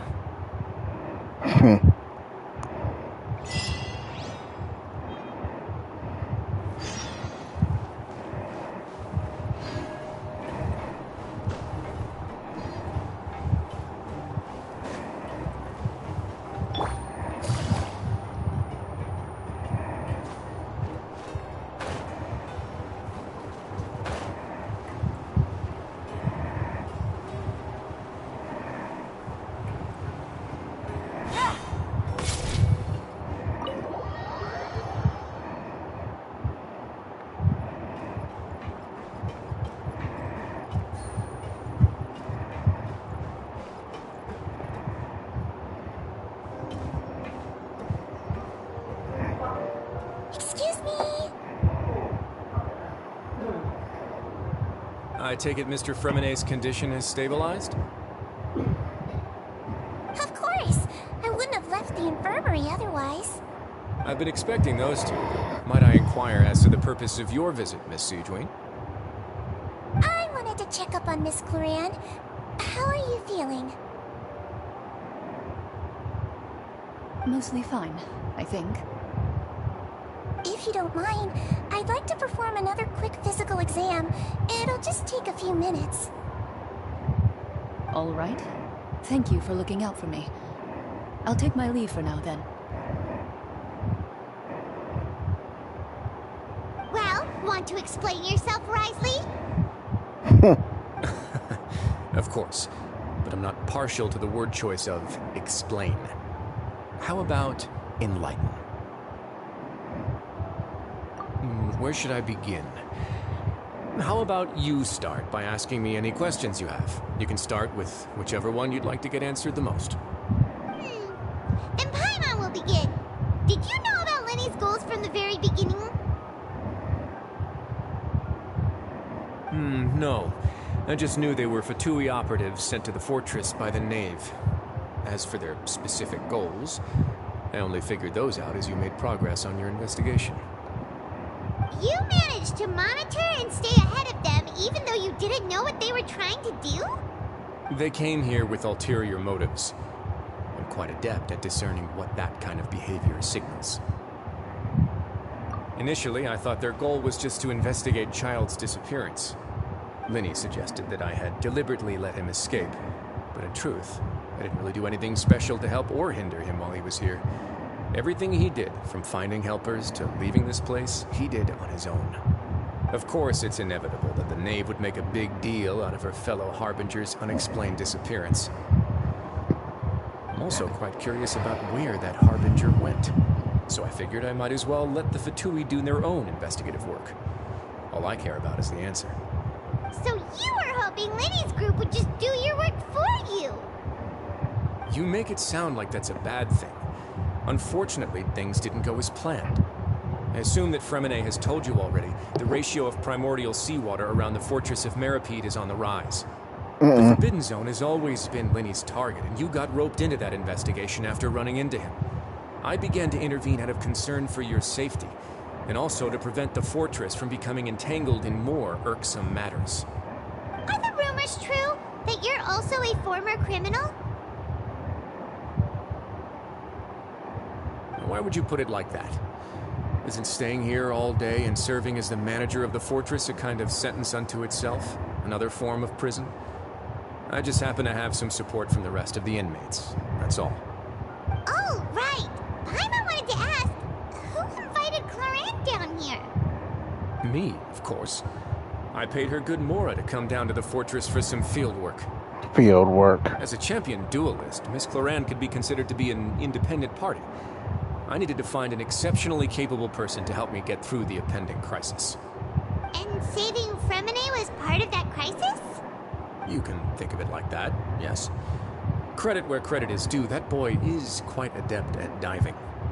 Had conditions not been as hostile as they were, he probably would have found the missing Harbinger already. That's not something you should be asking after. Neuvillette only asked you to investigate Child's whereabouts. All I need to prove to you is that the Forbidden Zone had nothing to do with the Harbinger's disappearance. That should be clear now that you've spoken to Fremine.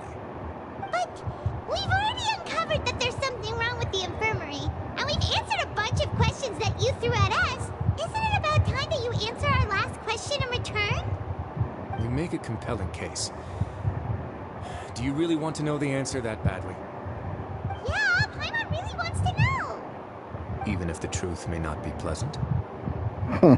Follow me. Uh-oh.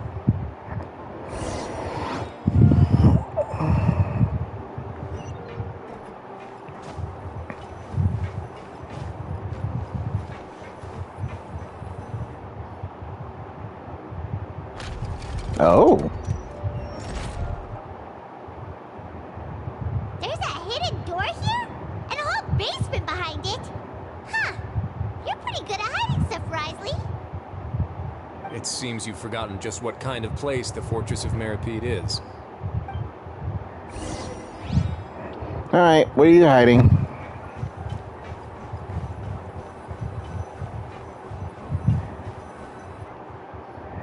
Stand on the central plate. What is this Forbidden Zone? Mechanism or... Whoa!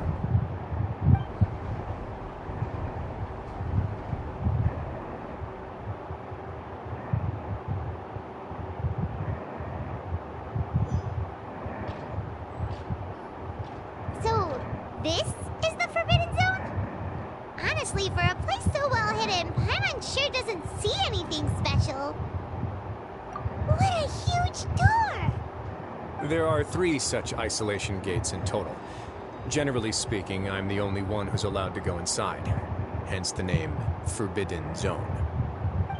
Am I correct to assume you're going to run on back and tell your little Fatui friends everything? Well, Paimon wasn't thinking of keeping anything from them. Well, I'd advise you wait until you've seen the whole truth of this place for yourself before deciding whether or not to tell them. Okay.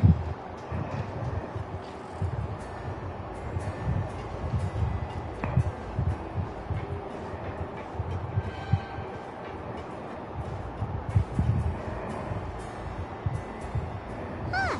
So there's a switch on the side. Stand back.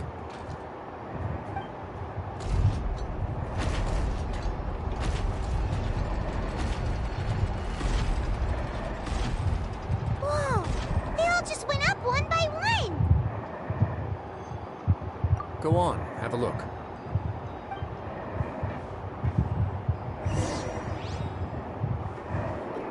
What are you hiding?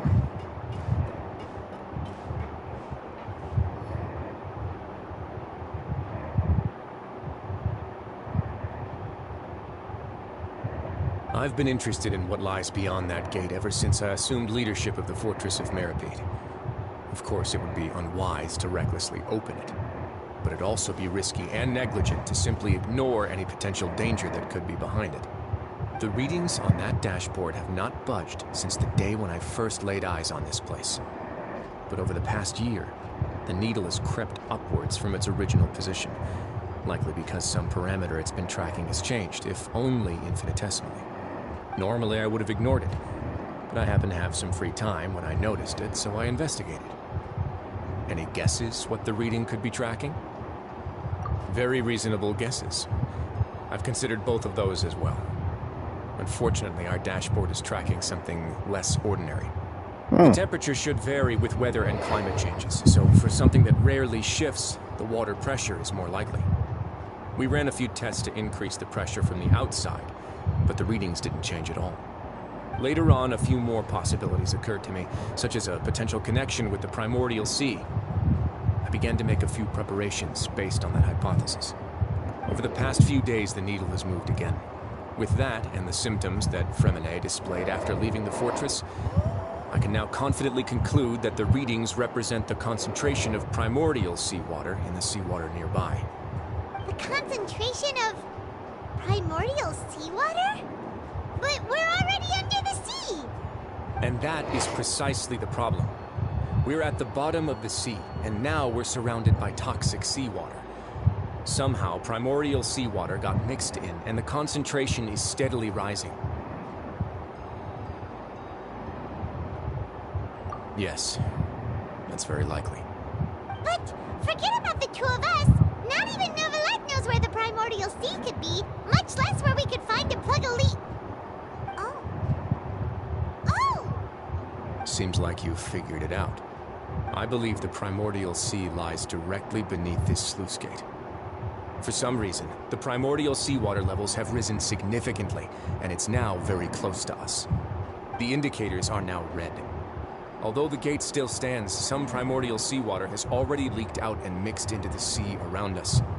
If this continues, soon it will no longer be able to hold back the primordial sea at all.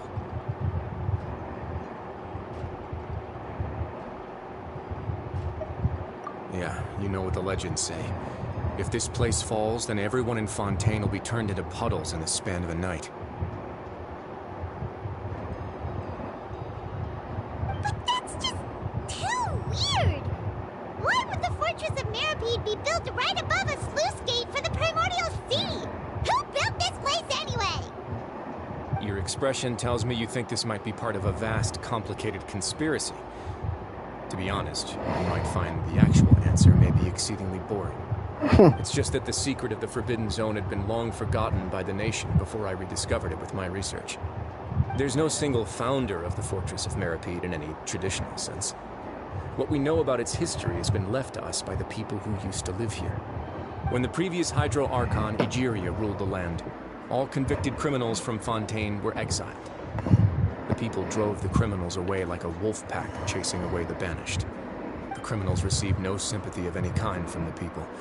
They were exiled to the desolate seaside, where they experienced only pain, struggle, and the bone-chilling cold. Some of them began to repent and prayed to the Hydro Archon, asking if there was still anything they could do. The Hydro Archon took pity on them and said, "You may go guard my secret, deep underneath the waves." And so, leaning on the power of the Hydro Archon, they gathered underneath the sea and began to build a fortress. They became a community down there in the deeps, and over the years helped it to grow. As the number of exiles increased, more and more people joined the community. When the first group of exiles died, they left the yet unfinished fortress to their successors. The Hydro Archon continued to lend her support, allowing the fortress and what it stood for to continue growing ever larger. Before long, this dark underwater fortress became the sinner's only home. And with that, the people here stopped referring to the fortress as a prison. They saw themselves as repenting sinners who would regain their freedom once they had sufficiently redeemed themselves. But as time went on, people also realized that the fortress was a lonely place. Once they had gotten used to life here, they could no longer feel comfortable living in the overworld. Once they had finished serving their sentences, some people left and some others chose to stay. They'd find some idle position and let their withered souls fade away with the ancient secrets of the past. After many, many centuries, few people still remember the reason for the fortress's founding.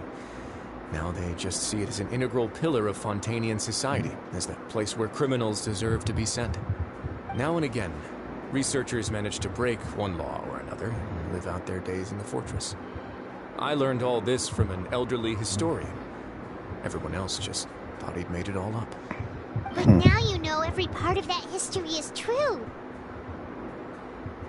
Indeed. It's just as the prophecy says.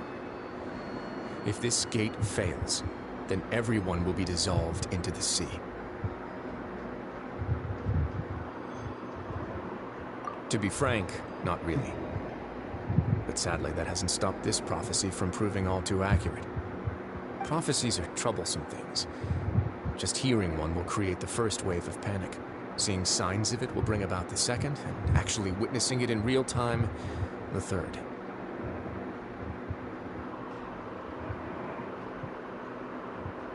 Let's go somewhere else. I want to show you something. Wow, even more devastating things to show me. Okay.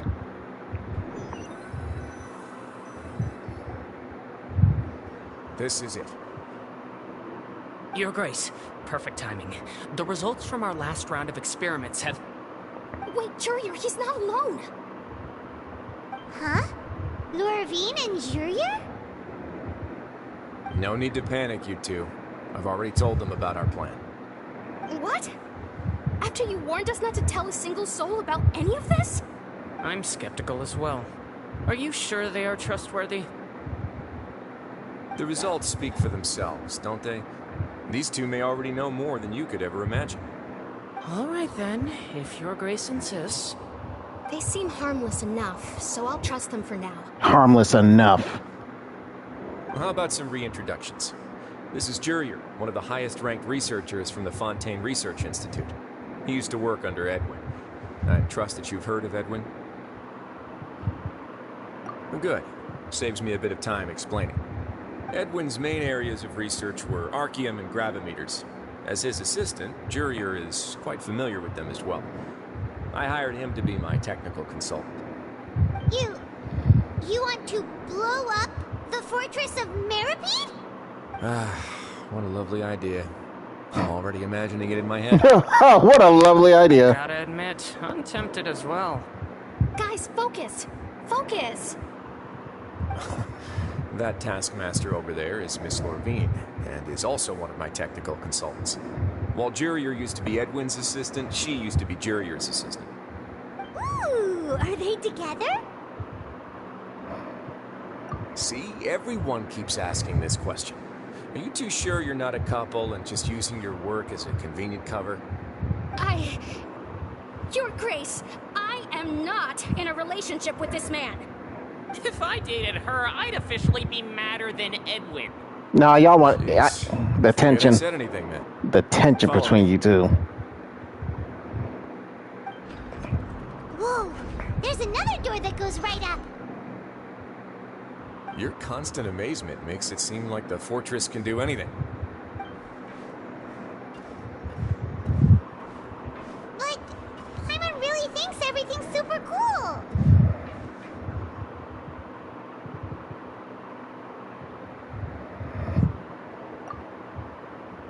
Well, let's spice it up a bit. And here you go. What the heck? What a huge ship! You're building a ship. Production zone that Paimon's never seen before. What's going on? How much do you know about Fontainian history? Not much at all. Well, then maybe you haven't heard the story of ancient Lemuria. To give you a quick rundown, Fontaine used to be ruled by the Lemurian dynasty.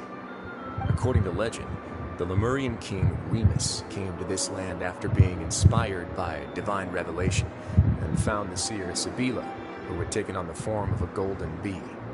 Taking the golden bee with him and riding on a huge ship, the Fortuna, he created his nation above the surging waves. He called his nation Lemuria and used the Fortuna to incessantly search for new tribes and islands, calling on them to join his empire. There's a ship in this story too? What? Where there's water, there'll be ships. People believe that hope can always be found at the end of a voyage. Do you believe that too? To a point, I think. As you've already seen, I have a whole factory's worth of labor, materials, and technology at my disposal. Certainly can't hurt to give it a try. So the moment I began to speculate that the primordial sea might lie underneath the gate, I also began this project. Were you inspired by the legendary Fortuna? Maybe. Fontainians need something to hold on to cope with the impending disaster.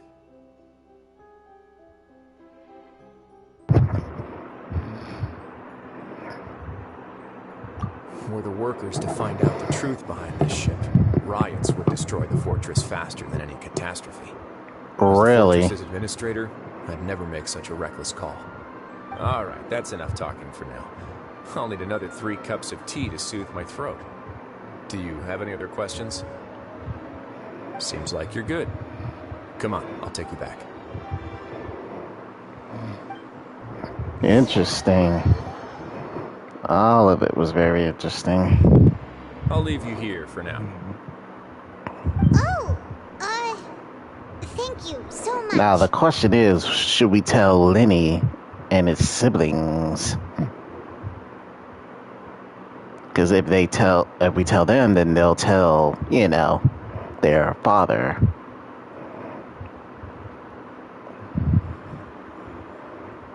No worries. But don't forget, it's up to you whether or not you want to share what you just saw. What you do from here on out will likely affect those three as well. Yeah.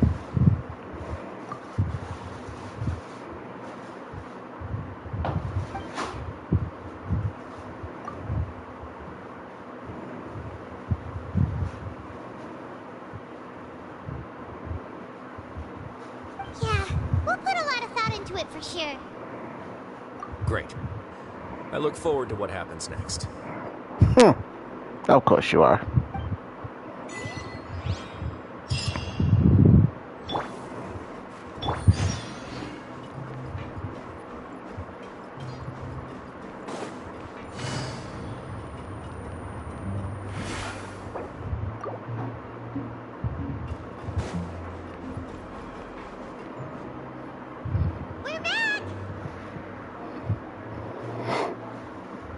Welcome back.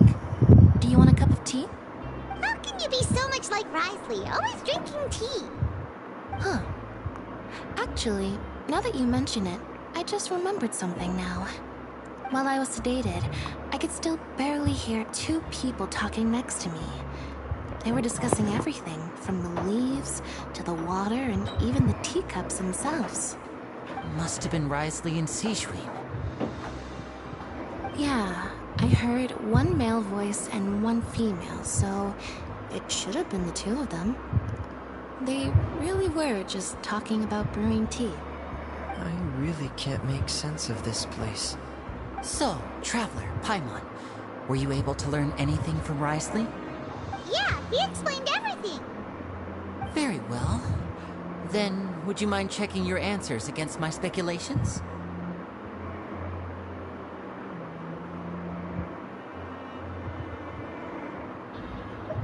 Yeah, I took the time to rest, so I'm feeling a lot more relaxed now. Nobody else is around, and Miss Sijwin is also busy with something or other. So let's just talk here. All right, then I'll posit my theories. I asked myself 3 questions. Firstly, why was Fremine affected by the primordial seawater? It was because he dove into the sea. My theory is, the long-lost primordial sea is probably very close to the fortress of Mirapede. Whoa, he's good. He got that right on the first try. That's our Lenny. Secondly, Risley's attitude changed dramatically during the course of our stay here. He ignored us completely at first, then suddenly roadblocked us. Why? I spent quite a long time thinking about this. If he has been monitoring the Fatui since the very beginning, he probably ignored us at first because he was hoping we could find Master Child for him. What's more, the Fortress of Mirapede is not part of Fontaine's court system, nor does it report to Udex Nervulet. Risley is basically the king of a no-man's land. As long as the fortress doesn't do anything about Master Child's disappearance, Father can use it to pressure the Fontaine authorities. And while the two factions are pitted against each other, Risley will be free to move between the parties of interest. If I had to guess, he probably has something that he's working on himself. It's likely related to the secret of the infirmary, but I just can't think of what it could be. You're super smart. Thanks so much. Then finally, there's the last question.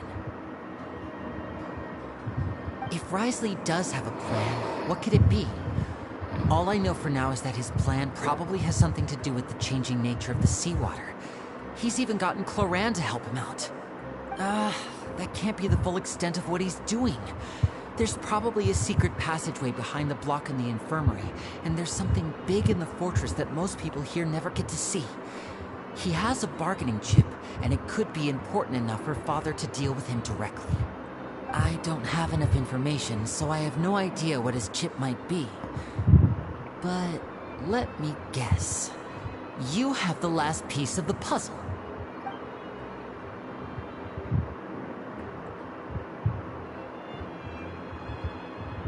Oh, so we told him? I can't believe it. So we told him? Yep. The sea will engulf everyone. Just like the prophecy said. Could Risley have wanted to meet Father to figure out a way to deal with this crisis? If you remember, I once mentioned that Father sees the House of the Hearth as her base of operations, and she truly wants to resolve the crisis. But how could Risley have known that? Or perhaps he didn't know, and just wanted to bring Father over to his side? Which could be why he said he just wanted to negotiate. Yeah, that makes sense to me. I understand your concerns as well, Traveler. I'll figure out a way to pass this on to our father. No matter what, we're on your side. The two of you have already aided us far too much. We probably wouldn't be standing here right now if not for you. If you ever need anything else going forward, please come to the House of the Hearth at any time. I don't think I want to do that. Share the sentiment. After all that we've gone through together, the three of us basically see you as family now. You have my gratitude. Thank you for protecting Linny when it really mattered. And thank you for sharing the secrets of the fortress with us. We didn't think you were going to do it. Why are you being so formal all of a sudden?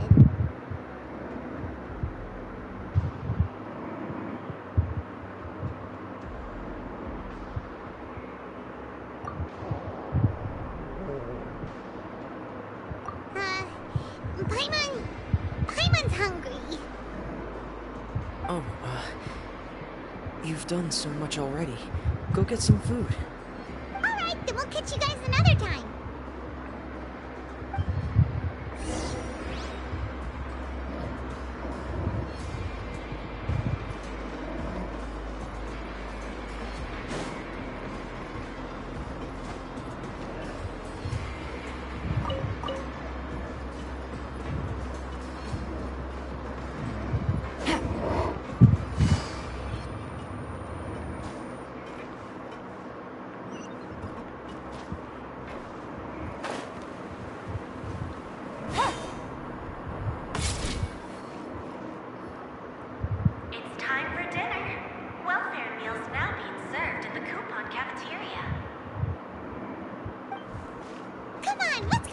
As well.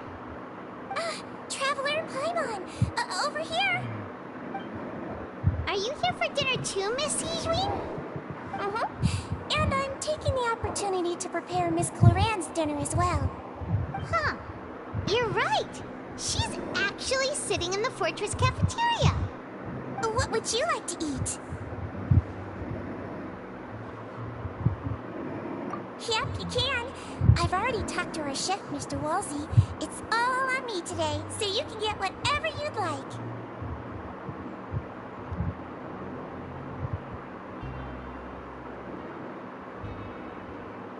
Me too! Don't forget Paimon! No problem. Just leave it to me.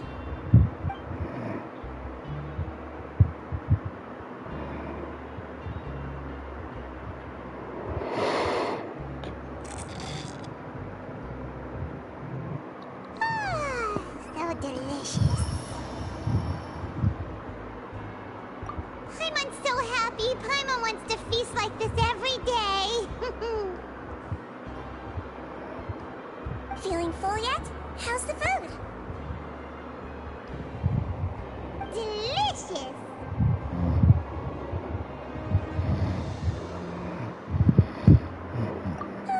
I'm so glad to see you all so happy.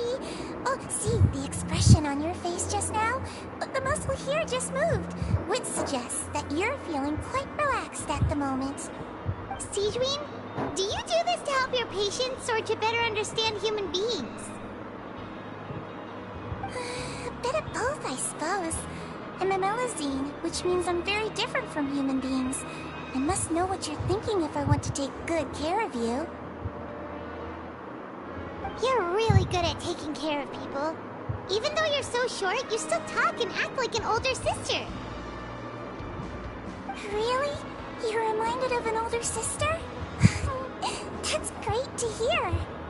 Oh, and what did you mean back in Risley's office? When you said that you were protecting Linny and his siblings as well? Oh, that. I just asked His Grace to look out for those children, especially that diver boy. I was getting a bit worried after hearing that something was wrong with the water. Thankfully, Glorian is very strong and managed to save him in the nick of time. His Grace also sealed the pipes after Glorian left, to make sure that Linny wouldn't impulsively chase after his brother. Although the path was blocked, we still stationed some guards there to stop anyone from approaching. They were instructed to only open the door once Miss Glorian had returned. Oh, and I was keeping an eye on Mr. Linny as well. We had to press him, but we couldn't allow him to be in any real danger. You were all super considerate and really thought everything through. It's just what we do down here at the fortress. At least this has been His Grace's style for as long as he's been the leader. Oh, I really wish Monsieur Nervula would come down here more often too. I feel like he'd like it here, with all the darkness and chaos.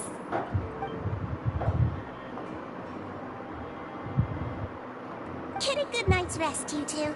You both worked very hard.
Has happened. Paimon just feels absolutely exhausted now that she's finally relaxed. Paimon's super sleepy. Are you sleepy too?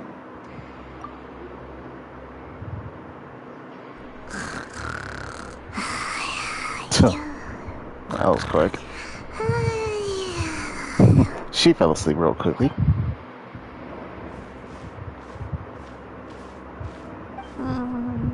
Delicious. Paimon wants seconds for free. How's she dreaming already? Out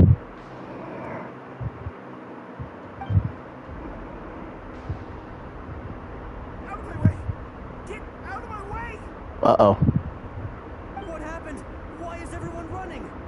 Oh, no. No idea. Something must have happened. Stop asking.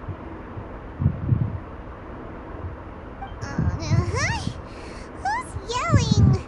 Uh-oh. Still wants to sleep. Did the gate broke already? I feel like the gate broke.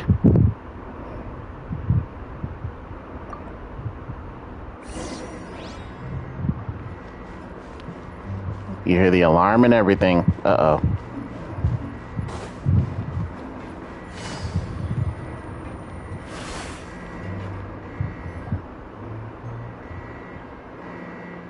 What happened? Why is everyone running around? Hey, what are you doing? No time to explain, mate. Goodbye. Goodbye. Hey, wait! What's wrong with these people? They won't even talk to us. They're here! There you are! Oh, thank goodness! Quisto and Laveroon, do you know what happened here? We came here especially to inform you. Something seems to have gone terribly wrong just now. His Grace is telling everyone to evacuate and get out of here. Laveroon was saying you two are new here and you don't have many friends, so you might slip through the cracks. Haven't you heard all the stories like that? An evacuation is successfully completed, yet you only find out once you do a head count that 1 or 2 people are missing. Wait, weren't you the one who brought that up? Why is it suddenly my idea? Hey, shut up! Okay, whatever. The point is, you should come with us. Yeah, he said to get as far away as possible, upwards and outwards.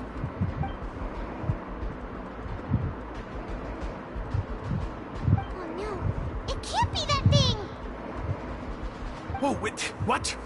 What? Hey, where are you going? We have to go find the Duke! You two just go and get out! Go on without us! Hey, hey! Be careful! Attention! Please evacuate upwards and outwards. If you're already at the topmost layer, then try to move as far outwards as possible. There's no way the gate broke already.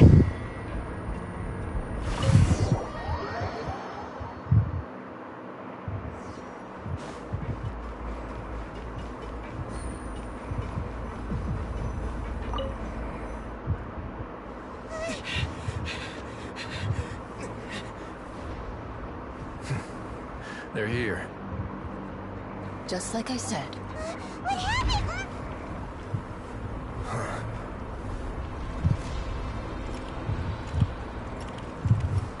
You're just in time.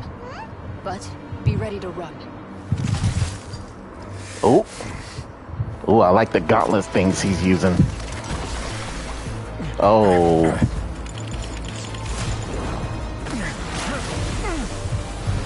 There goes the water.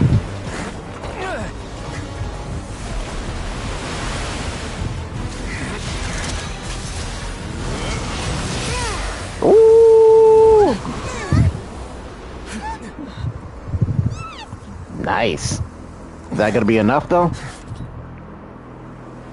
Is the thing, is it gonna be enough? Nope. Time to run.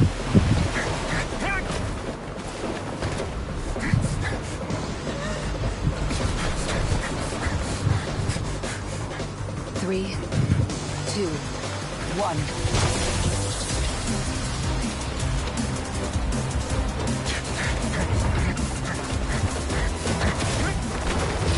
Woo! Nice slide. Woo!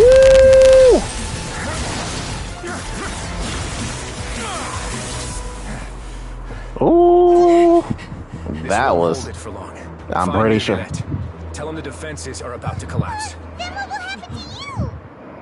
Until he arrives, we're the last line of defense.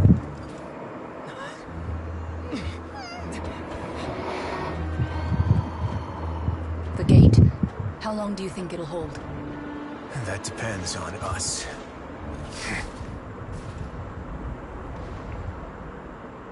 Oh, that was awesome. But it's time for us to go. Neverlet, why are you here? Traveler, I need you to head to the Opera House immediately. Farina will soon be meeting with the knave there. You must protect Farina, and make sure she doesn't spend too much time alone with her. Will do. You have my sincerest gratitude.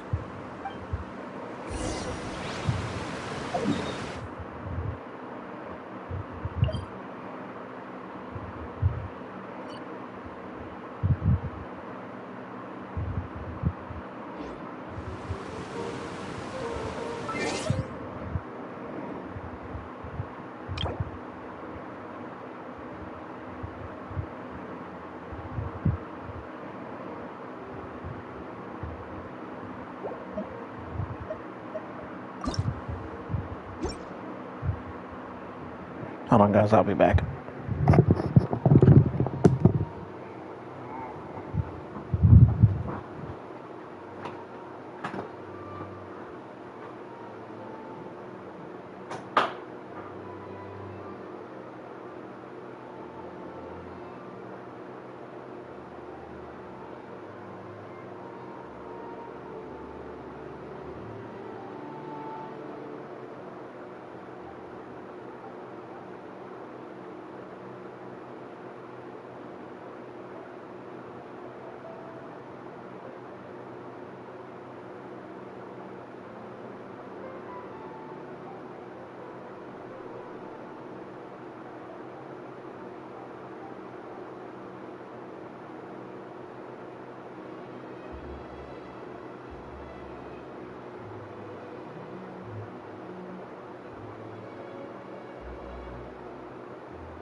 Okay, I'm back. Let's continue this little party, shall we?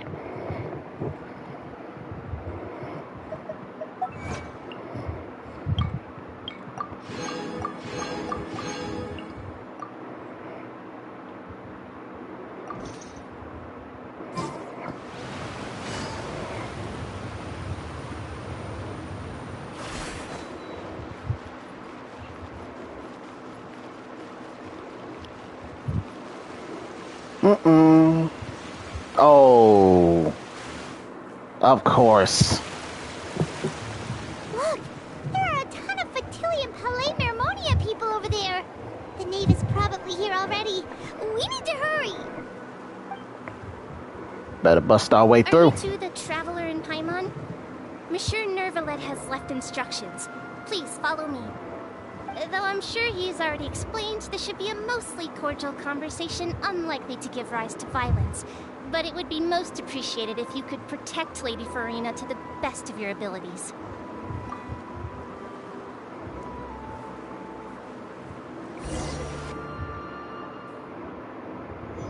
All right.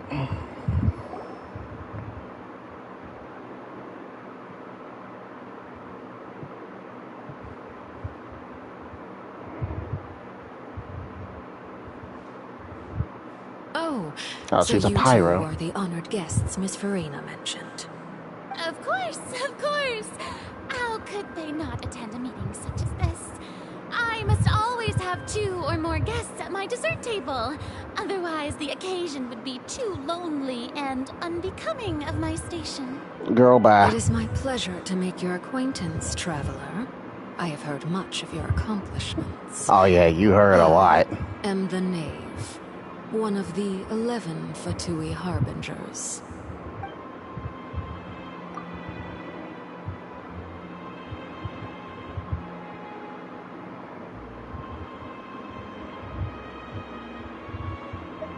I've already prepared seats for you. Come, sit beside me. Perhaps you two are unaware of how Miss Farina and I do things. You see, we actually recently agreed to get together for tea when we had the time. See this? This is a limited type of confectionery that Miss Farina simply adores. There are only 16 slices sold every day. Here, why don't you and Paimon have a taste? I don't like that. I don't like the way she's talking. She sounds threatened and at the same time calming. Yeah, she seems friendly enough.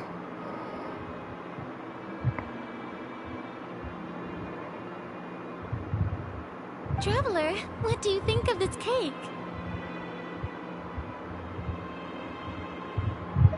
That's good to hear.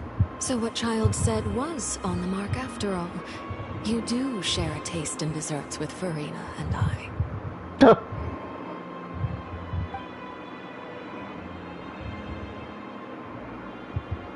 I wonder how he's doing nowadays. You must have heard, right? He's suddenly gone missing. I'm really worried about his safety, you know. Here's to hoping that he's an excellent swimmer. Since we're talking about him, I feel like I should add something. His martial prowess really looked certainly pretty impressive, yeah. Yeah, she's kind of freaking out a little bit. She's trying to stay calm for the time being. Oh, so you're also familiar with his aptitude for fighting, Miss Farina. Oh, right. I almost forgot. Child was subdued by Udex Neuvillette right in front of you. Against ordinary people, my colleague would never be on the back foot. But alas, he just never imagined he'd run into such a person. I must express my admiration for Monsieur Neuvillette.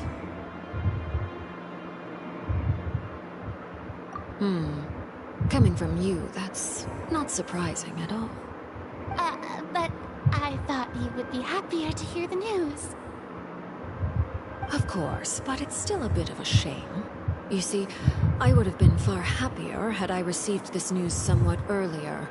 As you well know, a long time has passed since Child disappeared. How long?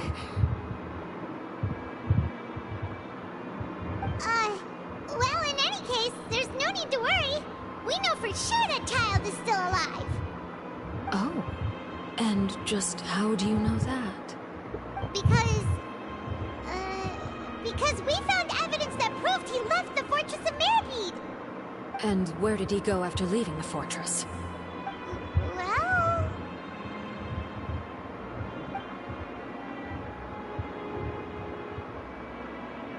Yeah. The Fortress of Mirapede lies deep beneath the waves. Unless he pranced right out of the main gate, he must have had to swim for it. Do you have any proof that he surfaced safely? Of course we don't.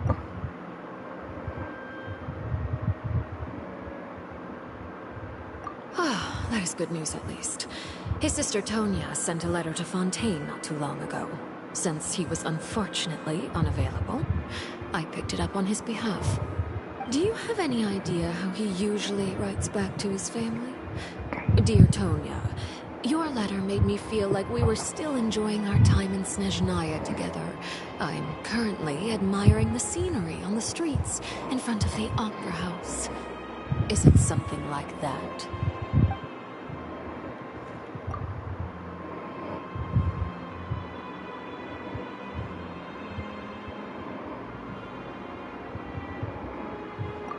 Letters tend to follow the same few formats anyway, right?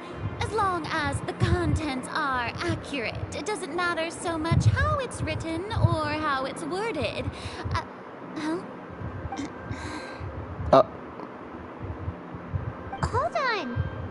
The water in the teacup is shaking. Uh-oh. I suppose this is also a sign of things to come, Miss Farina. Huh? I don't quite understand what you're trying to say. Have we entered into the next stage of the prophecy? Uh-oh. You can't hide it any longer at this point.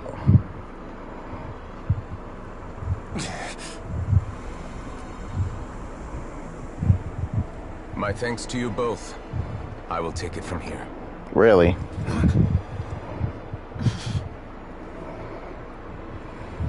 Sure you don't need a hand? Quite sure. Wow. So, what's your secret, huh? Let me guess. Nah, who knows? Maybe it's just your sense of responsibility. Sounds about right. Sounds about right. Oh, it's about to break.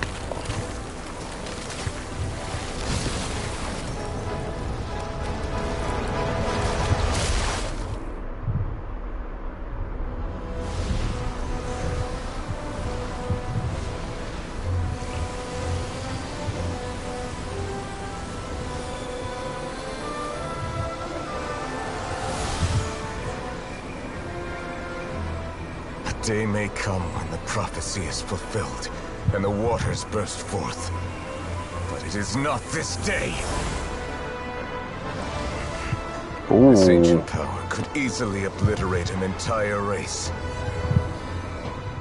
A tsunami of fury would unleash endless catastrophe.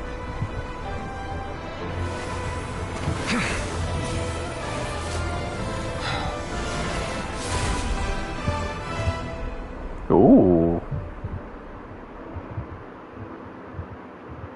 This sentence is too severe. Forgive me for overruling it. He didn't even break a sweat. So it's been held off for now. Who knows how long? All right. Seems like the problem inside has been suppressed. Let me guess. We're safe for now. Yeah, for now. Indeed. But only for now. I win this bet. Yeah, next time you won't be so lucky. Yeah, next time y'all won't be so lucky. It was indeed just as you said. You made a bet? We made a bet on the size of your entourage. Cloran thought you wouldn't come down by yourself. I figured you would have at least brought a few people along for appearance's sake. It appears I underestimated just how confidential the mission was. Shouldn't you have gotten used to confidential missions by now? That's just how the courts operate. So what gift must the loser give? Tea? He already has tons of tea in his office. I'm thinking about a set of legal codices. That wouldn't happen to be a dig at my lack of legal awareness, would it? Well, I'm sure His Grace doesn't consider the fortress to be outside the law. I was under the impression the residents of a place like this would be uninterested in the legal codices. That was obviously a joke. Uh-huh. Anyway, you've still got some unfinished business to attend to in the overworld, correct? No need to stay here if you have a pressing matter. We all know you can't leave Palais Mermonia for long. Thank you. I hope everything went smoothly with the Fatui Harbinger. Better hurry back then, because she's getting a little testy.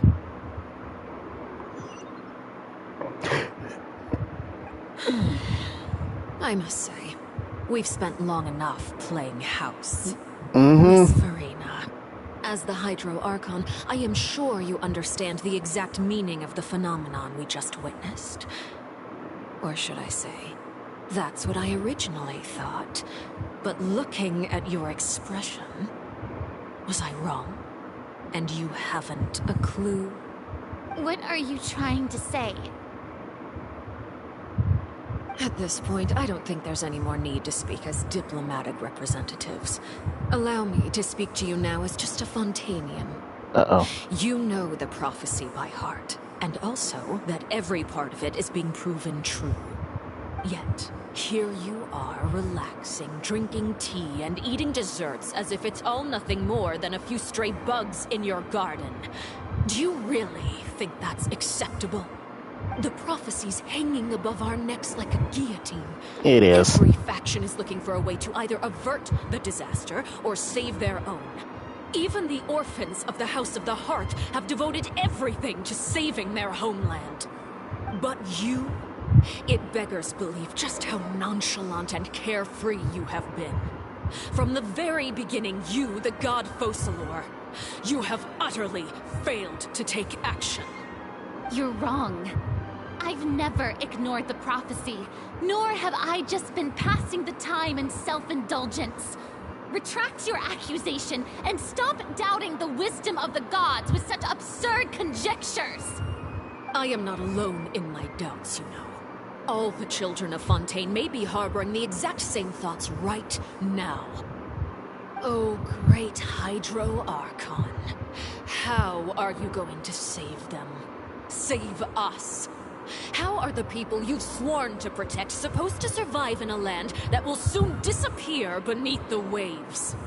I have my ways, and I've been working on them for all this time.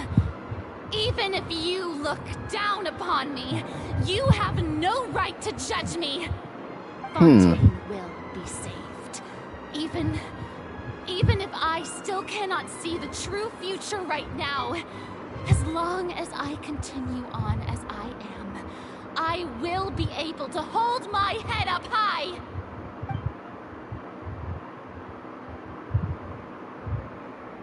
Yeah. When I ask you, Miss Farina, just what have you been working on? Where can we see it, and what is it doing to help?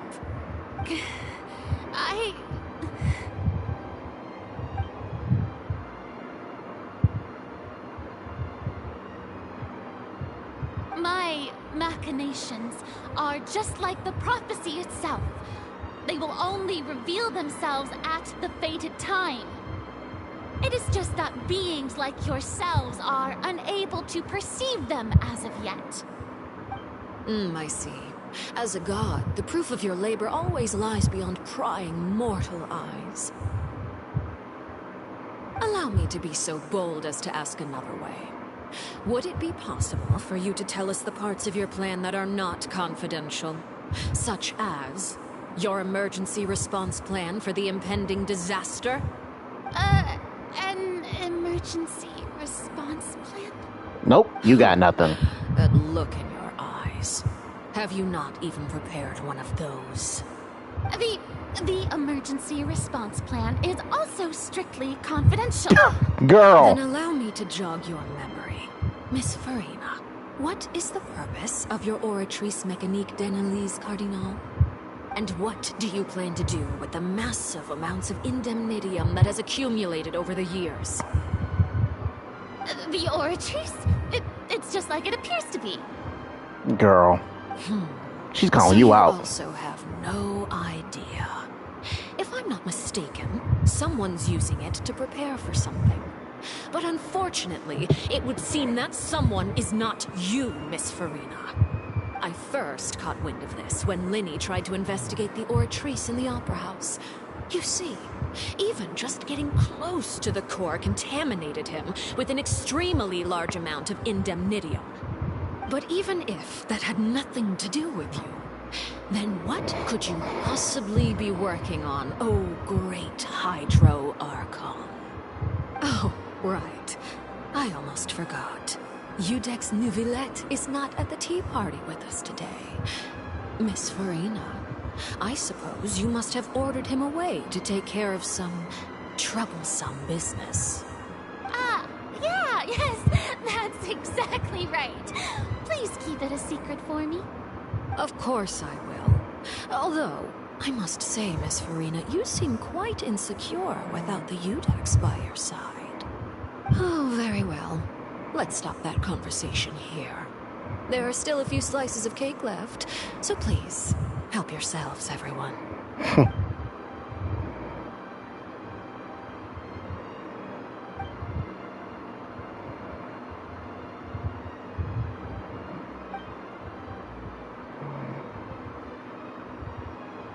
Traveler, I heard that you were recently commissioned to handle a few matters on behalf of the Udex. Why don't you take an extra slice of cake? Those who work hard deserve gratitude and praise. You too, Paimon. Thank you. Paimon will take you up on that offer. It's getting a little tense in this conversation. Oh, Paimon's super full. That cake was great. If it's on my tea table, it must be of the highest quality. Girl, shut yes, up! And we must thank the knave for bringing these over as well. You're welcome. I'm sure the cake also felt greatly honored to be featured at Miss Farina's table. And I was merely catering to Miss Farina's tastes, seeking a chance to chat over tea. It is getting late. Why don't we call it a day?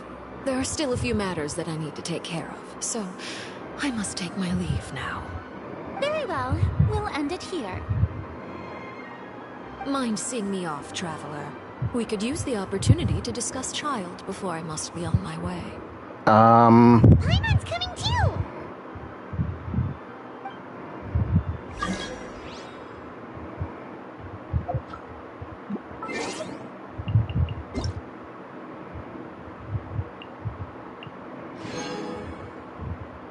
God damn. The hell's this? Itty bitty octo baby? That's weird.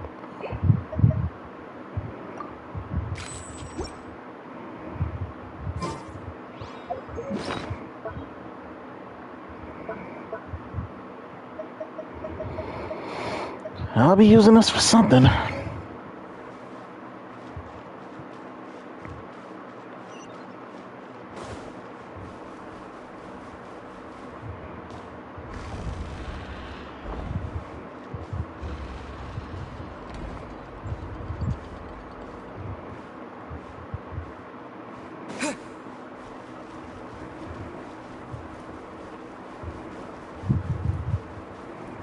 Take this!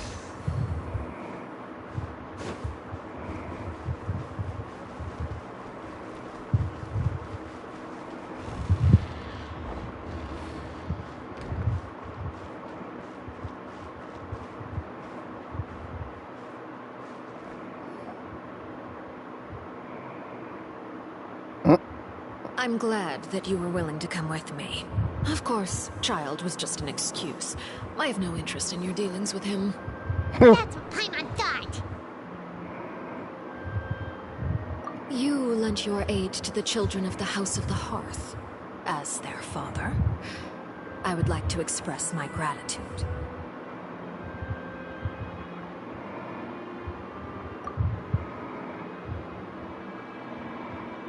That was all. Formal topics should be discussed in formal settings, and informal topics in informal settings. I know you just returned from the fortress of Meripede. Relax. I have no intention of trying to get anything out of you. Linny, Lynette, and Fremine are still there, and I trust their judgment and abilities.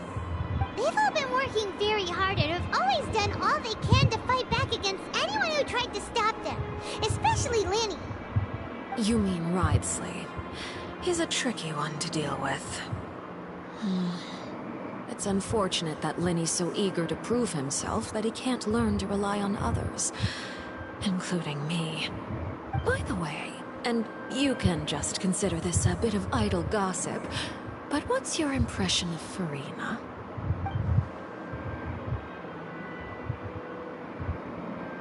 Come on, be honest. Our disputes, and the freest person in all of Fontaine, able to move around most easily. Allow me to share my perspective with you. And that's everything that happened during the trial.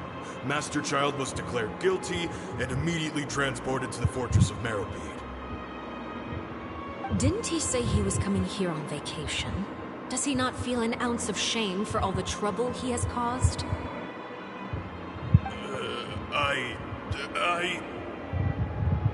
Forget it.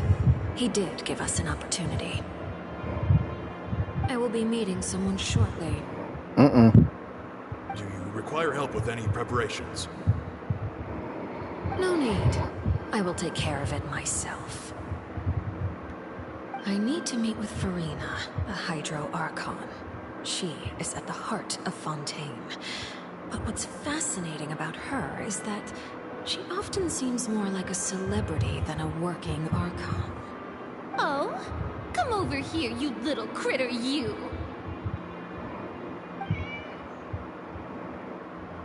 Huh. Spewing. You dare to run from me? Stop right this instant! My goal is just to discover the location of the Gnosis.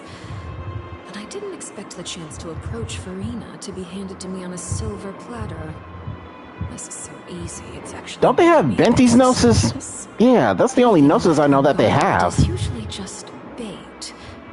But no one will blame someone for taking the bait. After all, from the moment it was attached to the hook, the bait is meant to be sacrificed. It's just as I guessed in the second before I struck. The Hydrognosis is not currently held by the Archon. In fact, this Archon doesn't seem like a god at all. And I sense that she's under some kind of curse. Who are you? And what are you trying to do? Please don't kill me! I'm begging you, please! The fear in her pupils is genuine, so perhaps she's not bait after all. Either way, targeting her has lost all meaning. I left the scene with ease. Nobody came looking for me, and nobody could serve as a witness to my near assassination of Focalor. Nope. I suspect even Furina dares not mention this incident to anyone. Not long after, my informants confirmed what I had guessed. After returning to her quarters, Furina quietly cried alone. She was so scared that she could not sleep that night, nor could she even bring herself to eat her cake. There's no doubt that there's something wrong with her. I began to entertain the possibility that she is not the true Hydro Archon. Yep, that's what, Perhaps conspiracy... Villette is actually the genuine article. That's what everyone's saying. I feel like that's him too. I feel like he's the real Archon, but I could be wrong. I have to find the Gnosis. If the Neuvillette hypothesis is correct, he is probably in possession of it. Alternatively, it might have been hidden in a place that's hard for ordinary people to access. Yes, Father. My dear children, please speak. News from the Fortress of Meripede. Master Child has gone missing. On top of that, the contacts and guards we bribed at the fortress have all gone quiet as well. Probably the handiwork of that Ridesley. I'm afraid so. This is a good opportunity. The value of a Harbinger is much higher than most would imagine. We now have an excuse to exert diplomatic pressure on the Fontaine authorities. Set up a meeting for me. I would like to meet the Hydro Archon and Iudex Neuvillette. Oh, and I have an additional mission for you three. Yes, Mom. Tartaglia's disappearance was not a part of my plan, but I can use it to make a breakthrough. With this as my excuse, I can ask for an official audience and continue my investigation of Farina and Iudex Neuvillette. The initiative belongs to the House of the Hearth. My wish to investigate the Fortress of Meripede will be a front. Linny and his group will be responsible for the actual intelligence gathering.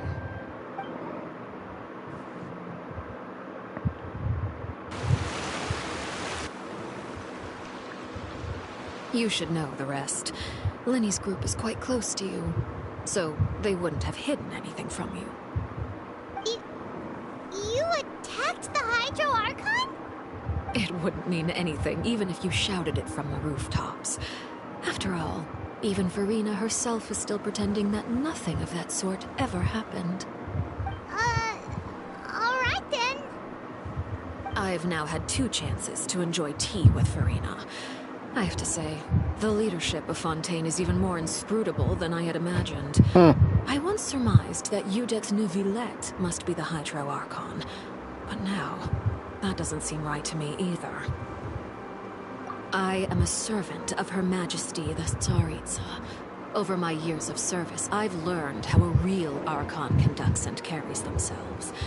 Whether Iudex Neuvillette or Farina, neither fits the bill. It's hard to imagine either of them as the Archon.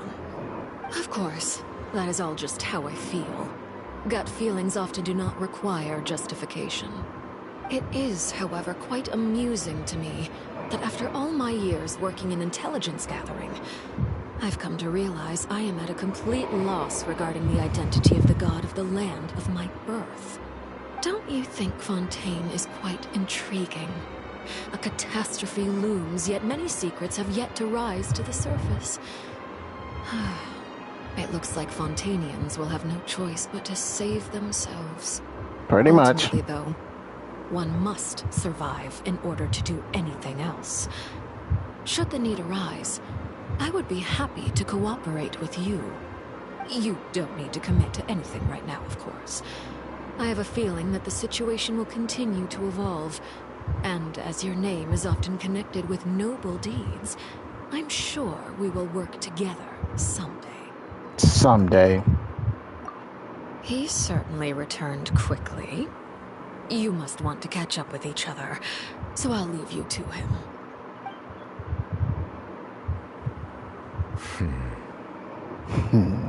Neuvillette, is it over? For now, yes. But this issue will prove quite thorny in the long term. Yep. I am concerned that sooner or later the prophesized events will occur. Thank you for protecting Farina. To put it simply, I used my power to force back the Primordial Sea and reseal the sluice gate.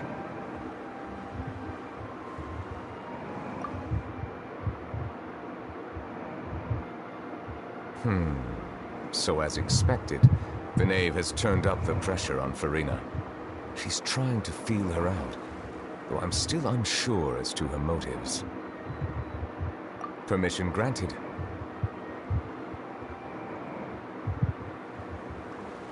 Whoa. It can't be that you're the real Hydro Archon, right? But that's just a speculation on our part, though. You can't tell us? Then that's okay. We can talk about something else. We won't try to force you. You guys in Fontaine are super strange. If by the phrase, you guys, you are referring to Farina and I, Then although I'm not sure just what you are trying to imply, I must clarify that I do not share her positions on a multitude of topics. I believe so. The fortress has a long and complex history. It has seen much grief and suffering. And now, another catastrophe will soon be upon us. I mourn this turn of events. Huh? Why Is it raining? all of a sudden?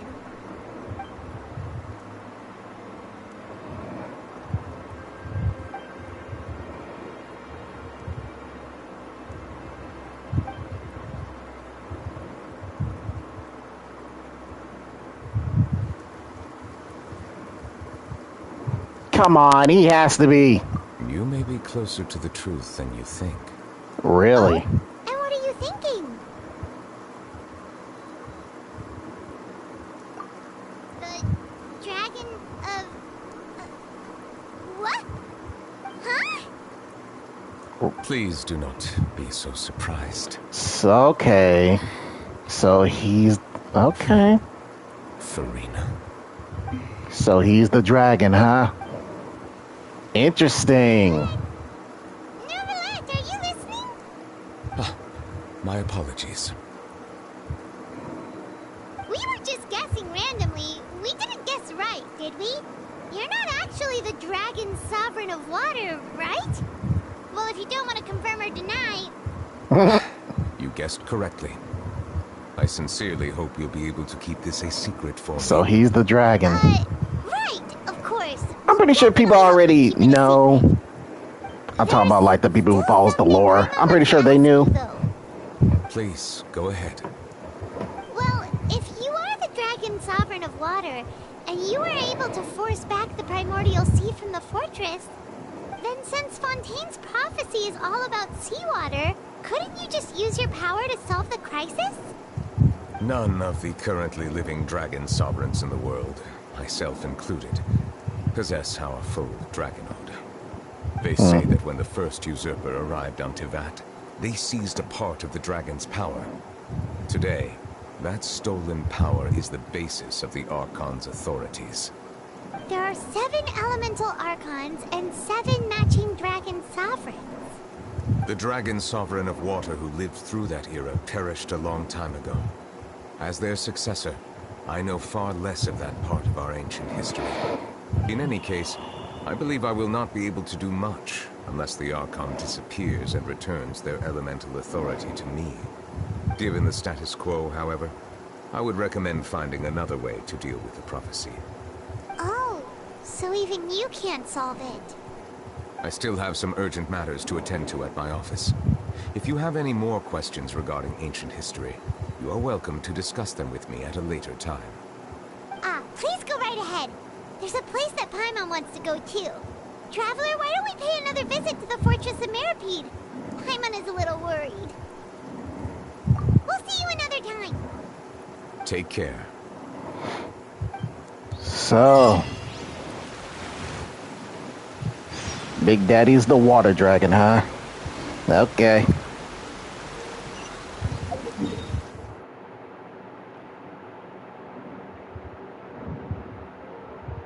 Now, how the hell am I supposed to... Well, obviously, these are above the surface, above the prison, so...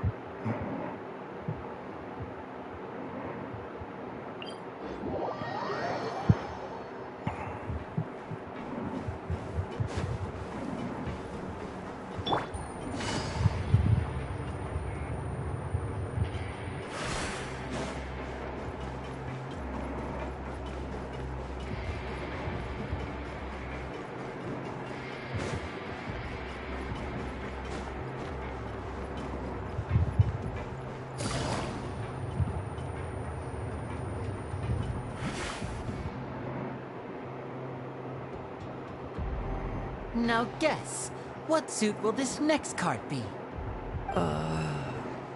A bare-teeth cat? Well, well, look who it is. Traveler, Paimon. Hello, everyone. Looks like you're recovering nicely from it, eh? Mm-hmm.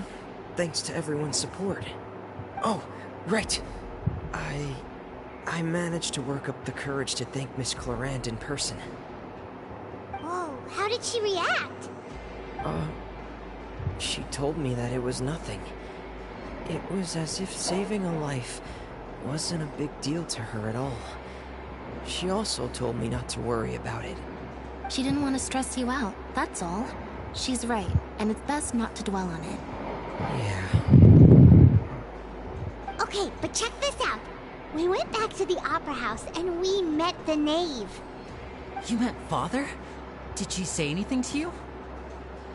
She said a few things that were, a bit hard to understand. And also that she's looking forward to working with us in the future. Her attitude towards you is even better than what we'd imagined. That's fantastic. You should believe her. She has her own way of doing things, and she'll do everything in her power to help those she considers close, which now might also include you. Mm-hmm. Father is very capable, and also trustworthy. Oh, trustworthy. I just remembered that she thought Lenny was a bit too proud as well. She said that you should learn how to rely on others sometimes. Got it. Huh. That does sound like something that Father would say. Hey! Are you going to stay here for the next few days? Looks like it, yeah. Excellent. I will host a tea party. For real? Then Paimon wants another serving of cake. Another implies that you were already served some delicious cake while you were up there. How lovely. Well, next time, you're going to have tea and snacks with us.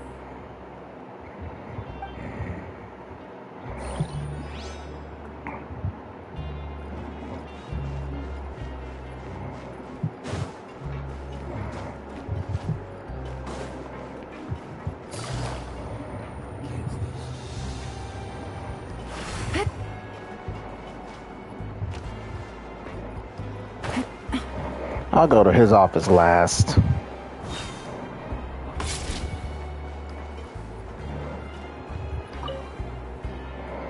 Sijuin! Traveler, Paimon, you're back! Are you still doing alright? Did either of you get hurt? We're fine, but what about you guys? It was such a huge mess. How bad was it? A few people sustained superficial injuries, but that's about the extent of the damage. Monsieur Nervulette paid us a visit. It was all thanks to him that we managed to suppress the crisis for the time being. Of course, we must also thank you for the help you provided. How did Nervulette know that he was needed here? Monsieur Nervulette has strong resonance with the hydro element. When the water level rises, he can feel the waves produced. I ran into the bombshell bros while bandaging the injuries of the wounded. They were mumbling the whole time about how you just ran down without a word. I'm so relieved to see that you're both alright. If you're not too pressed for time, please stay with us a few more days. Just let me know if you get a craving for any particular dish, so I can have Mr. Walsey get your meals prepared. Oh, and please feel free to visit the infirmary for a break at any time. I'd like to take the opportunity to spend some more time observing your facial muscles as well. Your happy smiles are quite contagious, you know. They're so memorable, and I've missed them immensely while you were gone. Really? Next.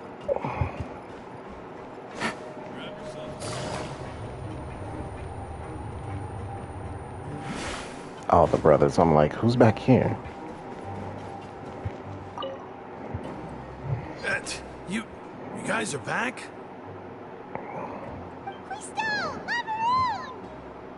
You guys didn't get caught and thrown back down here, right? Huh? No, not at all. And here I thought you'd managed to escape from jail during all the commotion. I'd held you up as legendary jailbreakers, but now you're telling me you just never left? We're sorry, but we just had some business to take care of. All right. There's no need to get caught up in the details. We're just relieved to see you. He was super worried about you, you know. Hey, it wasn't just me. Weren't you super worried as well? Something like that, yeah. Something like I that. was also transferred to work in the kitchen a few days ago. I can still hear Quisto mumbling to the carrots. Are those two all right? Do you think they made it out alive? Whenever he'd say that, I'd tell him I'm sure they're fine. Wherever they are, they're kicking back with drinks in hand, enjoying the lovely scenery. Hey, there's nothing wrong with worrying about your prison pals. Is there? I mean, considering how they always love listening to all my gossip. These two. They sure are a lot warmer and friendlier than when Paimon first met them. Oh, well, if you say so. I'll be watching you to make sure you finish every last bite. And now we go to his office.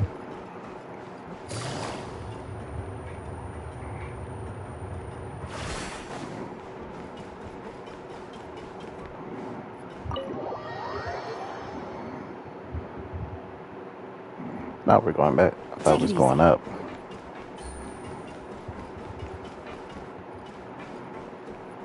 Oh, talking to you two. Courier? Miss Sijween told me you still haven't eaten. Yeah, I was working on something, so I forgot. That's no excuse for... Huh? What's you two? Courier, Lurvine, we're back! Hello there. It's been quite the mess here recently. How have you been? And you? Are you still taking the secret passageway from the infirmary to work on the ship? Yep. That is still top secret, though. So don't say a word to anyone. It can be a bit annoying when there are lots of people in the infirmary, but I still prefer taking that route over the one from the Duke's office. I mean, the infirmary does make it easier for you to slack off. Oh yeah? Then why are you also here so much? You two really are just using your jobs as a cover for your relationship, aren't you? Not at all! Yes. Yes, they are.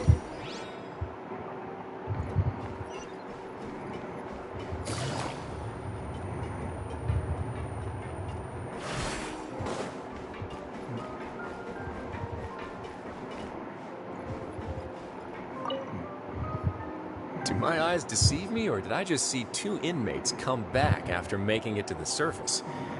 Some strange winds blowing of late. We wanted to see how the fortress is doing. Is everything still all right? We're fine, for the most part. Neuvillette came down and took care of the worst of it. If that's the case, why don't you just ask him to stay here?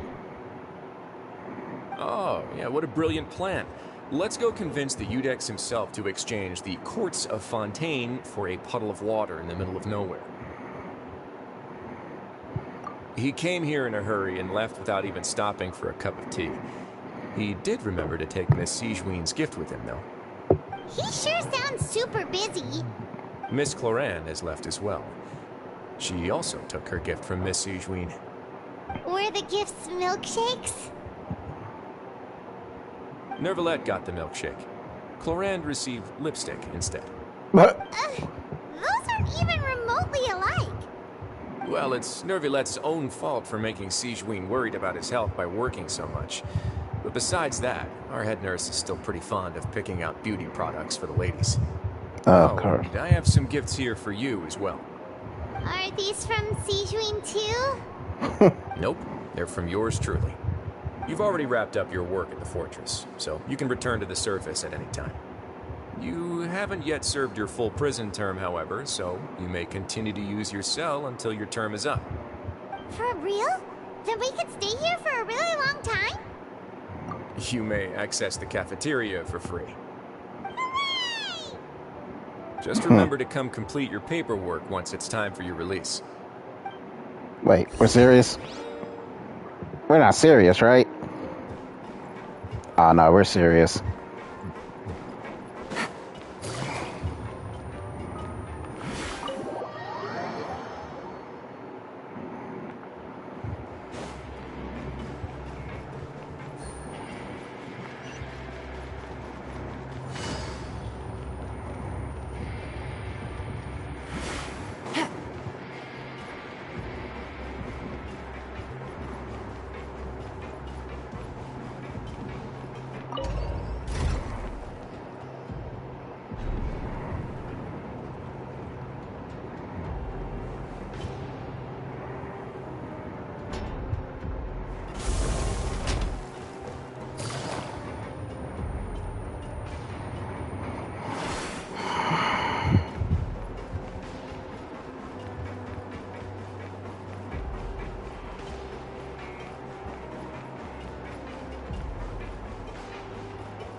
again.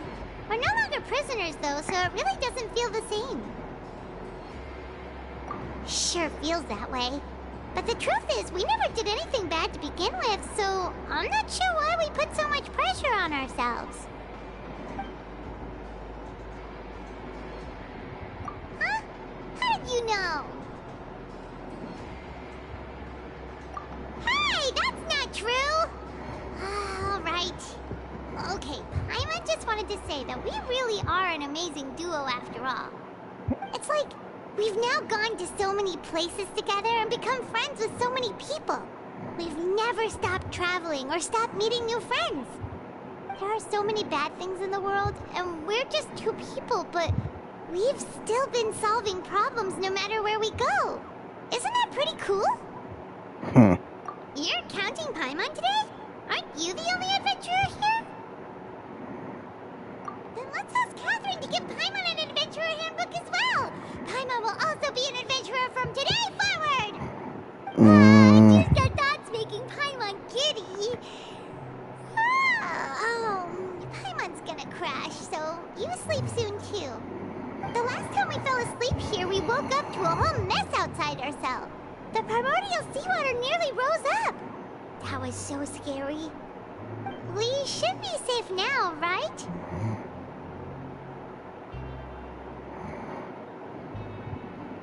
All right then. Good night to you, traveler.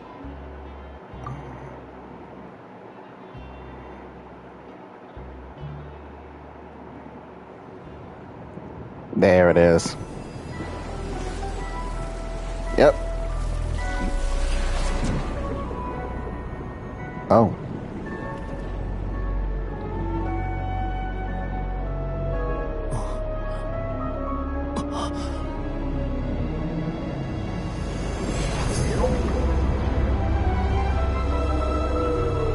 What the heck is that?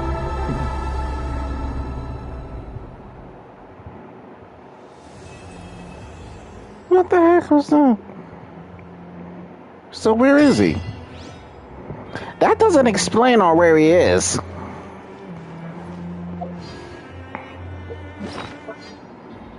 That doesn't explain where he is, though.